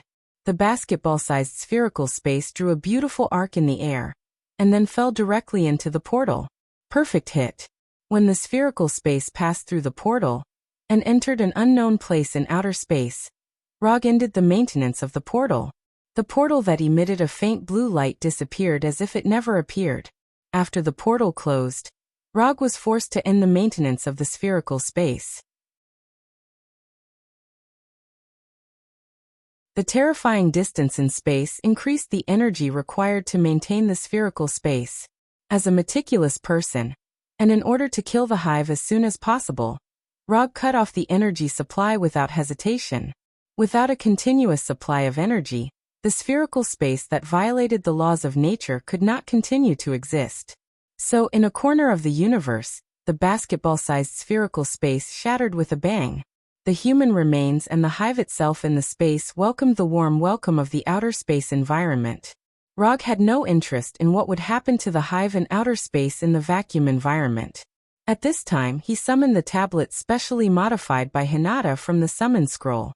The black boulder can open the space channel connected to the planet Tatooine, but because the planet Tatooine is constantly rotating, the location of the space channel is different every time.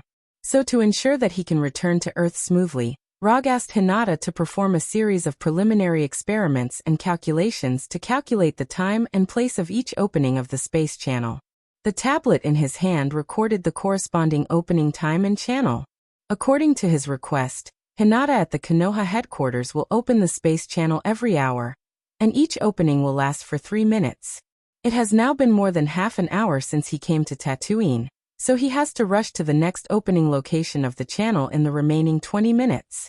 Quantum transmission.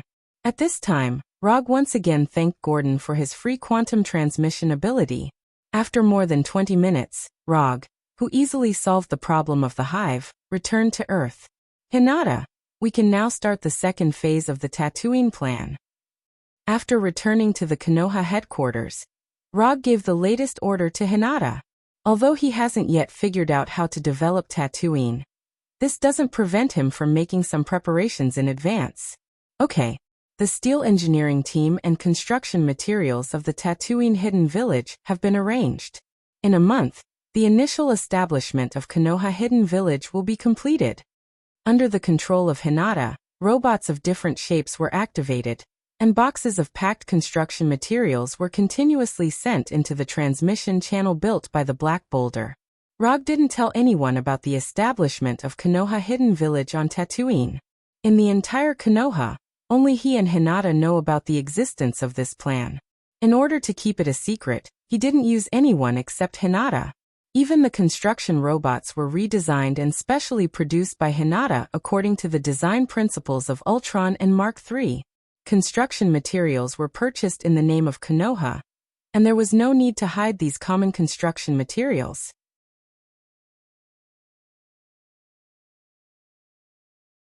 Even if someone found out that Konoha had purchased a large number of construction materials, it was impossible to know that Rog was secretly building Konoha Hidden Village on Tatooine. While Hinata was secretly building the Konoha Hidden Village, Rog was also continuing to practice his Susanoo, hoping that he could reach the third form of the Black Tengu armor as soon as possible. However, his cultivation plan was soon interrupted again. According to the feedback of Konoha's intelligence department, an alien life form that he listed as a key observation target was suspected to have appeared in San Francisco, and it caused a certain amount of damage in San Francisco. Konoha's special operations team in San Francisco has set off at this time, but they haven't captured the alien life form that caused the riot. In the past 6 months, there have been more and more riots caused by this kind of suspected superpower or special life form. If the Battle of New York made people all over the world know that there are many special people in this world that are unknown to people, then, the Seoul incident caused by Ultron is equivalent to completely opening the stage of this kind of special event. All kinds of superpower criminals and illogical events happened one after another. Even those criminals who only want to rob and bully ordinary people on weekdays have embarked on a different path of upgrading.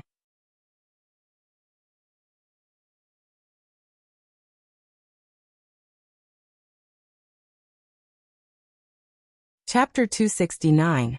Under normal circumstances, the riots caused by this kind of special event would not be reported to ROG, but would be handled by Konoha's special operations team. However, ROG once reminded the intelligence department that once the special event he mentioned was discovered, he must be notified as soon as possible. So this time, the riot caused by a suspected alien life form in San Francisco was directly reported to him. There weren't many special events that ROG could specifically request attention to. Up until now, there had only been 2. One was an alien life form that was suspected to have the ability to change its form, and the other was a skeleton with flames all over its body. Of course, this was only a general description of the intelligence department. What he really wanted to pay attention to was actually Venom and Ghost Rider. However, he couldn't tell the intelligence department about Venom and Ghost Rider, so he could only let them pay attention to similar events.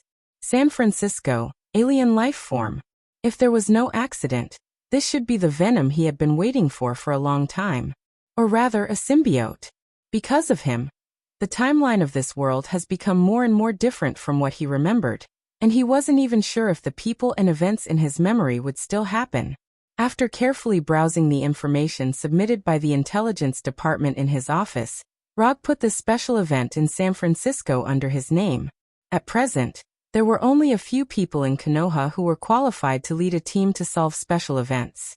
Punisher and Abomination were his earliest subordinates, and now they were the main force of external operations. Gecko Kara and Daisy would also deal with some tasks that were not so difficult. Kurenai Tank didn't admit that he was a member of Konoha yet, but he was basically willing to do the tasks assigned to him. As for Pietro and Walter, ROG didn't list them as operatives at first. However, Pietro, who couldn't stay idle, took the initiative to apply to join the operations department, and now became a captain of the operations department. After 6 months of hard work and constant appearances, Pietro finally got his own title, Konoha Quicksilver. Although this title didn't sound as good as Konoha's White Fang, it was still a good title. Walter also went on several missions with Quicksilver, but they were all ordinary missions that weren't very difficult. Perhaps it was because of Walter's personality, but he wasn't very interested in fighting, and didn't use his superpowers as often as Pietro did. Walter's decision made ROG feel much more at ease. Walter's ability was indeed very strong. At its peak, it could even surpass the reality gem. However, the greater the power, the greater the possibility of losing control. ROG didn't want Walter to say that there were no more superpowers in Konoha. After putting the incident in San Francisco under his own name, others would not intervene in it, unless ROG couldn't handle it or took the initiative to ask for help. After reading all the information collected by the intelligence department, ROG set off directly. Through the surveillance video at the scene of the riot, as well as the videos taken by the onlookers, he could basically confirm that the ones who were currently jumping around and causing riots in San Francisco were the symbiotic demons. As for whether this symbiotic body was Venom, further confirmation was needed. After all, symbiotic demons looked similar, especially when they were of the same color. They gave off the feeling that they were twins. Quantum teleportation. A brilliant aurora-like light appeared, and then Rog's figure completely disappeared.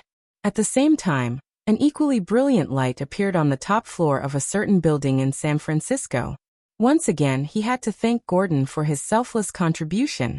He had to admit that Gordon's quantum teleportation ability was really useful. Although it was far inferior to flying Thor in battle, it was very useful for long-distance teleportation. San Francisco was a world-famous tourist destination. It was one of the most important high-tech R&D bases in the world, and the most important financial center on the west coast of America. The population here wasn't as terrifying as New York, but it was still shocking. There were almost 1 million people living in San Francisco. It wasn't easy to find a person who was possessed by a symbiotic demon, but hadn't transformed. Rog wasn't interested in sensing them one by one, so he adopted a very simple method: wait. From the current situation, the symbiotic demon was clearly looking for something. At the same time, the symbiotic demon was being hunted by an unknown organization. In Rog's memory, it was the Life Foundation next to the Golden Gate Bridge that brought the symbiotic demon to Earth. However, this was just his previous memory. After knowing that there was a Life Foundation in San Francisco, he asked Konoha's intelligence department to pay attention to this foundation. In particular, they paid attention to the Life Foundation's spaceship launch plan. Unfortunately, this Life Foundation had no interest in life outside the Earth, nor did it have any intention of exploring the stars. Therefore, this symbiotic demon incident really had nothing to do with the Life Foundation. After admiring the environment of San Francisco from a condescending position, Rog took out a pair of sunglasses and put them on. From the outside, this is a pair of ordinary sunglasses. At most, it looks a bit expensive. But in fact, this is a pair of sunglasses specially modified by Hinata. Through this pair of glasses, Rog can contact Hinata at Konoha's headquarters at any time. The lenses can also present real-time virtual interactive images, making it convenient for him to browse various documents and information sent by Hinata at any time. Obviously, this idea was based on the smart glasses Edith, that Tani hasn't designed yet, but will design sooner or later. After putting on the glasses, Rog directly teleported from the top floor of the building to the alley next to it, and then strolled in the streets like a tourist. The symbiotic demon suspected to be Venom is hiding somewhere, but he will definitely appear again. When he appears again, it will be time for Rog to make his move. While strolling, Rog didn't stay idle and asked Hinata to investigate all the information about Eddie Block. The emergence of the symbiotic demon may have nothing to do with the Life Foundation, but one thing will not change, that is, the fate of the host. As long as the fate of the host does not change dramatically, some things are destined to happen. For example, Tani will become a superhero, or Eddie Block will become the new host of Venom. Currently, Hinata has partial authority from the military, the Ministry of Defense, and other departments. These authorities were specifically authorized to Konoha's Intelligence Bureau by the military, the Ministry of Defense, and other departments. In addition to Hinata, Konoha's Intelligence Bureau occasionally uses these special authorities. It didn't take long, to be precise, less than 30 seconds. All the information about Eddie Block appeared in the lenses of the glasses.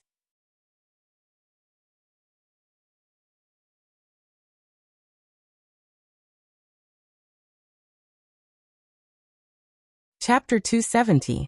Eddie Brock, who previously worked for the New York Daily Globe, was a somewhat famous reporter. Because of an unconfirmed false report, he lost his job and reputation, was labeled as unreliable, and was ostracized by his peers in New York. In order to bid farewell to the past, and to get his life back on track, Eddie Brock moved from New York to San Francisco, and became a field reporter for the local news channel in San Francisco.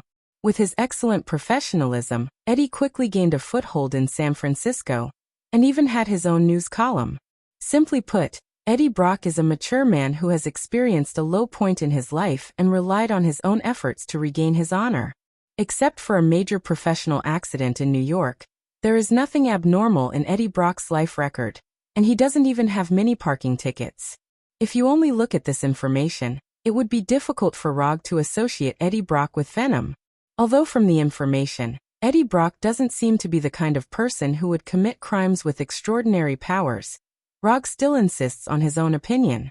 If the symbiote that caused the riots in San Francisco is really Venom, then the host of Venom must be Eddie Brock. Because this is the fate of Eddie Brock. Investigate Eddie Brock's whereabouts in the past few days. I want to know what he has been doing in the past few days.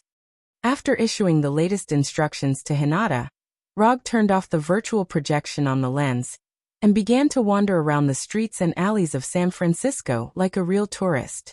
Taste the signature dishes of famous restaurants, enjoy the scenery of famous scenic spots, and respond to fans' requests for photos.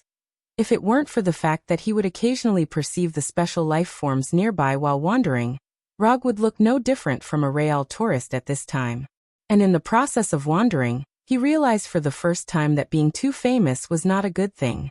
Although he has rarely performed tasks in public as the fourth Hokage recently, even so, it has not reduced his popularity among the people. After signing nearly 100 signatures, and enduring more than a dozen female fans with hot figures and hot personalities, he finally dispelled the idea of wandering around with his real face. At night, the Golden Gate Bridge. Rog, who changed his appearance with the transformation technique, stood at the top of the bridge, overlooking downtown San Francisco. By hacking into San Francisco's city surveillance system, and the various surveillance cameras on the road that can be connected to the internet, Hinata sorted out the specific whereabouts of Eddie Brock in the past few days. Although the scene of the symbiotic demon's transformation was not captured by the surveillance camera, it was basically certain that the host inside the symbiotic demon was Eddie Brock.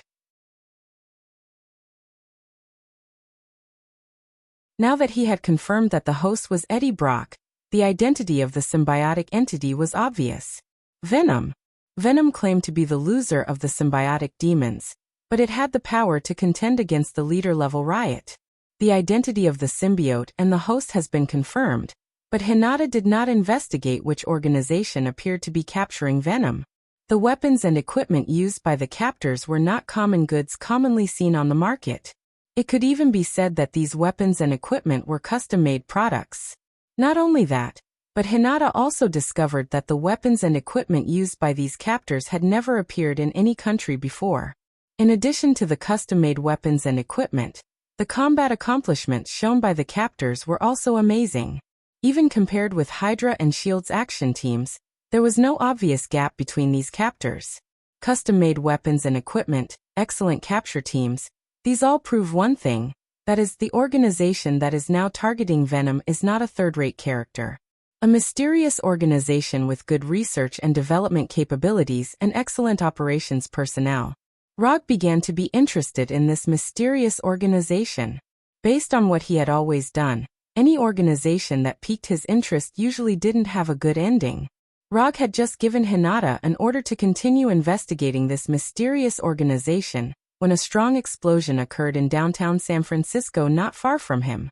The flames of the explosion rose into the sky, like a small mushroom cloud standing in the bustling city. As soon as the strong explosion came, Rog directly teleported to the street where the explosion occurred through quantum transmission. The originally lively street was now a mess as if it had been through a long war. Broken windows, burning vehicles, crumbling houses. Just looking at the scene in front of him, it was impossible to believe that this would be downtown San Francisco. The streets were filled with pedestrians who had been affected by the explosion. Around these injured or dead pedestrians, there were many combatants in black uniforms and combat helmets. Rog ignored the captors of these mysterious organizations and quickly scanned every corner of the street. It didn't take long for him to find the target he was looking for in a broken ruin. A humanoid black body, a mouth full of sharp teeth, and a pair of iconic big white eyes.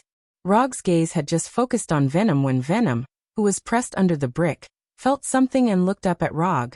The moment he saw Rog, Venom seemed to have seen an indescribable horror.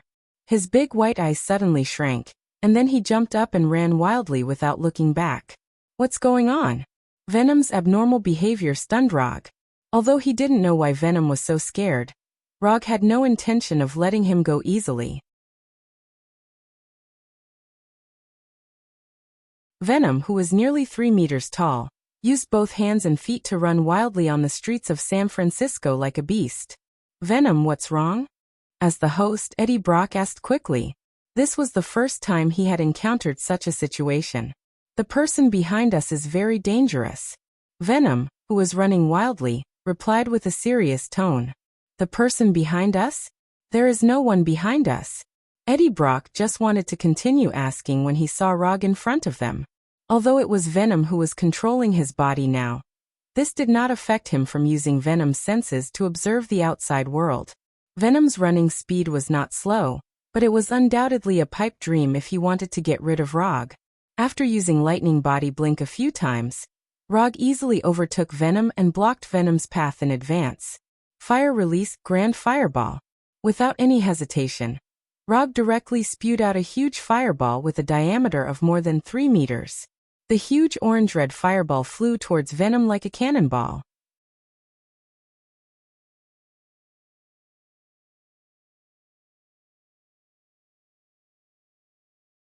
Chapter 271. For a long time, Fire Release has been described as smokeless and can't burn people to death. However, this situation will never happen to Rog. Although he didn't count carefully, the number of people who died under his Fire Release attack is not small. Among them are many Warnerheim Protoss warriors whose physique is far beyond that of the Earth's humans. Seeing the huge fireball with a diameter of 3 meters coming towards him like a cannonball, Venom quickly began to change direction. This level of fire attack, not to mention Venom himself, is afraid of fire attacks. Even if he doesn't have the weakness of fire, he doesn't intend to use his body to resist the fireball. Venom's limbs suddenly exerted force, and his whole body jumped high like a flea, trying to directly avoid the oncoming fireball. However, Rog's attack is not so easy to avoid. Under normal circumstances, Grand Fireball can only be used in a straight-line attack, and it is very easy to avoid. This is why Fire Release Ninjutsu is underestimated. Ninjutsu that can't hit the target, or ninjutsu that can be easily avoided, is a ninjutsu that has no practical value. Therefore, in order not to waste the ninjutsu he used to exchange for Grand Fireball, Rog made some improvements to the Grand Fireball Jutsu. The Grand Fireball Jutsu is indeed not much of a threat. But what if the Grand Fireball can change its trajectory? In order to change the trajectory of the Grand Fireball, Rog borrowed some of the techniques of Fire Dragon Bomb. Chakra can control the direction of the Fire Dragon Bomb, making it extremely difficult to avoid. Since the Fire Dragon Bomb can do this under Chakra's control, then Grand Fireball naturally has this possibility. After a series of tests and practical operations, Rog successfully mastered the method of controlling Grand Fireball with Chakra. Venom, who jumped high, just breathed a sigh of relief. Then he saw the huge fireball that should have continued to fly forward suddenly change direction, and flew straight towards him in the air. Bad. The air is not the ground. There is no place to borrow strength here.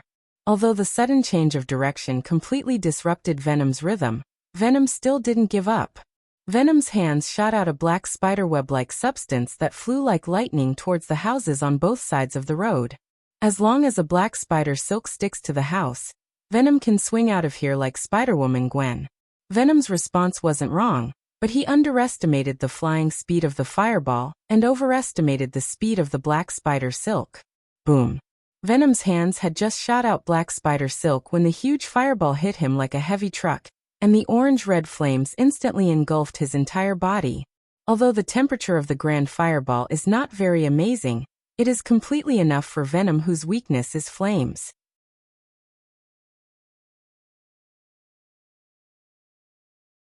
Venom, who was engulfed by the orange-red flames, fell heavily to the ground. His whole body rolled crazily as if he had lost his mind. Relying on his Sharingan, Rog can clearly see that Venom's black body is rapidly shrinking at a speed visible to the naked eye. If the flame lasts a little longer, Venom will completely change back to Eddie Brock's appearance. But fortunately, the flame of the Grand Fireball only lasted for 2 or 3 seconds before it ended. When the orange-red flames completely dissipated, Venom seemed to have successfully lost weight, shrinking from nearly 3 meters to about 2.5 meters. In addition to the obvious change in his body shape, Venom's spirit seems to have suffered serious damage. He knelt on the ground weakly, sticking out his long tongue and gasping for breath. For some reason, looking at Venom's current appearance, Rog suddenly felt a little unbearable. However, he quickly threw these thoughts to the back of his mind. Although Venom looks miserable now, with his healing ability, it won't take long for him to recover completely. Rapid recovery and regeneration are as simple as breathing for the symbiotic demons. Sure enough, within a few seconds, Venom, who was kneeling on the ground, began to expand rapidly, expanding back to his previous 3-meter-high appearance. Do you want to fight here and then talk? Or should we skip the fight? Rog came to Venom and asked in a calm tone. He didn't intend to kill Venom. If he wanted to kill Venom, he didn't need to do it himself. The reason why he came to San Francisco was that he had some deals to discuss with Venom. Who are you? I never talk to guys who pretend to be other people. Although Venom couldn't see through Rog's transformation technique, he was sure that Rog had used some kind of mysterious disguise. This is not a special ability. It is purely an intuition that he has obtained after living for a long time and experiencing too many things. My name is Rog. If you like, you can call me Yondaime Hokage. Rog directly reported his identity, but he did not remove the effect of the transformation technique. After hearing Rog's reply, Venom did not answer immediately, but began to search the memory of the host. Whether it was Rog or Yondaime Hokage. For Venom, who had just arrived on Earth and was inexplicably hunted as soon as he arrived, they were all completely unfamiliar existences. After roughly figuring out the identity of Rog through the memory of the host, Venom gave his answer. Where are we going to talk? Of course, we are going to the hotel to talk. As soon as the voice fell, the light of quantum transmission emerged from Rog's body, and then completely enveloped Venom. After the brilliant aurora-like light disappeared, the figures of Rog and Venom also disappeared completely. Then, a luxurious hotel suite appeared in front of them. This suite was specially reserved by Rog during the day. After looking around the environment in the suite, Venom went directly to the sofa in the living room and lay down directly. The black Venom on the white sofa. Although Venom's image and movements were a bit dazzling, Rog didn't say anything about it. You can't use Earth's etiquette to ask an alien creature. It's unreasonable.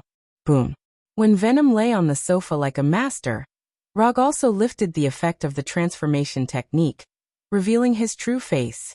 I want to know, how did you come to Earth? Did you come here alone? Or did you come with your own kind? In addition, how can I find your symbiote? It's just a symbiote. Rog is not interested in it. But if it's a group of symbiotes, or thousands of symbiotes, it's different.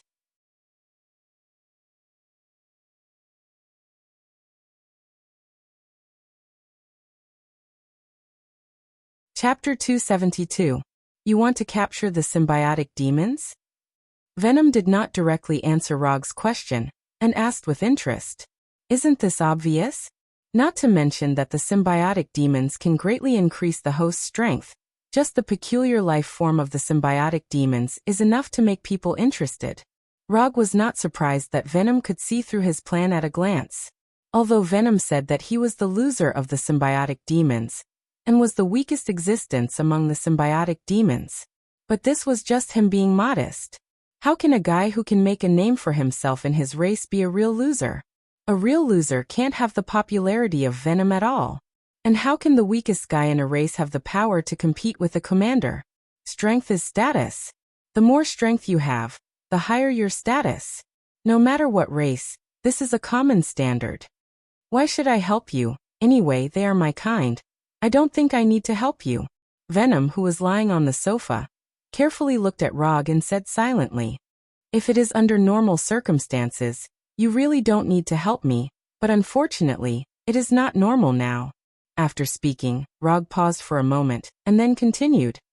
After experiencing the events of the past few days, you should also be very clear that you are now being watched. Judging from the weapons and equipment they use, the people who are now capturing you have enough understanding of the symbiotic demons. Although you can still jump around, you are only one person after all. Even if you can hold on, your host may not be able to hold on. If my perception is not wrong, your current state is not very ideal. With your current situation, how many times do you think you can escape capture? Once, twice, or 3 times. Symbiotic demons have amazing regeneration and repair abilities. Even if it is a broken limb, or even a fatal injury, the symbiotic demons can recover to normal in a short time. It's just that this world is a reasonable world. If you want to get something, you must pay something. There was nothing that could be obtained without paying a price. Even the Infinity Stone that can change the laws of the universe is the same. The symbiotic demons did indeed possess astonishing regeneration and repair abilities, but this regeneration and repair ability was not obtained out of thin air. Although Rog did not know what method the symbiotic demons used to complete their regeneration and repair, there was one thing he was certain of. There was a limit to the regeneration and repair of the symbiotic demons, and a certain price had to be paid. After comparing the life energy intensity of Venom before and after being attacked by the fireball, he was even more convinced of this point. Do you think I'm the kind of person who would betray my own kind for my own safety? Venom snorted in disdain. Do you think you're the kind of person who would sacrifice yourself to protect your own kind?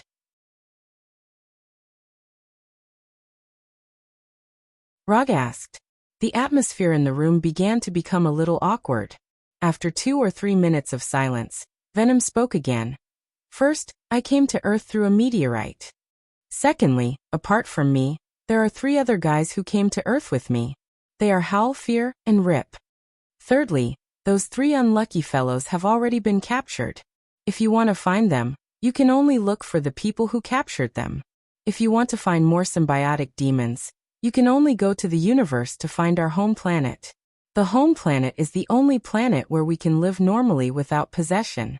As for the specific location of the home planet, I don't know. Venom answered the 3 questions raised by Rog at the beginning, and then fell silent again. After listening to Venom's answer, Rog frowned slightly. Excluding Venom, there are only 3 symbiotic demons, which is a lot less than he thought. This number is a bit far from the symbiotic demon army he wants, very far. You can only live freely without possession on the home planet. Then how did the 4 of you survive on the meteorite? Rog asked his doubts.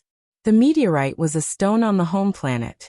Howl and I were discussing something on the stone, and an inexplicable space channel appeared around us and sucked us in with the stone. Then we were near the Earth, sucked in by the Earth's gravity, and finally came to the Earth. Venom briefly explained the ins and outs of the matter. From his tone, it can be heard that he was also speechless about his experience. But this is also understandable. Think about it. If you stay at home and are inexplicably teleported to a completely unfamiliar planet, your mood will also become very bad. An unexpected disaster. Venom and the other 3 used their own personal experience to prove what is called bad luck. Excuse me for asking, how big is that stone? And the 4 of you are not all men, right? From the names Venom, Howl, Fear, and Tear are all typical male names. As far as Rog knows, the reproduction of the symbiotic demons seems to be asexual, so he is a little curious about why the 4 of them appeared on the same stone. Put away your strange thoughts. We are different from humans. We don't have your strange hobbies and primitive reproduction methods. In the following time, Rog asked some questions about the symbiotic demons and the symbiotic demon's mother planet. If he remembers correctly, on the symbiotic demon's mother planet, there is a fierce man who cut off the head of a member of the Kagami group with a sword. The god of symbiotic demons, Nar. Of course, when mentioning the god of symbiotic demons, he has to mention his famous sword, the Black Death Sword. He doesn't know if the Black Death Sword is now in the hands of the God Slayer. If there is a chance in the future, he can inquire about the relevant information.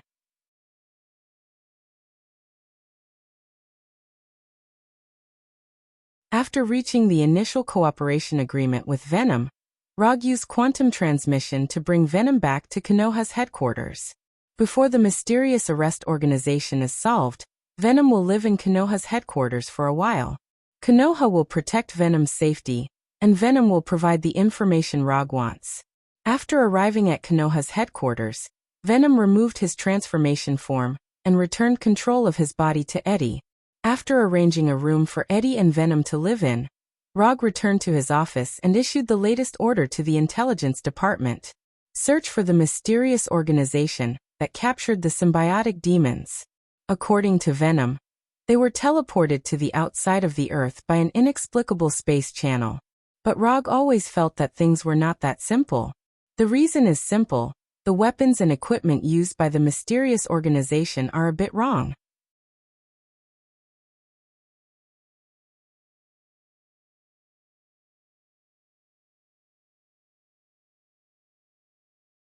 Chapter 273. The time doesn't match. Although the weapons and equipment used by the mysterious organization during the capture were not particularly high-tech, it was not something that could be designed and produced in a short period of time. According to Venom, they had only been on Earth for a few days, and not long after they landed on Earth, they were captured by the mysterious organization. Combined with these circumstances, it was not difficult to infer that this mysterious organization knew about the existence of the symbiotic demons early on and knew when the symbiotic demons would come to Earth. Therefore, Venom and the others, who inexplicably came to Earth, encountered such a professional capture team. There are only two possibilities for the mysterious organization to arrange the plan to this extent. One is that they can predict the future. The other is that the bizarre encounter of Venom and the others was planned by them. Rog first ruled out the possibility that the mysterious organization could predict the future. Predicting the future, this is a super advanced power that involves time. Unless this mysterious organization has mastered the time stone, and mastered the correct use of the time stone, it is impossible for them to have the ability to predict the future. If this mysterious organization really has the ability to predict the future, they would not have the idea of the symbiotic demons. Compared with the ability to predict the future and time, the symbiotic demons are obviously several levels lower. If it is not the ability to predict the future, then there is only the second possibility. This mysterious organization single-handedly planned the appearance of Venom and the others and forcibly brought them from the symbiotic demon's mother planet to Earth. Of course, the mysterious organization may not know the identity of Venom and the others. For them, this is similar to fishing in the sea. They can catch whatever they want. It's just that Venom and the others had bad luck and were caught by the mysterious organization. Although this will involve the problem of space channels. However, compared with predicting the future, space channels and so on are obviously much easier and more realistic.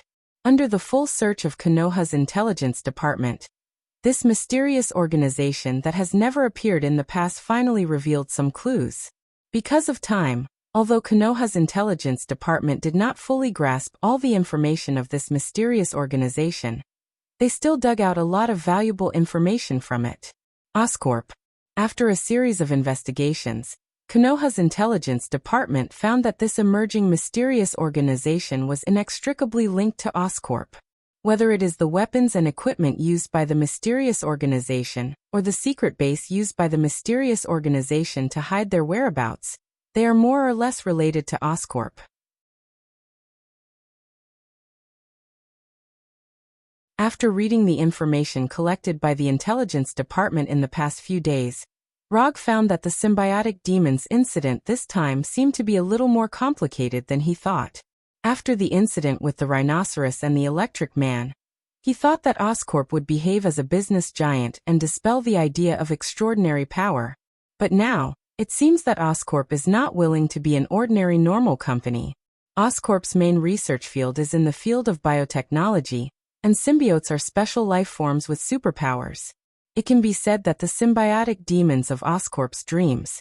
In this case, Oscorp's D of the symbiotic demons of T of the mysterious organization.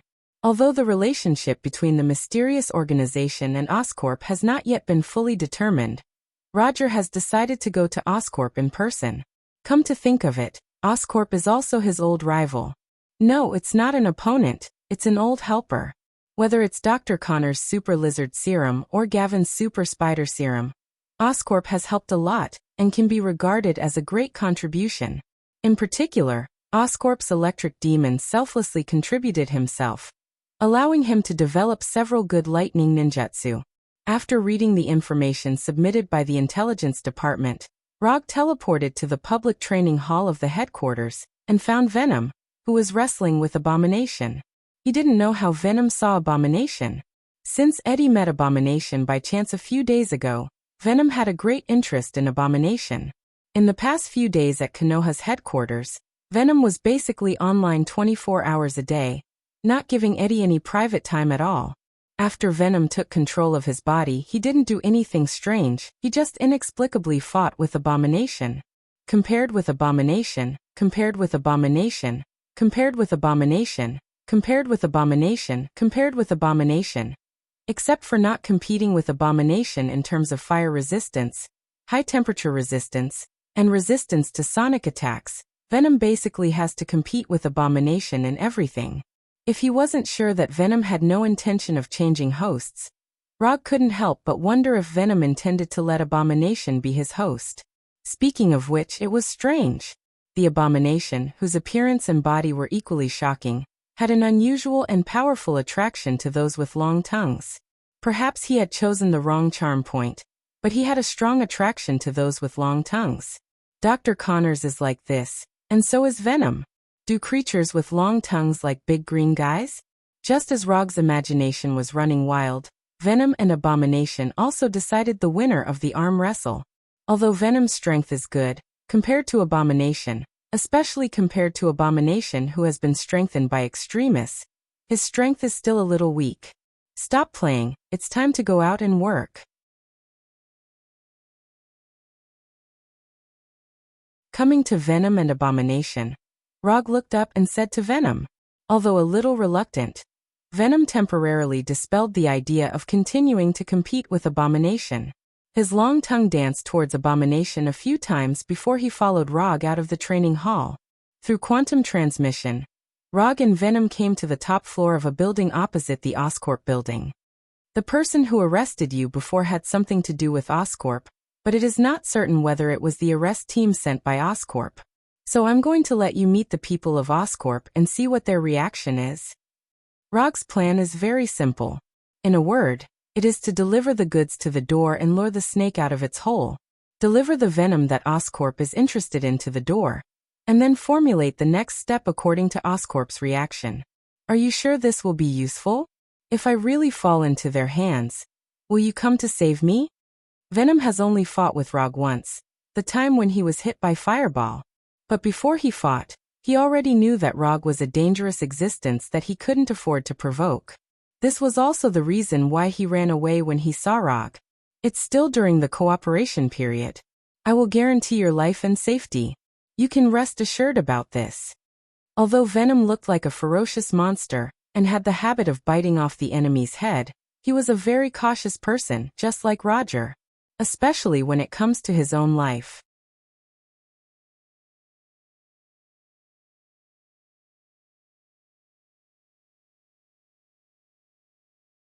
Chapter 274. If I am caught, you must come and save me. Before leaving, Venom once again reminded Rog. Go, you're a big man. Why are you still so timid? He doesn't know if the previous arrest operation left a psychological shadow on Venom, or if he is this cautious character. Rog always felt that the Venom in front of him was completely different from the Venom in his memory. The Venom in his memory was a fearless guy. Even if it was a leader-level riot, he would still fight. Even if his physical fitness is not as good as the riot, he has no fear. After getting a positive answer from Rog again, Venom was still not at ease. He looked back 3 times and kept turning his head to look at Rog behind him. When Rog's patience was about to run out, Venom, who was nearly 3 meters tall, finally showed a domineering aura that matched his image. Like a hunter preying on his prey, he jumped directly to the Oscorp building dozens of meters away. Rog is not worried about Venom's jumping ability. Even if he can't jump over, Venom won't die from this height. What's more, Venom is also a guy who is very good at using various weapons and props.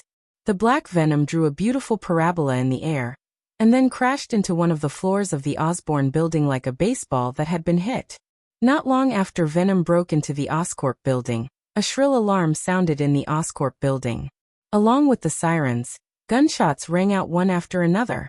Perhaps because it was in the Oscorp building, or maybe because the guards inside did not prepare heavy weapons with great lethality at all. Only gunshots came from the building. There was no sound of shells or bombs exploding at all. Time passed little by little, and the floor where the gunshots came from was constantly changing. Within a few minutes, Several police cars with flashing lights appeared downstairs of the Oscorp building. The first batch of New York police arrived. At the same time, a beautiful white figure also appeared in the distant building and quickly approached the Oscorp building where the alarm was ringing. Spider-Woman Gwen. Since it was in New York and the target of the attack was the Oscorp building, it was normal to attract Gwen. At this time, Spider-Woman was already a well-known superhero in New York. In New York, whether it was the Fourth Hokage, Iron Man, Captain America, or other superheroes, they were all less popular than Spider-Woman. According to what Rog knew, New York's government was even considering promoting Spider-Lady as New York's hero. Gwen didn't know that this riot was planned by Rog. She thought that this incident was just like the cases she had dealt with before, just an ordinary crime. However, when she saw Rog standing opposite the Osborn building, she knew that this time things were not as simple as she thought. As one of the women who knew Rog best, Gwen knew very well that with Rog's character, if it wasn't a particularly important matter or a commission, he basically wouldn't be interested in these criminal cases. Since Rog was at the scene and he had no intention of making a move, it meant that this incident was very likely planned by him. "Why are you here? Is there a problem in Oscorp?" After swaying to Rog through the spider silk, Gwen asked. "It's not a big problem, I'm just interested in some things in Oscorp." For Rog, this is not a big problem. Whether it's Venom, who is now rampaging in Oscorp, or the 3 symbiotes who are likely to have fallen into Oscorp, they are not particularly interesting to him. 3 or 4 symbiotes can't meet his ambitions. 30 or 40,000 symbiotes or Nar, the god of symbiotes, meet his requirements. Won't the action inside hurt innocent civilians? Gwen asked worriedly as she glanced at the Oscorp building opposite. "Don't worry," I told him. After hearing Rog's answer, Gwen put down some of her worries a little. However, her eyes never left the Oscorp building where gunshots and sirens were ringing. Although Gwen has power beyond ordinary people, she is different from Rog. Her concern for ordinary people is far above Rog. Although Rog will not deliberately involve ordinary people in the battlefield when he acts, he will not let himself be restrained because of these ordinary people. This is the main reason why S.H.I.E.L.D. previously gave him a lack of sympathy for the weak evaluation. But Gwen is different. She is like a real police officer, and she is the kind of police officer who puts the safety of ordinary people first. Roger had warned Gavin many times before, warning her that such an approach could easily cause her to suffer unnecessary threats and harm. But no matter what he said, Gwen still insisted on this approach. In Rog's view, Gwen's approach was completely unnecessary, but perhaps it was because of her persistence that she was able to gain more support and love in New York than Rog and the Avengers. Don't worry too much. Although the guy inside is bloody and violent, he won't do anything to innocent people. He also has principles. Looking at the still worried Gwen, Rog opened his mouth to comfort her. Although Venom doesn't look like a good person, there is one thing he will never do, that is hurt innocent people. The riot in the Oscorp building continued, and Venom also wantonly destroyed the Oscorp building in an almost crushing manner.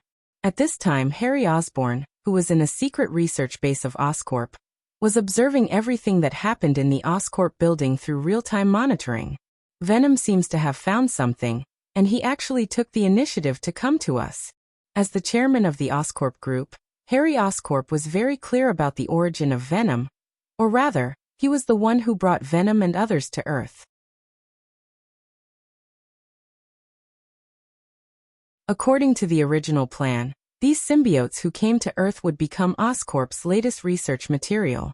But no one thought that with full preparation, Venom actually broke out with strength far beyond their imagination, forcibly breaking through the encirclement and successfully avoiding several subsequent pursuits.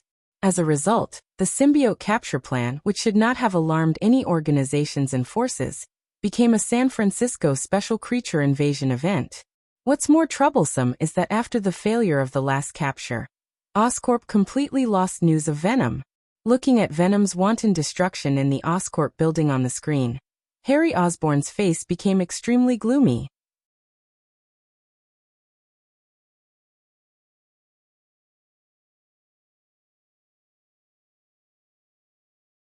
Chapter 275. They actually used such an obvious trap to test our reaction. It seems that the guy who took Venom away didn't put Oscorp in his eyes at all. Although Harry Osborn didn't know who took Venom away, he was sure that Venom's appearance in the Oscorp building had something to do with the guy who took Venom away. Harry Osborn didn't particularly care about Venom's wanton destruction in the Oscorp building. Even if Venom completely destroys the Oscorp building, it won't have any serious impact on Oscorp. It's just a building, it's no big deal if it's destroyed. What Harry couldn't accept was that the other party used such a simple and crude plan to test Oscorp. Venom, who managed to escape capture, wouldn't show up on his own initiative with such fanfare, let alone set the location of his appearance in the Oscorp building. Even if Venom found out that the arrest team had something to do with Oscorp, he would never take such a crude revenge action. According to the feedback of the three symbiotes, Venom is not only not the kind of existence that will desperately fight for his own kind, but when necessary, he will not hesitate to abandon his own kind. If Venom's appearance was not his own choice, then why did he do it? His purpose was obvious. Since they want to play, let's play with them. Let the prehistoric Behemoth Army and the Dark Thunder Army set off. It's too much of a bait to not eat, Harry Osborn said in an indifferent tone, and a look of victory appeared on his gloomy face. Venom's appearance was obviously a trap. Harry Osborn knew this very well, but he still decided to cooperate with the other party's plan. Even if the trap is cleverly designed, it depends on who steps in the trap. Traps used to catch rats not only can't hold the king of beasts, but also put the hunters who set the traps in danger. Oscorp is not an existence that can be provoked by a random person or organization. With Harry Osborn's order, a strange figure left the secret research base and quickly rushed to the Oscorp building. At this time, Venom was still jumping up and down in the Oscorp building, repelling the guards in the Oscorp building again and again. Venom seems to be looking for something, but the fact is that he has no goal at all. The reason why he hasn't left the Oscorp building until now is purely because of Rog's request. Before the target appears, you can't leave. These were Rog's words. Rog did not say what the consequences would be if he did not cooperate, but Venom had no idea of disobeying. Rog was very dangerous, Rog was very cruel, and Rog hated people who didn't follow orders. The first evaluation was Venom's instinctive intuition when he first saw Rog. The second and third evaluations were the factual evaluations that Venom got from Abomination after coming into contact with it. So even with the honorary title of a partner, Venom decisively chose to cooperate with all of Rog's plans.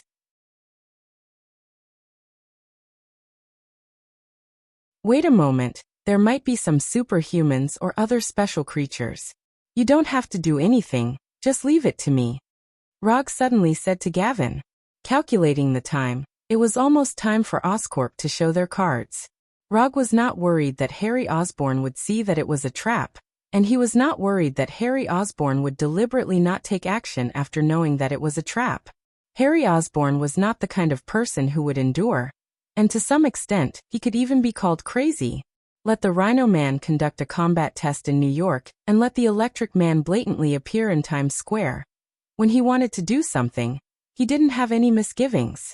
It didn't take long for 9 life energy signals that were completely different from those of normal people to appear in Rog's perceptual network. The perceptual network was a new habit he had developed in the past 6 months. After Chakra's perceptual range reached a certain limit, he set himself up with a more convenient passive perceptual method. The perceptual network was just a name he casually came up with. It was called the perceptual network, but it was actually a long-term maintenance of chakra perception. However, unlike chakra perception, which could reach hundreds or even thousands of kilometers, the perceptual network's perceptual range was only 5 kilometers in diameter. With his location as the center, maintaining a circular perceptual area with a diameter of 5 kilometers for a long time was the perceptual network. These 2 life energy signals, where do I seem to have seen them? Rog had a sense of familiarity when he sensed the 9 non-human life energy signals for the first time. If he remembered correctly, he should have seen similar life energy signals before. After a quick recollection, especially after connecting the 2 special life energy signals with Oscorp, he soon found the answer. Dr. Connors and the Electric Man. The life energy signals that were now rushing to the Oscorp building were very similar to the life energy signals of Dr. Connors. Interesting. Was this Oscorp's trump card? Dozens of seconds later, Rog saw the true face of the 9 life energy signals. 6 lizard men similar to Dr. Connors and 3 mutants similar to the Electric Man. Although Dr. Connors took away all the information about the lizard serum, it was clear that Oscorp had reproduced his lizard serum formula and created their own lizard men. As for the 3 mutants, they should be the Electric Man that was created in batches.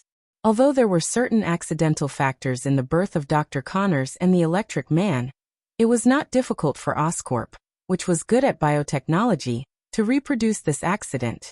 These lizard men and mutants did not find Rog and Gavin in the opposite building.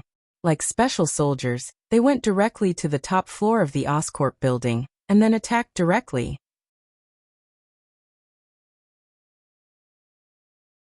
Unlike Dr. Connors and the Electric Man, who did not use weapons, these lizard men and mutants were like real special soldiers, with various weapons hanging on their bodies.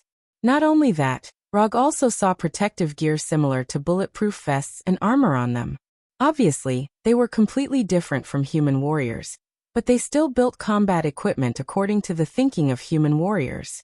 Oscorp's approach was quite interesting. Obviously, the path Oscorp wanted to take was not the path of a personalized superhero, but the path of an organized warrior. Although this was a completely different path from Konoha and the Avengers, it perfectly met the requirements of human beings for an organized force. You're tuning in to the Li Mei's Wuxia Whispers YouTube channel. We're so grateful for your support, and don't forget to subscribe to join us on this incredible journey through captivating stories. Your generosity through donations truly makes a world of difference, as it's the primary source of revenue that allows me to expand and enhance this channel for you. Thank you from the bottom of my heart for being a part of this adventure.